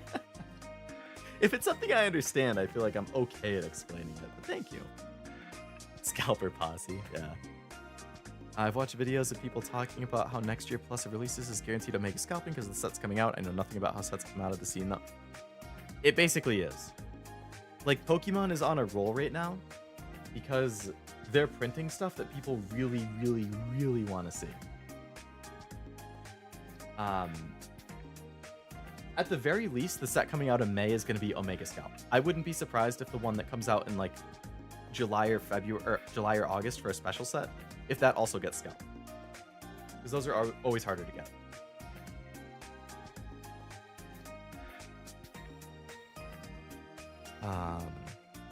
They could do that. Each successive buy is more expensive. Sure, you can buy 2 at MSRP, but anything above that is more than MSRP. You get it. Children get it. Scalpers can't. Yeah, exactly. That, like, rolling thing is a good idea, too. I haven't actually thought about that before, but right. Like, you can get, let's say, a max at 2 of MSRP. If you want more than that, because the demand is so high and so many people want it, you know, if they increase, you can keep buying more than 2, but, you know, for numbers 3 and 4, you're going to pay 25% over MSRP. For numbers 5 and 6, you're going to pay 50% over MSRP. For anything 6 or over, you're going to pay market. I think that's a good way of limiting how much people can buy. You know, so, like, that's the other kind of annoying thing, is that people are so desperate for product right now, right? Like, that if they can find it at market, I mean, at MSRP, they just end up, like, buying it out anyway. Like a normal collector who is so frustrated that they can't get it, they're so desperate to open stuff. If they walk into a Target and there's 5 ETBs sitting there, they're just going to buy all 5 because they want to open it so bad and they haven't been able to. But that means nobody else can buy the 5.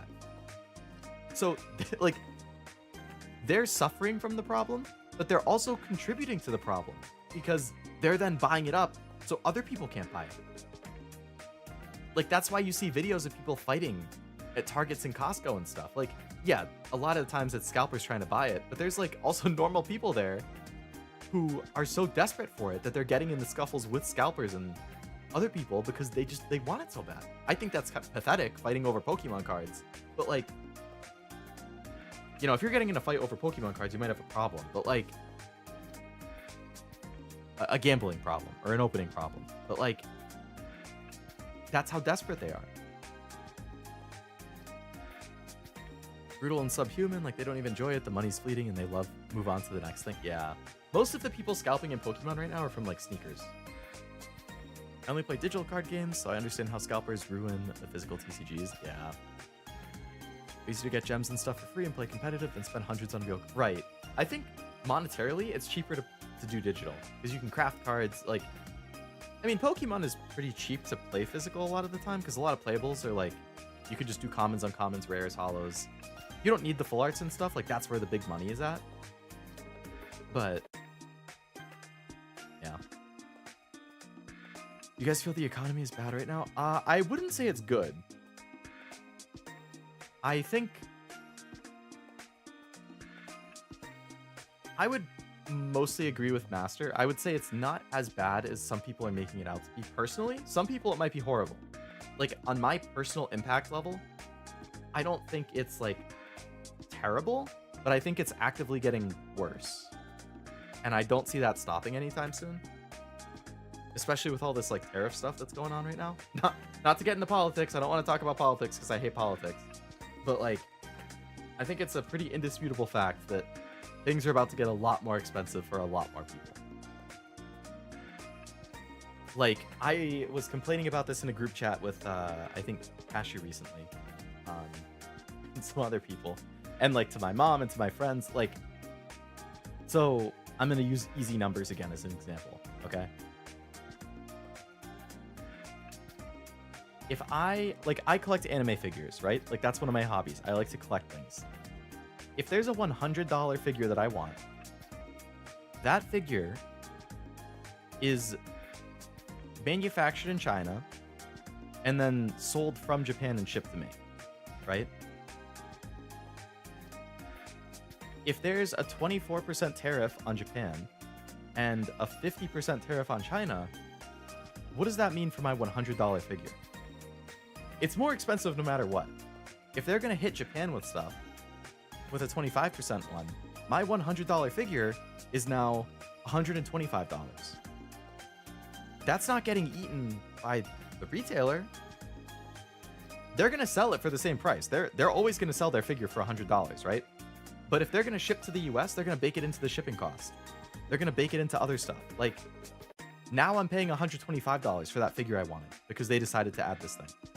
Now, to be fair, most of the world has an import tax on stuff like that.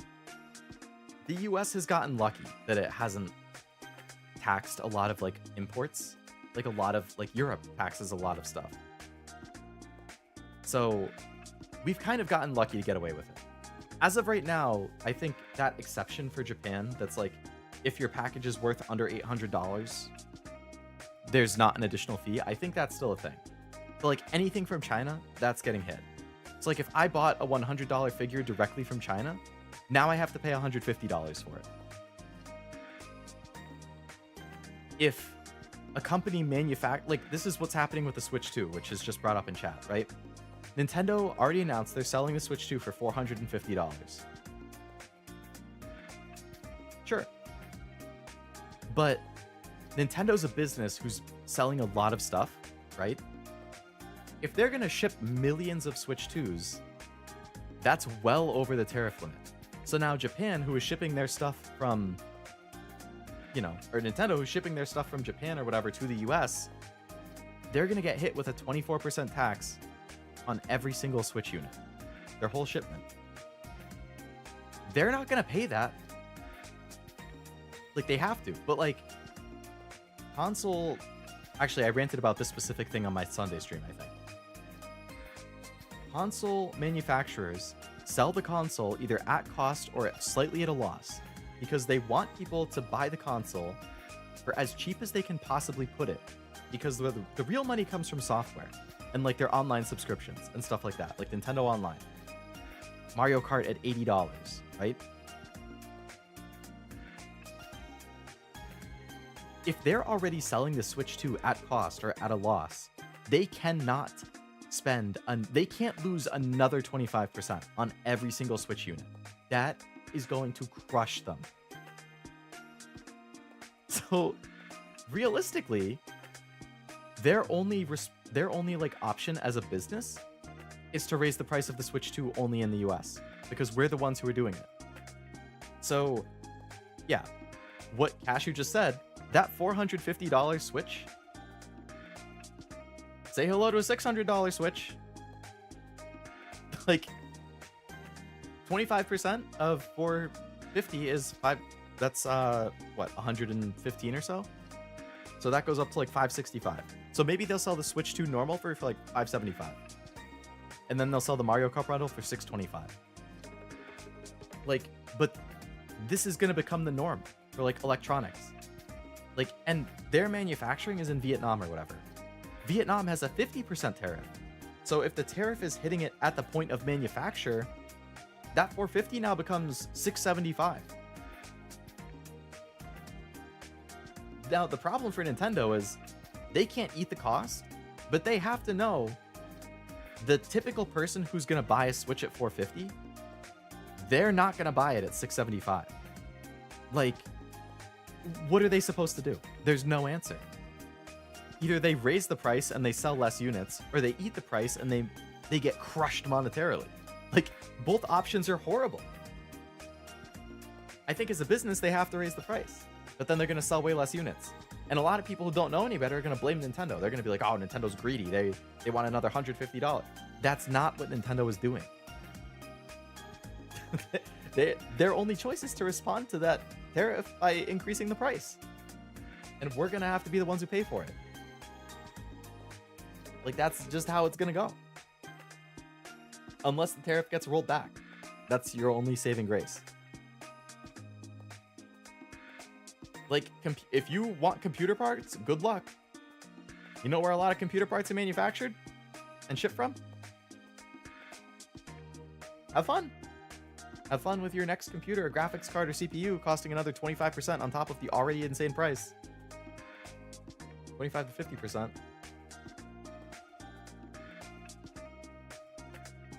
That's going to be a lot of things. So I think, yes, I think the economy is going to get a lot worse as all of this stuff starts going on, because everything is going to get more expensive and our wages and stuff are not going up. So while we still make the same amount of money, a lot of stuff that we typically would buy for fun or for daily use or, you know, whatever, is now going to go up 25 to 50%. And we just have to make do with the exact same money that we already get.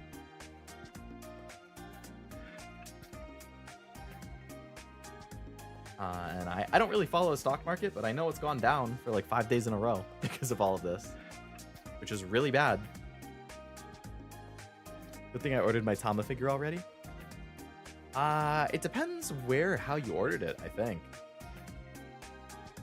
Like, if you ordered at one, like Ami is where I order from, they don't take payment until they actually ship it. So, again, I don't think they're gonna raise the price of the figures, but like, they are gonna raise the price of the shipping just to offset the tariff stuff. I do know some places have been saying though, like if you already ordered something, they'll honor like the current price of it, which is good. You're slowly losing the shorter stream than normal status. That's true. This is what happens when I get going with the yapping. I don't think Nivy will buy me a Switch 2 now, unfortunately. Yeah. I don't think anybody's going to be affording 2 Switch 2s anytime soon.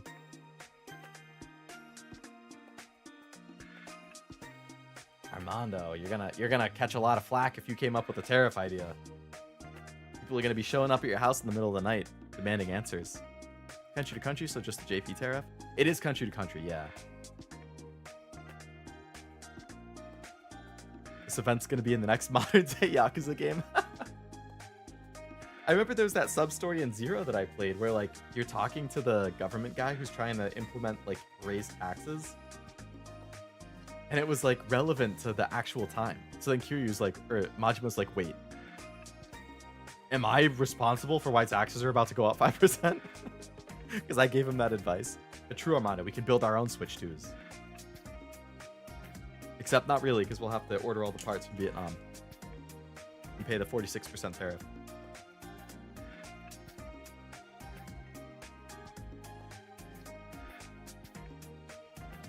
People need to understand inflation, comparison to Switch games and the Switch back in 17 are nearing current prices. Yeah, that's the other thing I've seen that frustrates me. Like,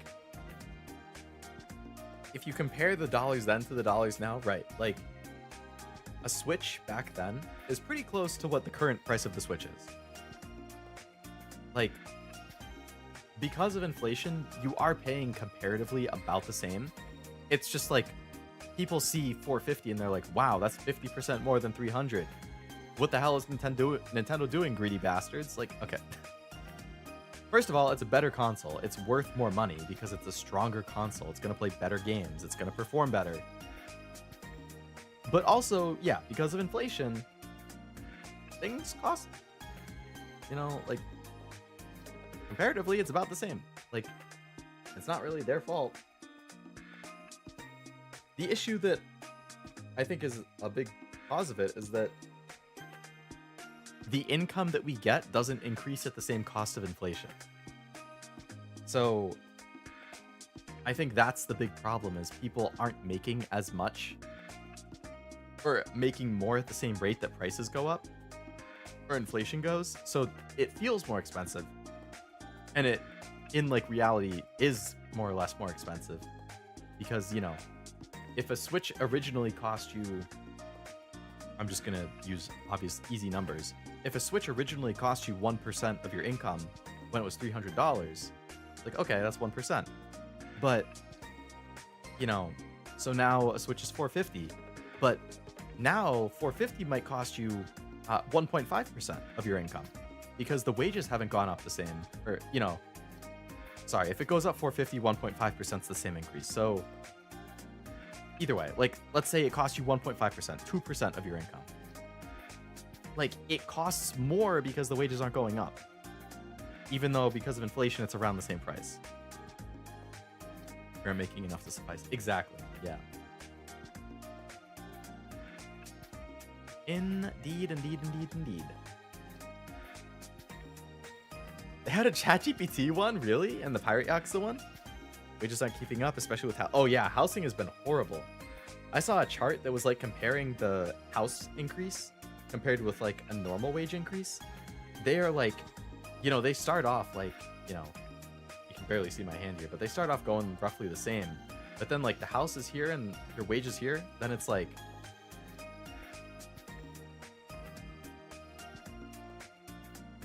Like, you can't even see my hands there, but like, you get the point.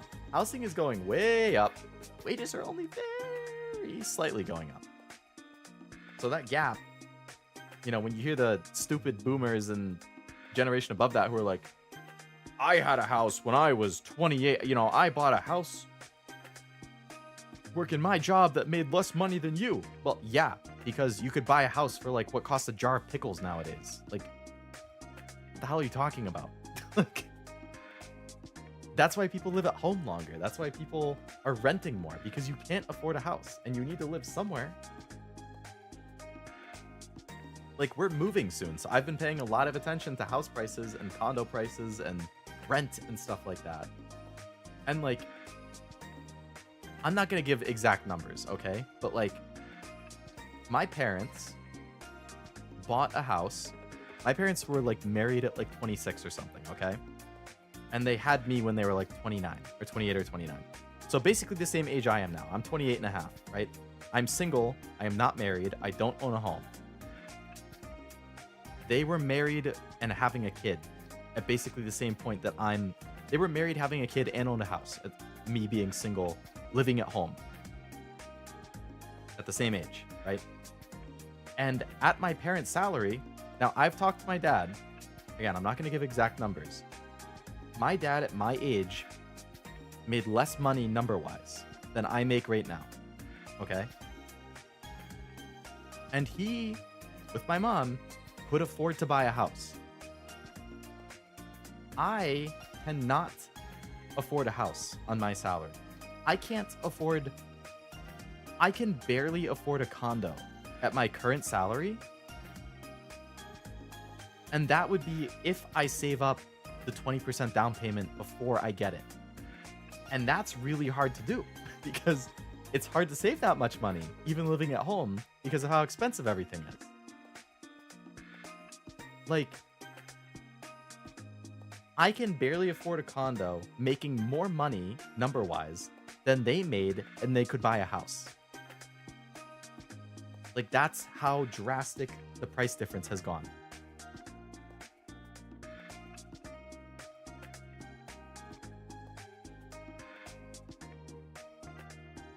Now, you know, I'm lucky in a lot of ways that on my current salary, could I buy a condo? If I had the down payment saved up, I could. I think I could feasibly afford a condo on my current salary if I had the down payment saved up, which I don't. I'm working on it. I'm trying to save, but it's hard. But a lot of people can't do that. A lot of people can't buy a home. They can't buy a condo. They can't even afford rent in a lot of places because rent is so astronomically high. And they're like, well, you know, why don't you work harder? Why don't you work more hours? Why don't you get a new job? In this job market, the job market sucks. How are you going to get a better job that easily?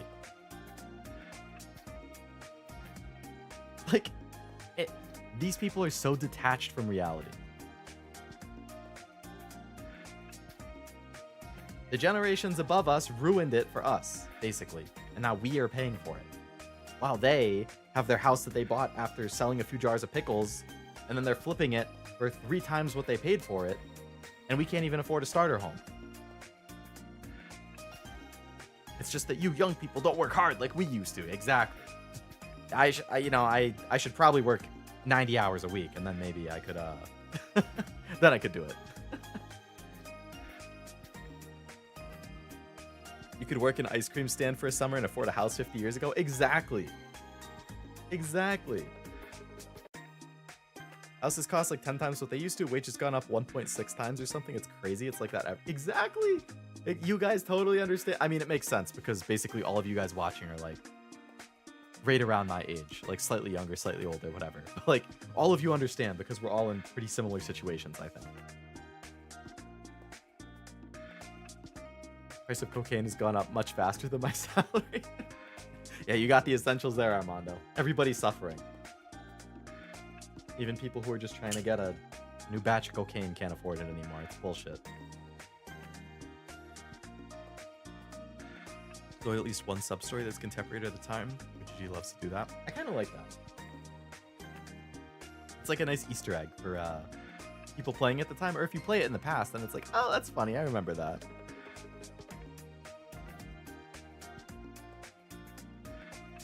I've done a lot of... I feel like I've ranted for the last like 45 minutes about scalpers and then about tariffs and now housing prices.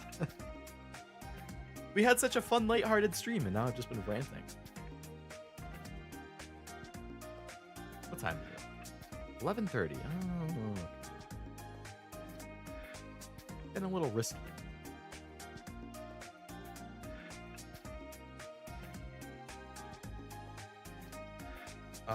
But yeah, all of that is to say, I think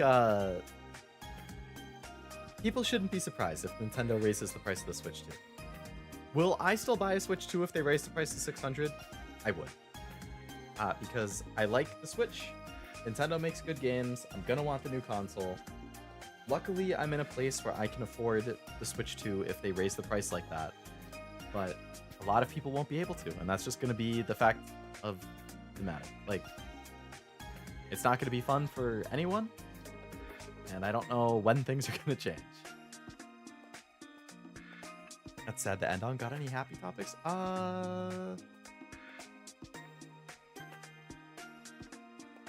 have a shipment of new games that I might stream coming.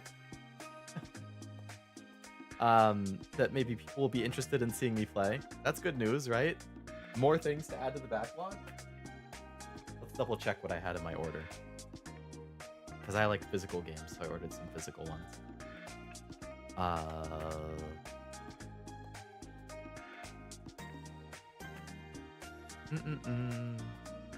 Where's my shipment info?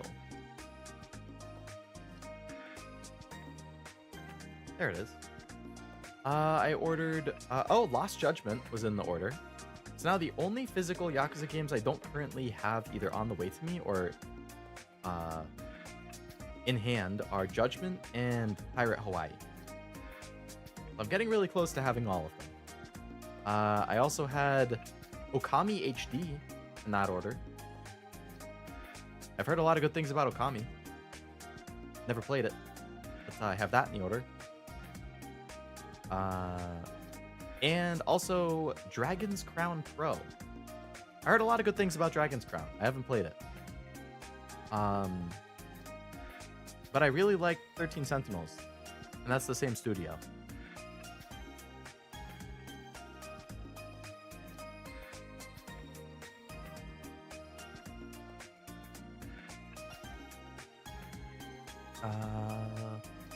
I'll think about roasting marshmallows with Theo and the robot girl. Forgotten her name.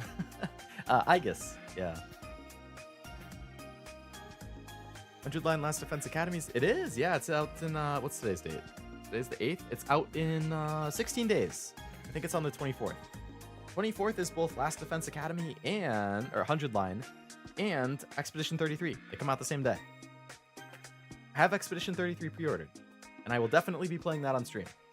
I'm hoping I will play it on release day. So on that Thursday, the 24th, I'm hoping to start Expedition 33. 100 Line, I'm definitely gonna get. I just haven't decided if I'll stream it or not. Because I think I'm gonna like it a lot. I think it's gonna be really good. I actually was just reading an article about it earlier today. Kodaka and Uchikoshi, they were talking about it. Apparently there's 100 different endings. And apparently none of them are just like simple bad ends. Like they actually put effort to make all of the endings like unique and stuff, which I think is absolutely crazy. But I think that's really cool. And I like both of them a lot as like creators and writers and stuff. I like Danganronpa, I like Zero Escape. So I really want to play it. I just don't know if I'll play it on stream because, I mean, it's basically a visual novel. So it's a shit ton of reading. So it's going to be really long, and it's going to be a ton of like reading and talking. So like, it's kind of rough because like my throat gets sore after, depending on the day, like 4, 5, 6 hours of talking. So I know that that game is going to be brutal to stream as much as I want to. So I'm trying, like I'm waiting to see reviews. I want to see how long it is for the average player. And how much voice acting there is. If it's like Danganronpa type voice acting where it's just like random lines, or if there's like more voice acting, like, I don't know. I think those factors are going to determine whether I play it on stream or not.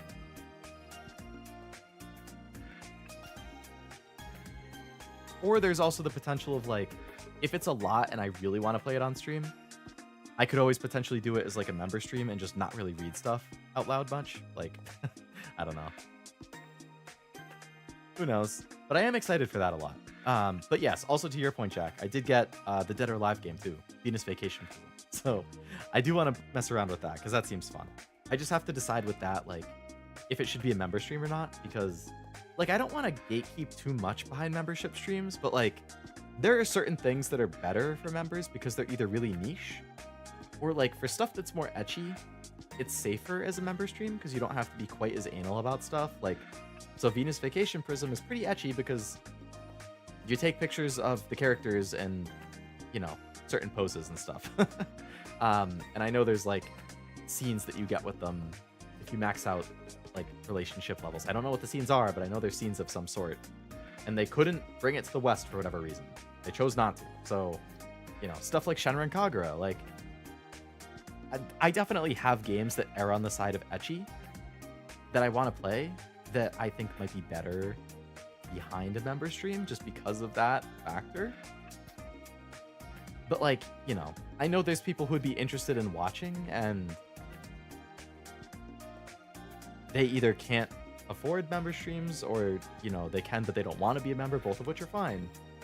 And then I feel bad because it's like, well, I know these people would like to watch it, but like, so if I put it behind a member stream, I feel like I'm gatekeeping it. I don't want to gatekeep it, but like, it's just risky having them as public streams. So then, like, I'm torn on stuff like that. I need to figure it out. You know, I have plenty of visual novels I'd like to play, where if it's a member stream, you know, I don't feel it's obligated to read every single dialogue. Like, I can read some stuff, I can kind of casually play it, they might have etchy CGs. You know, like, that's going to make me not want to play it in a normal stream. Like, but if it's a member stream, I don't care as much. So it's hard to say. I want to get Split Fiction, but it's sold. Really? Split Fiction sold out physically? That's good for them. I hear those games are really, really good. Surprised it sold out completely. Love Okami? I didn't even know there was an Okami DS game. I have the remaster for PS4 is what I ordered. Oh, it sold out on Amazon. I order a lot of stuff from Best Buy. You could check them. Most of my pre-order games I get from Best Buy. I feel like they're good.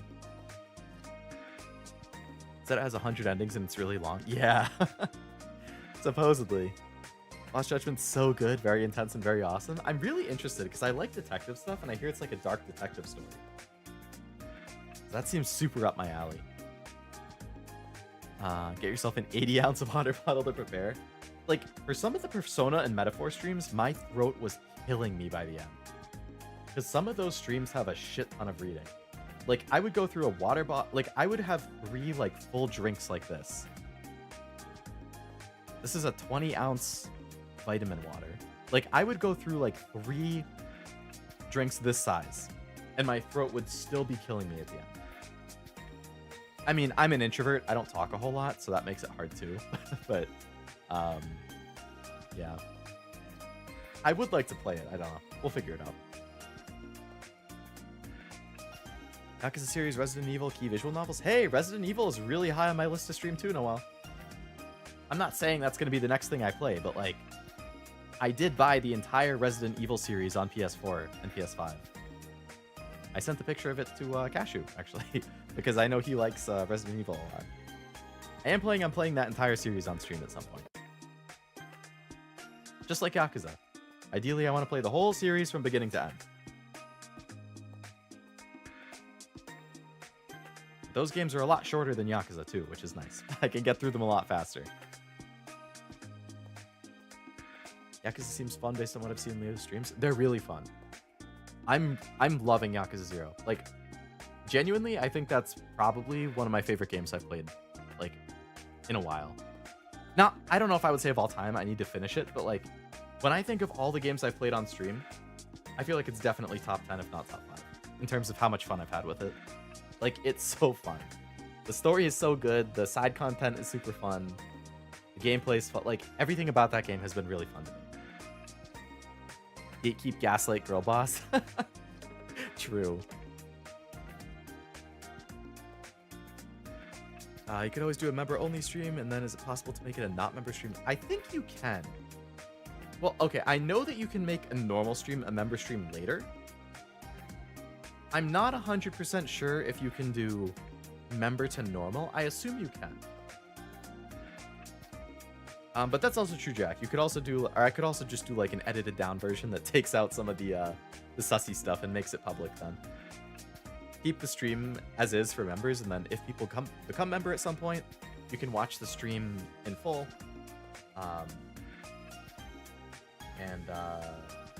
If not, then you have the cut down version.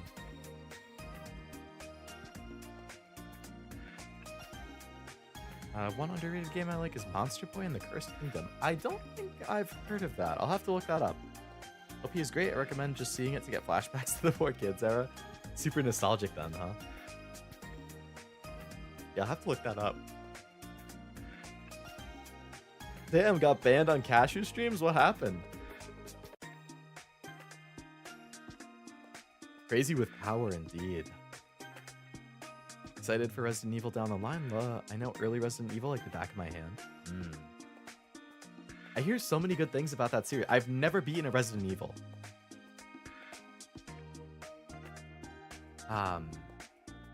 I've played... Alright, so off the top of my head, I played a little of the original Resident Evil 4. Didn't finish it.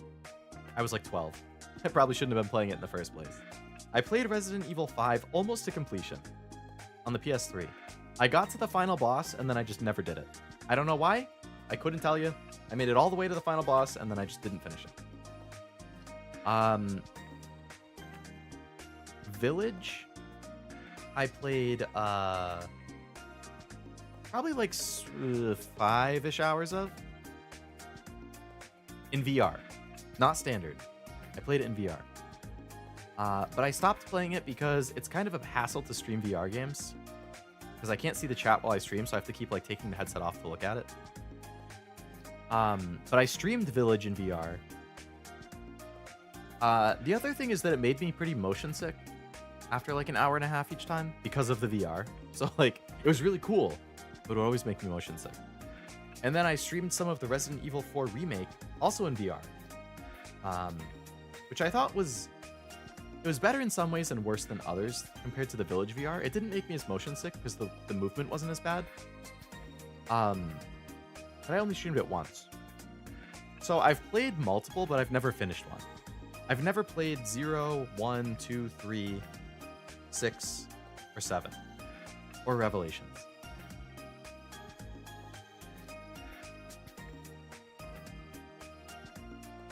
You can turn off DVR so no clipping and nobody can rewind, and set the stream to delist once it finishes to edit before it goes live. Oh.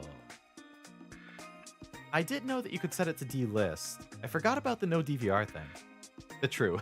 If you turn no DVR on, then people can't like go back and clip if you slip up on something, which is good.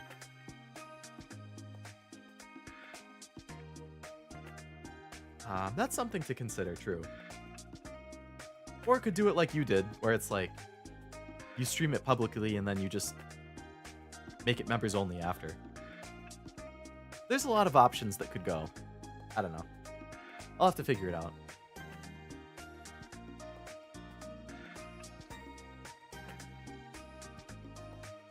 Don't do it like I did. Hey, as long as you don't get raided by a bunch of kids. I mean, you can't help that that's what happened to you. Like, you never could have predicted that the one time you stream a sus game, you're gonna get raided by a bunch of kids. That was the nail. Yeah. Well, beat the Resident Evil that was on GameCube. Off the top of my head, I know they had the remake of the original, and I think they also had Resident Evil 4, both on the GameCube. Monster Boy is a Metroidvania that has a boy be cursed to be a pig monster. He later gets more monster forms and used them all in classic Metroidvania games. Ooh, that sounds like it's up Cashew's alley. I know he likes Metroidvania stuff. More of a survival horror purist. I love 0 to 4. Didn't really like 5 or 6. 7 and 8 are good. Remake 2 and 3 are good, but could be better. Haven't played 4. That's fair. I know 5 and 6 is when it started to get contentious. It seemed like people generally liked 0 through 4. And then 5 was like, it was pretty actiony, but people were like, not bad. I know 6 is very controversial. But a lot of people don't really like 6, or people consider it the worst one. And then it seems like 7 people liked because it was kind of back to the survival horror stuff. 8 seems like it's kind of a cross between the survival horror and the action stuff. I'm very curious what they'll do with 9. I've heard so many rumors about it, like multiple protagonists. I've heard open world or semi-open world. Like, I don't know how that would work with Resident Evil. I would be really surprised if they don't announce it this year, though. 7 brought it back to form, and 8 was a good balance. Oh. Okay, that's fair.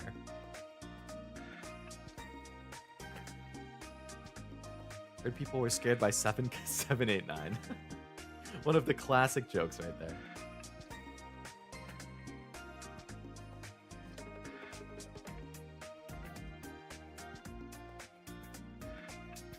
Do I have a habit of just buying every game from a series that I want to play. Because I really like physical, and I'm like, well, I'd rather have it and not have to worry about it later. I'll show you. I'll be back in a sec.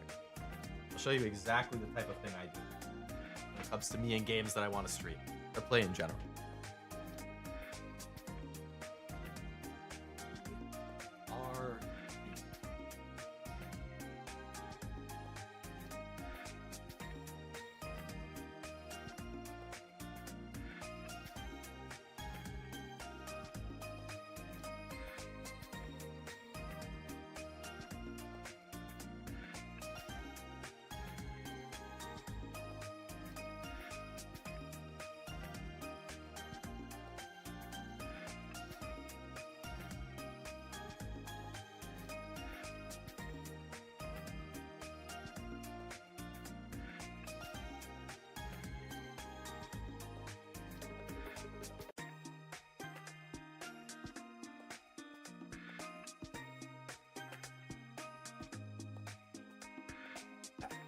I'm back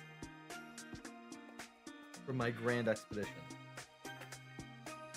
Yeah, like Frost said, so much for my ending stream earlier so I can go to bed earlier. I'll just have to force myself. Well, I'm not streaming tomorrow as far as I know, unless I gorilla for whatever reason. Yeah, so here's what I'm talking about with me liking to just buy up all the games, right? So, like, here's Yakuza 0, which I'm playing right now. Unfortunately, it's the PlayStation Hit version. I don't like the red cases, but it's really hard to find it in the blue case now. And then here's Kiwami. And then here's Kiwami 2. And then here's the collection, which has 3, 4, and 5. And then here's 6. And then here's like a dragon. And then here's The Man Who Erased His Name, which I had to import it from Asia because they never released it in the West. So it's the English version, but I had to import it. And then here's Infinite Wealth. Like, I buy them all because I'm like, well, I want to play it, I'm liking it, so I'd rather just have them all, so then I don't have to worry about ordering it every time it's time for the next one. Like, there's all the Yakuza games. So the only ones I don't have are Judgment, Lost Judgment, and the Pirate Yakuza. I don't like that the Asian one, like, has this big, red, ugly, like, English version on the bottom. It really stands out. But then, like, same thing with Resident Evil, which I have my stack over here. Like, boom. There's the Origins collection. You know, that's 0 and 1. And then, boom. There's 5. But Leo, you skipped, and Ishin, you're missing Ishin. What?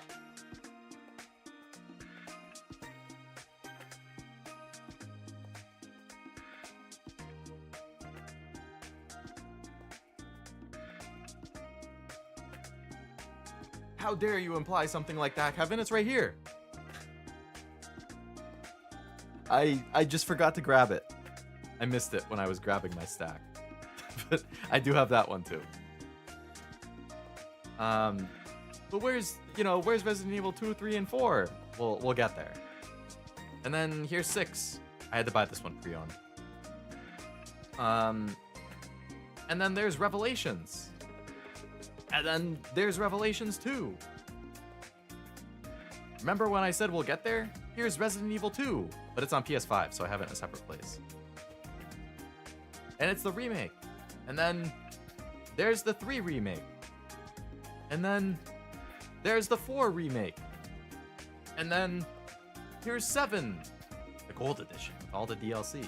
And then here's 8, the gold edition with all the DLC. So, yeah, same thing with Resident Evil. I have the whole series.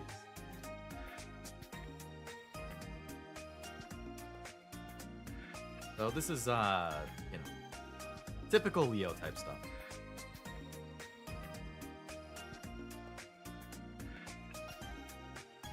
I buy everything for a series that I might want to play. Like, I have every Trails game, except for the Sky ones physically, because I want to play that series. And I will get the, like, Sky remake. I think I'm gonna wait until the Sky remake comes out in the fall, and I'll start with that. What else? I have a bunch of Final Fantasy ones. I have a bunch of Assassin's Creeds. I have a bunch of different Personas. Yeah, I have a lot of stuff. I mean, like I said, I like to collect things. Games are one of them. I like to have a giant game library. Put all your horror games in the red cases. I think that would look cool. Yeah, like the blood. That would kind of work. It would make it easy to tell at a glance, too. If you see the red, like, outline, you know it's a horror game. He has the Pokemon King? I wish. Wonder how many physical games Leo has? A little over 350. I think. Yeah, I have an app where I track it. I have a little over 350. I have a game library. I have a manga library. I have a game library. Like, I love collecting things, man.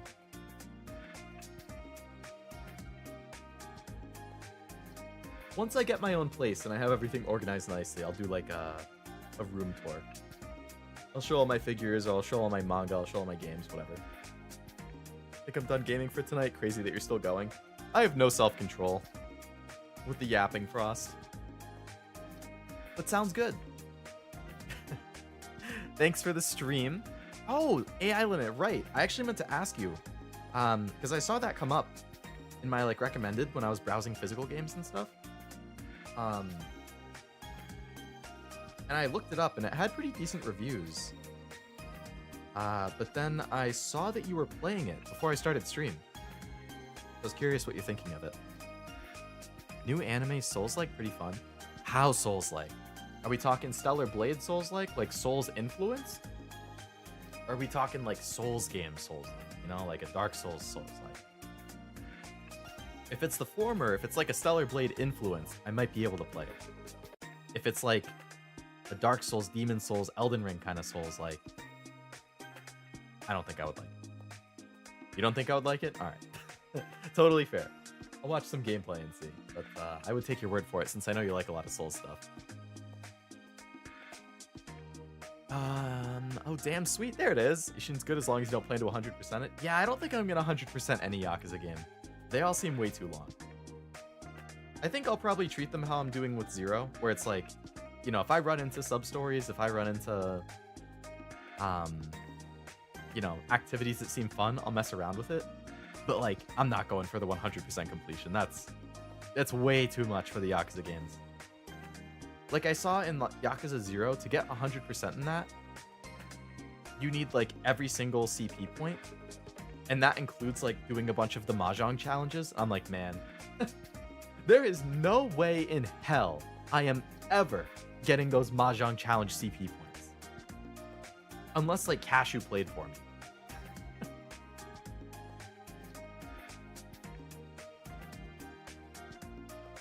Never played one? I feel like you could probably start with, I would recommend.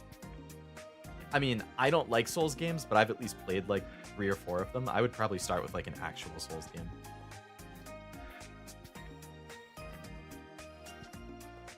But I'm not the one to recommend because I'm not the Soul expert. That would be a Frost's wheelhouse. That being said, I would definitely recommend Stellar Blade if you were interested in that. I really liked that, and I know that's Souls-like. The combat is Souls-like, but it's not as hard. But it's still similar. And also you have a really good-looking main character with really good-looking outfits.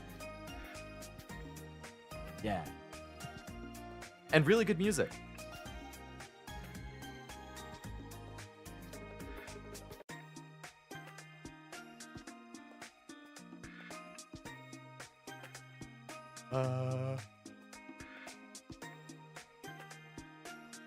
Definitely consider at least doing all the sub-stories for a game or two. It's a nice reward for doing that, at least. I mean, maybe in Yakuza 0.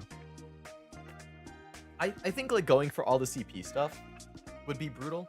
But, like, sub-story-wise, I assume you guys have mentioned something before about, like, after you beat the game, it opens up that, like, adventure mode or whatever. I could just do all the sub-stories in that, right? I could just, like, knock them all out in the free roam.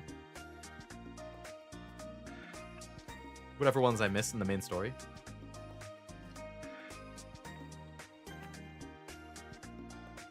If you're able, I would recommend playing the original PS1 versions of 2 and 3, but the remakes are fine. Do you prefer the originals to the remake? I heard the Resident Evil 2 remake people really liked, but the 3 remake I heard is kind of contentious. And then the 4 remake is like phenomenal, I guess. I don't know why they dropped the bar with the 3rd one. Or dropped the ball. Sorry, not dropped the bar. If I'm free and you're doing it, I'll be there. We'll see.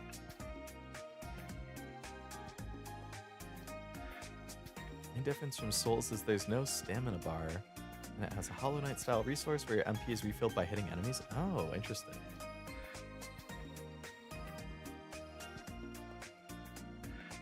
The remaining ones in Premium Adventure. That's good. That's good for cleanup. The main thing that makes up a Souls game? I feel like it's... Again, I mean, Frost can answer better than me. I feel like the way that I always consider it Souls game is the way the combat plays and how like deaths and respawns are treated. Like if it's very focused on like very punishing combat with lots of parrying and dodging and you have to play carefully. Plus it has like that bonfire system. I feel like it has to have the bonfire system. Checkpoint system with refilling heal item. XP drop by enemies is used for levels and items. Yeah, so I guess the bonfire system, checkpoint system with refilling item, healing XP. Yeah. Or refilling healing items. So Stellar Blade does do that. Well, okay, actually let me think. Stellar Blade has like save points scattered across the world. You can only save at those save points. But I don't think they refill your health. I think there's like a store at the save point and you can buy the health items to refill it. Does it refill it when you save? I actually can't remember now. Either way, you can only refill it at the save point. I just don't remember if you buy it or if you get it automatically. R1 light, R2 heavy with defensive options around dodge, blocking, and parrying. Stellar Blade does have all that too. It has the heavy light attack, dodging, parrying, but I feel like it's more action. Like it's not as punishing. It's a lot more flashy.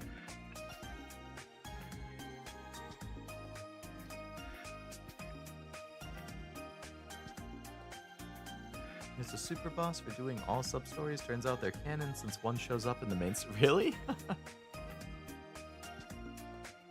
Huh. Interesting thing. Oh yeah, you completed all of this stuff? How about a super boss? Remakes of 2 and 3 are missing content from the original. 2 is definitely better, but both are lacking in certain areas. Interesting. I didn't realize both were. I know I've definitely heard negative stuff about 3.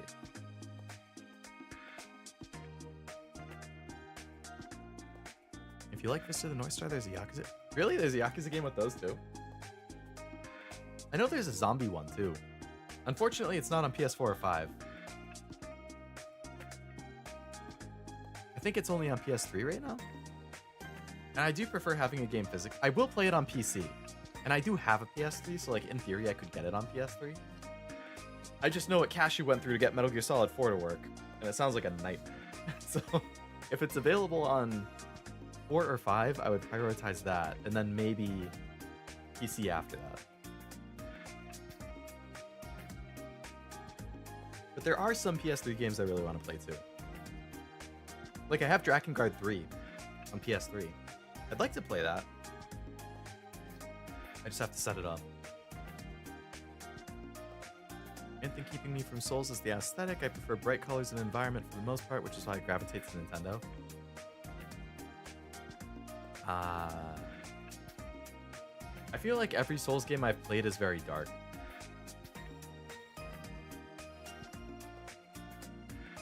I mean, off the top of my head, like Dark Souls 3, Bloodborne, those are both very dark.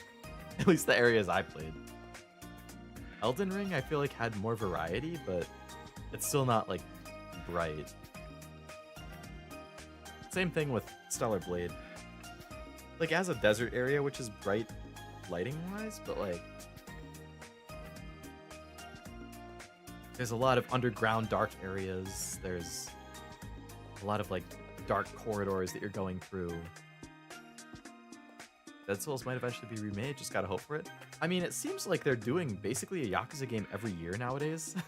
Or every other year or something, so I could see them... Well, so Infinite Wealth came out in what, like 2023? Or was it 2024?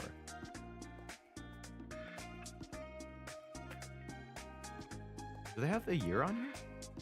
I thought they usually put it at the start.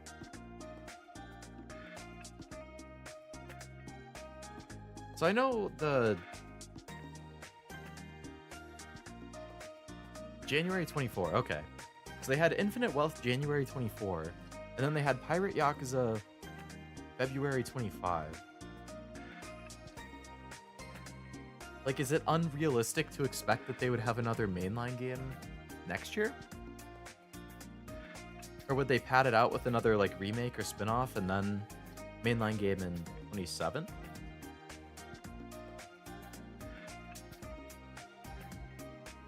Okay, limit's very drab as far as environments. Ah, that stinks. I do agree, like, interesting environments are more fun, but it does fit the tone at least. Those games are usually pretty dark.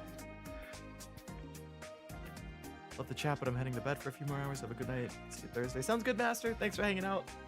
Have a nice night. Hopefully the headache is totally gone tomorrow.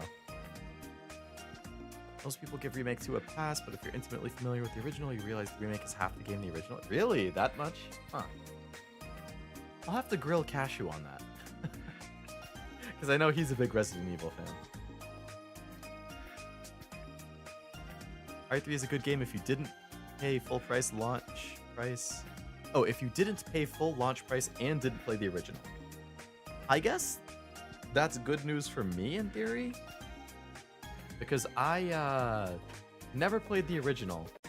And I got the PS5 version of it. Which I believe launched at like either $20 or $30. I think it was $30. They, so like 7 here, 3 and 2, they launched PS5 versions of all of them for like $30 each earlier this year. And they include all the DLC and stuff. Or at least 7 does. I don't know if 2 and 3 had DLC. I assume not. But 7 has all of it.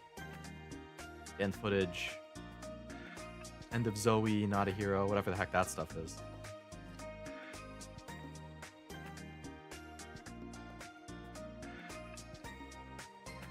It was gone when I woke up for your stream. That's when I slept out. Oh, okay, good.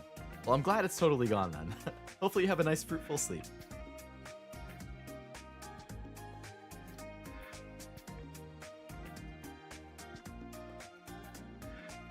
Seven DLC is actually interesting. DLC is good. I like good DLC. I have the 8 gold edition too, so I don't know. Shadows of Rose? I assume that's the only story DLC. I mean, third person mode is just a mode. Mercenary? I assume this is like a side mode. I'm assuming Shadows of Rose is a story DLC.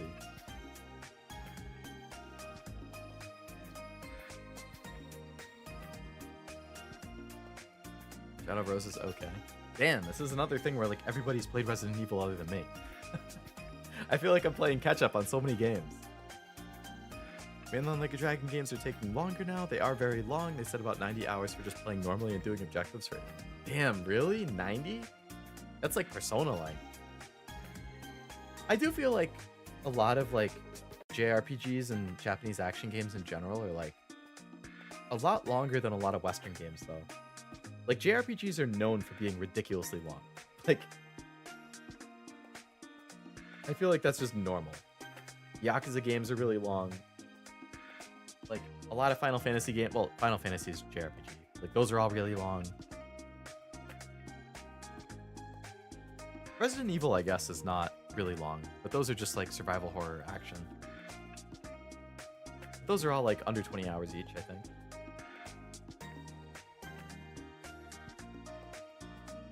Only played 7 and 8. Not 2 more than me, I suppose. I could not agree with that sentence more, Frost. I have very much enjoyed pretty much every JRPG I've played. And they're all so long. So it's like, I want to play them all, but I only have so much time, right? And between, like, anime and games and streaming and manga and, like, other collectible hobbies, like, I have so many things I want to do that it's really hard to justify endless amounts of 50, 60, 70 hour games. But I know they're worth it. Like, they're fun, the story is good, like, so it's still worth it. It's just, especially when I want to stream it, like, 95% of my time that I game, that I play video games, I do it on stream now. it's very rare that I'm playing. Like, the only times I play stuff off stream nowadays are like if I'm playing stuff with some of my like IRL friends on like the weekends, or like it's a spur of the moment thing. Like, I played Volcano Princess off stream last year. I played Disco Elysium off stream last year. I played Lorelli and the Laser Eyes off stream last year. Like, I still occasionally am playing stuff offline, like some college football, some like MLB The Show. Like, there are things that I play offline, but most of my heavy gaming time is on stream. And JRPGs are killer for streams. I've talked about it before in streams. I've talked about it with Cashew. Like, I want to stream them, but they're so long. They are such long commitments. Like, it's really unfortunate that JRPGs are super long and they're very niche. So those are always the streams that do the worst. Like, number-wise. Like, I do this as a hobby. It's not a full-time job. But you still want numbers to go up, right? Like, you still want to see good numbers. Like, you want to see growth, even if it is just a hobby. And I have noticed, you know, it's not going to stop me from playing JRPGs. I'm going to play what I want. And if that is a Persona game, if that's a Yakuza game, if that's, you know, a Metaphor, if that's a Final Fantasy, I know those games aren't going to do as well. Like, I've just come to understand that over my time streaming. But if I want to play it, I'm still going to play it. But I know, going into it, generally speaking, those games are not going to perform as well number-wise as other games will. Because they're more niche. Like, it's understandable, right? I think those games have very passionate fan bases, right? Like, I feel like a lot of the times when I'm playing a Persona, when I'm playing, like, Yakuza, like, those types of games, I feel like people are more chatty in those compared to, like when I played Outer Wilds. Like, I loved Outer Wilds. When I played God of War, oh, people were really chatty in God of War. When I played Stellar Blade, like, those were popular games. And they did well. And people hung out and they chatted, which I appreciate. You know, I don't want any of this to come off negatively. But I do feel like the passionate fan bases are, like, more chatty. Like, people are very chatty in Yakuza streams, which I really appreciate. I feel like for a lot of Persona and Metaphor stuff, like, I would have, like, a dedicated group of people watching them, and they would be very chatty during it. As opposed to, like, the more casual games where people just kind of watch and don't chat as much. So there's, like, trade-offs. There's pros and cons to everything.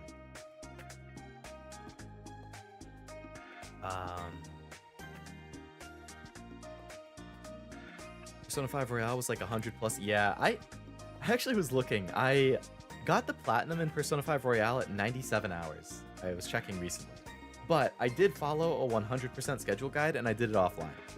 Like, before I started streaming.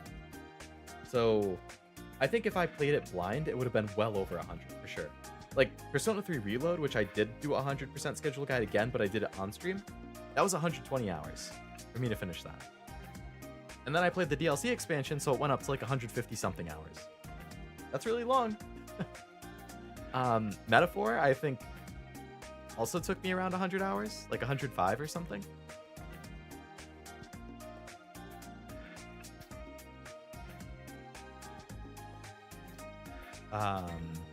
Did base P5 twice? Damn.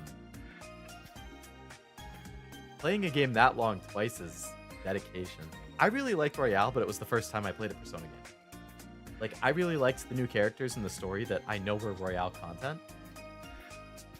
I mean, I would recommend it, but if you've already played base P5 twice, I would probably just look up the P5R stuff. Playing it a third time is... You got a lot of other stuff you could play. Why Yakuza is great, even the early ones are JRPGs with the Brawler skin.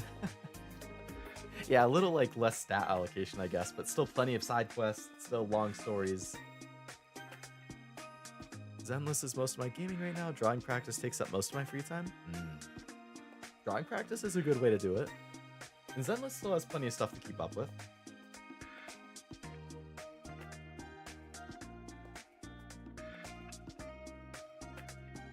Oh, game is nice and short to the moon.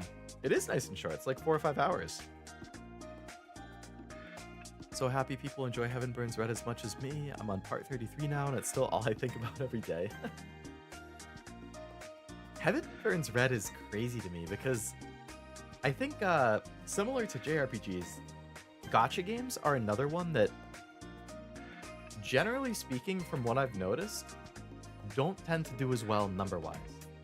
Again, not everything is about numbers. It's about what the streamer enjoys, it's about what the community enjoys, and it's about what does well. There's three big factors: numbers, streamer's personal stuff, and chat's desires, right? Those are the three important things when you're streaming to consider. How much do you personally want to play it? How much do you think your chat will like it? And how well will it do as like a growth thing? I generally feel like gacha is one of those things that does really poorly, like the number growth period section. Like even if the person enjoys it, chat might enjoy it a lot. But like growth wise, like I feel like it's hard to find something that's all three. You can get like 2 at a time, but it's not necessarily all 3. It's like the time, money, and energy triangle. Like when you're young, you have time and energy, but not money. When you're an adult, you have energy and money, but not time because you're working. And when you're retired, you have money and time, but no energy because you're old. Like you can have 2 of the 3, but not all 3. And I feel like the streamer triangle is similar. Like, it can be something that you really want to play, it can be something that your chat really wants to see, and then it can be good for growth. And I don't necessarily think you can have all 3 a lot of the time.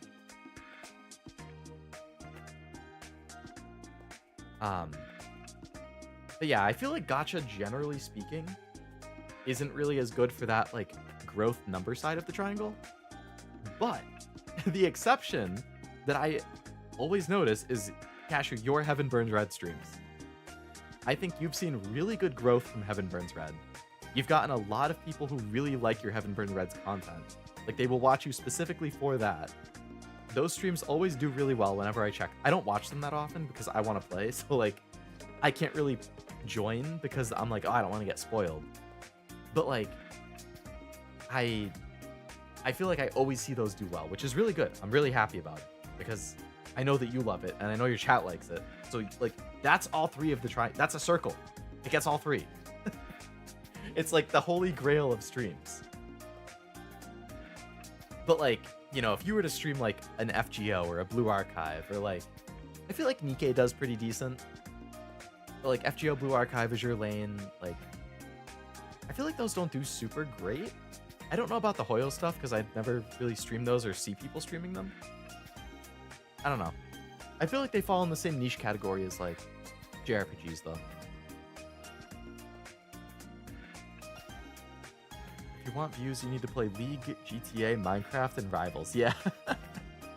Yeah, play the hot current game and then play the classics.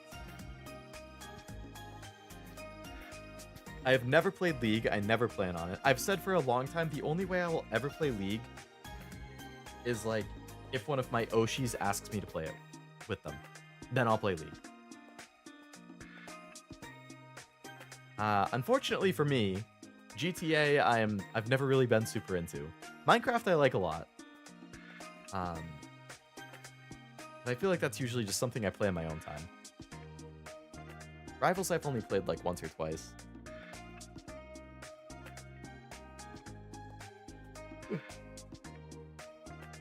Heaven Burns Red is so long, content keeps coming, and you're still just in like the first year of the game. At least in the West, like you're gonna have a ton of content to keep coming. I like how much you talk with your hands. It's funny because I feel like I don't do it a whole lot like normally, but for whatever reason when I have the hand cam streams going, I feel like I do it a lot. I mean, I guess I'm trying to think in general. I definitely do a lot of like this kind of thing. Like, oh my god, you know, like flick my hand to the side and stuff like that.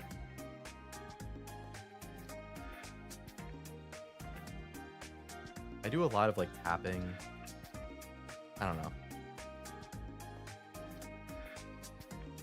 I always felt visual novels would be really difficult to find an audience with. Heaven Burns Red really changed that idea.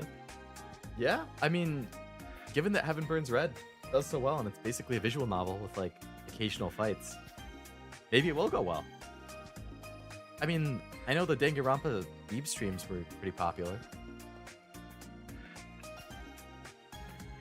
I'm pretty sure, like, hasn't Bay streamed Ace Attorney, and that's also done pretty well? Reminds me of my favorite teachers from school with how you talk with your hands. I don't know, maybe I do it more than I realize, and I just don't pick up on it normally because, like, right now I see it because my computer's right in front of me, so I'm doing it right now. I'm like doing this with my hand when I'm saying, oh, my computer's right in front of me. I don't know. Maybe I just don't notice, and I notice it now because I have the hand cam on and I can see it. I really don't know. I'm a very hand-talky person. Chat's called me out on doing the Italian hand gestures. Hey, da bippity boppity boo. Arrivederci. I'm 50% Italian, too.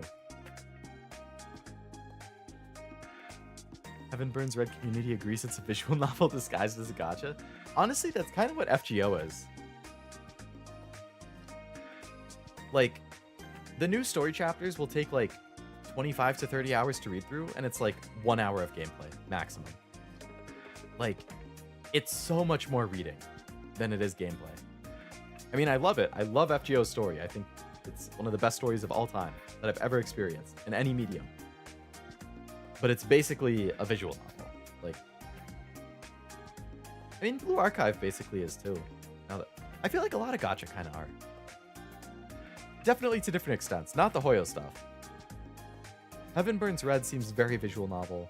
FGO's very visual novel. A lot of dedicated Hoyo streamers. My favorite is a guy named Ketz. Very funny. I don't think I've heard of them. I do like Rita a lot. VTuber. I know she streams a bunch of Hoyo stuff. He's talking about FGO. Oh no! Somebody put duct tape over my mouth or else I'll just keep going. Me and FGO. Name a better combo. Why did I put my mouse over here? And why did I just hear a beep boop sound? Oh, my camera's dead. Oh, yeah, my so you can't see it. My phone, I used my phone for like my camera, and my phone just died, so now I don't have a camera. It's been plugged into my computer with USB the whole time. It doesn't charge while it's doing this? What the heck? Well, that's unfortunate.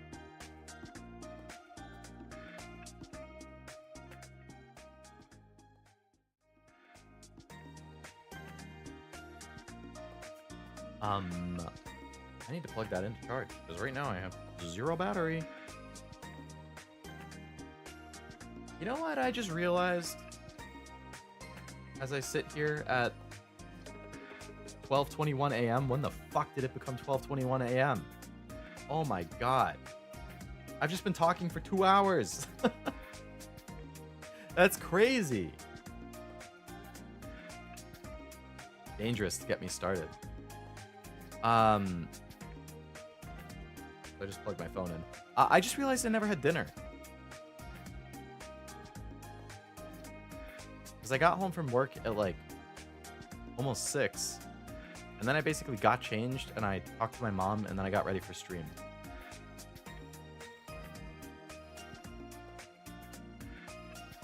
Because now I'm pretty hungry.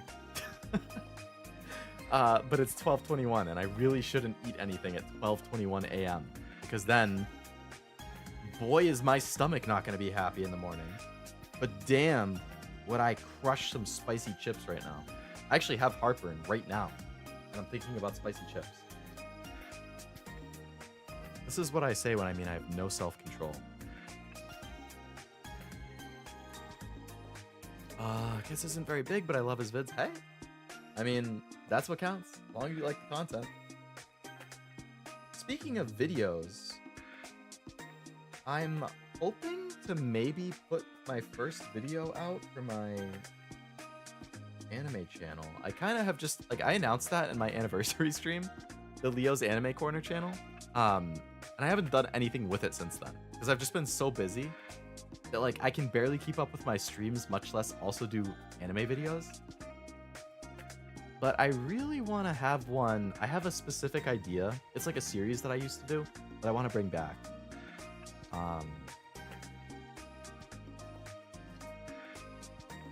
But I would need to have it done like in the next week. So we'll see. We'll see how much time I have over the next few days.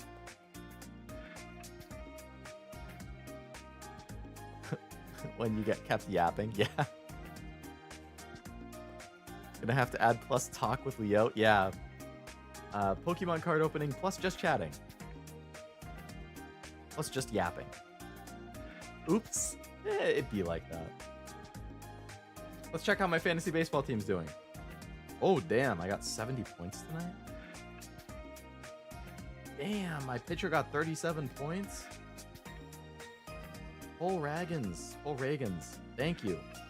6 innings pitched, 11 strikeouts. My guy. Ooh, my outfielder hit a home run. That's what I like to see. Why did my other outfielder go to the IL? Oh, no.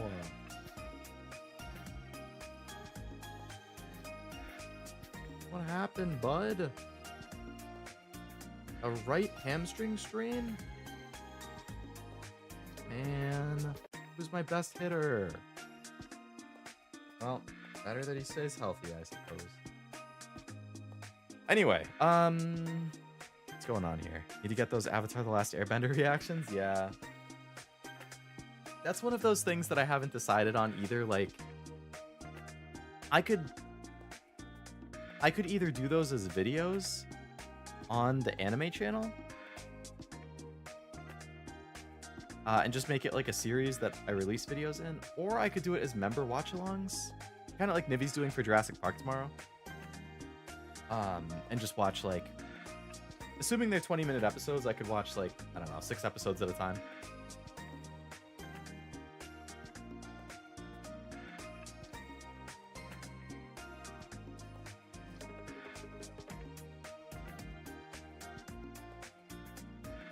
Who knows? Lots to consider. Damn, my tracking is about to die too.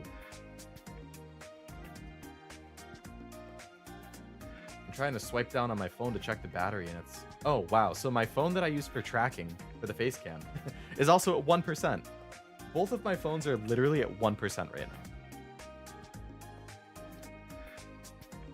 My phone I use for my camera, which is my main phone, is now dead and just being charged. And then the phone I use for tracking is at 1% and fighting for its life to stay alive. You can see that my model's like lagging now. Like the mouth. Like it's not moving at a smooth 60 like it usually is. It's moving at like... I don't know. It's definitely under 30 frames per second right now. I wonder if I can see in VTube Studio. It's moving at 13 frames per second right now. Now it's down to 12. Now it's down to 11. Oh boy. Yeah, I've noticed that this happens. Like, once I hit 20% battery, I've noticed that it drops a little bit. And once I hit 10% and below, it starts to, like, drastically drop. Right now, it's literally at, like, 13 frames a second. Because it's fighting for its life just to stay alive. It always happens around 4.5 to 5 hours.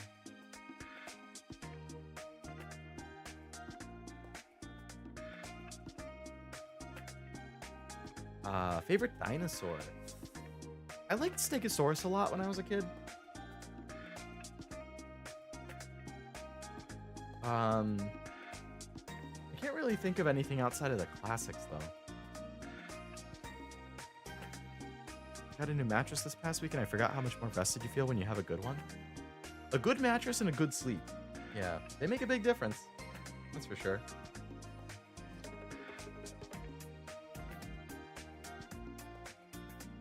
I got a new mattress in the middle of COVID, I think. Definitely better than what I used to have.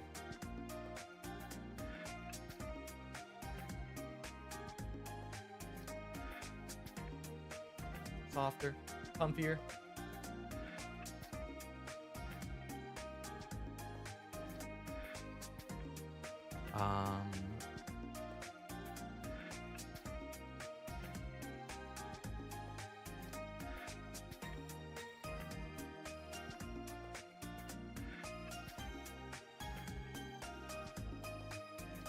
Sorry, I just got distracted looking at some Pokemon stuff. You just can't see it because my camera's not on now.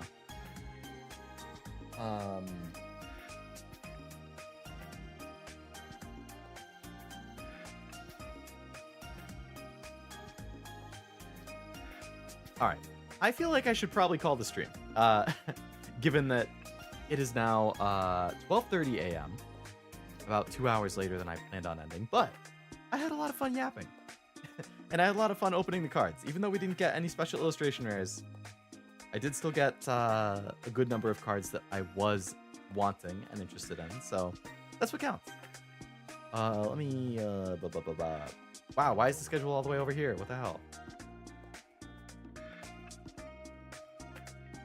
Bring that over here. It's blocking Igus. There we go. There's a reminder if you haven't seen the schedule. I do have it posted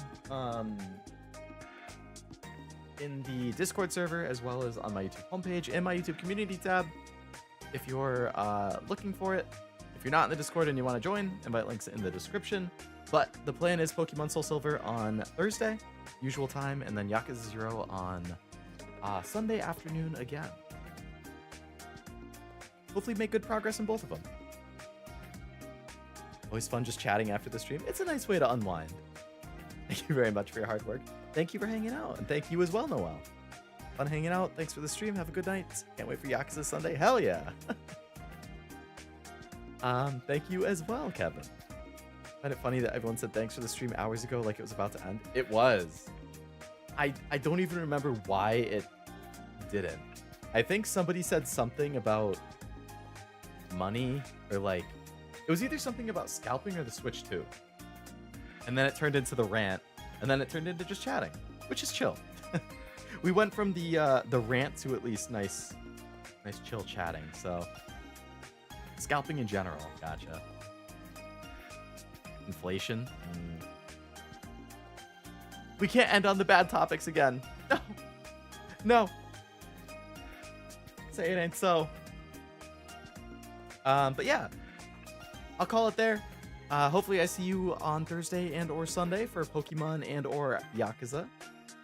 If not, I hope you have a great rest of your week. Thank you again for coming to the stream. I hope you had fun, and I will see you on the next one. Bye-bye.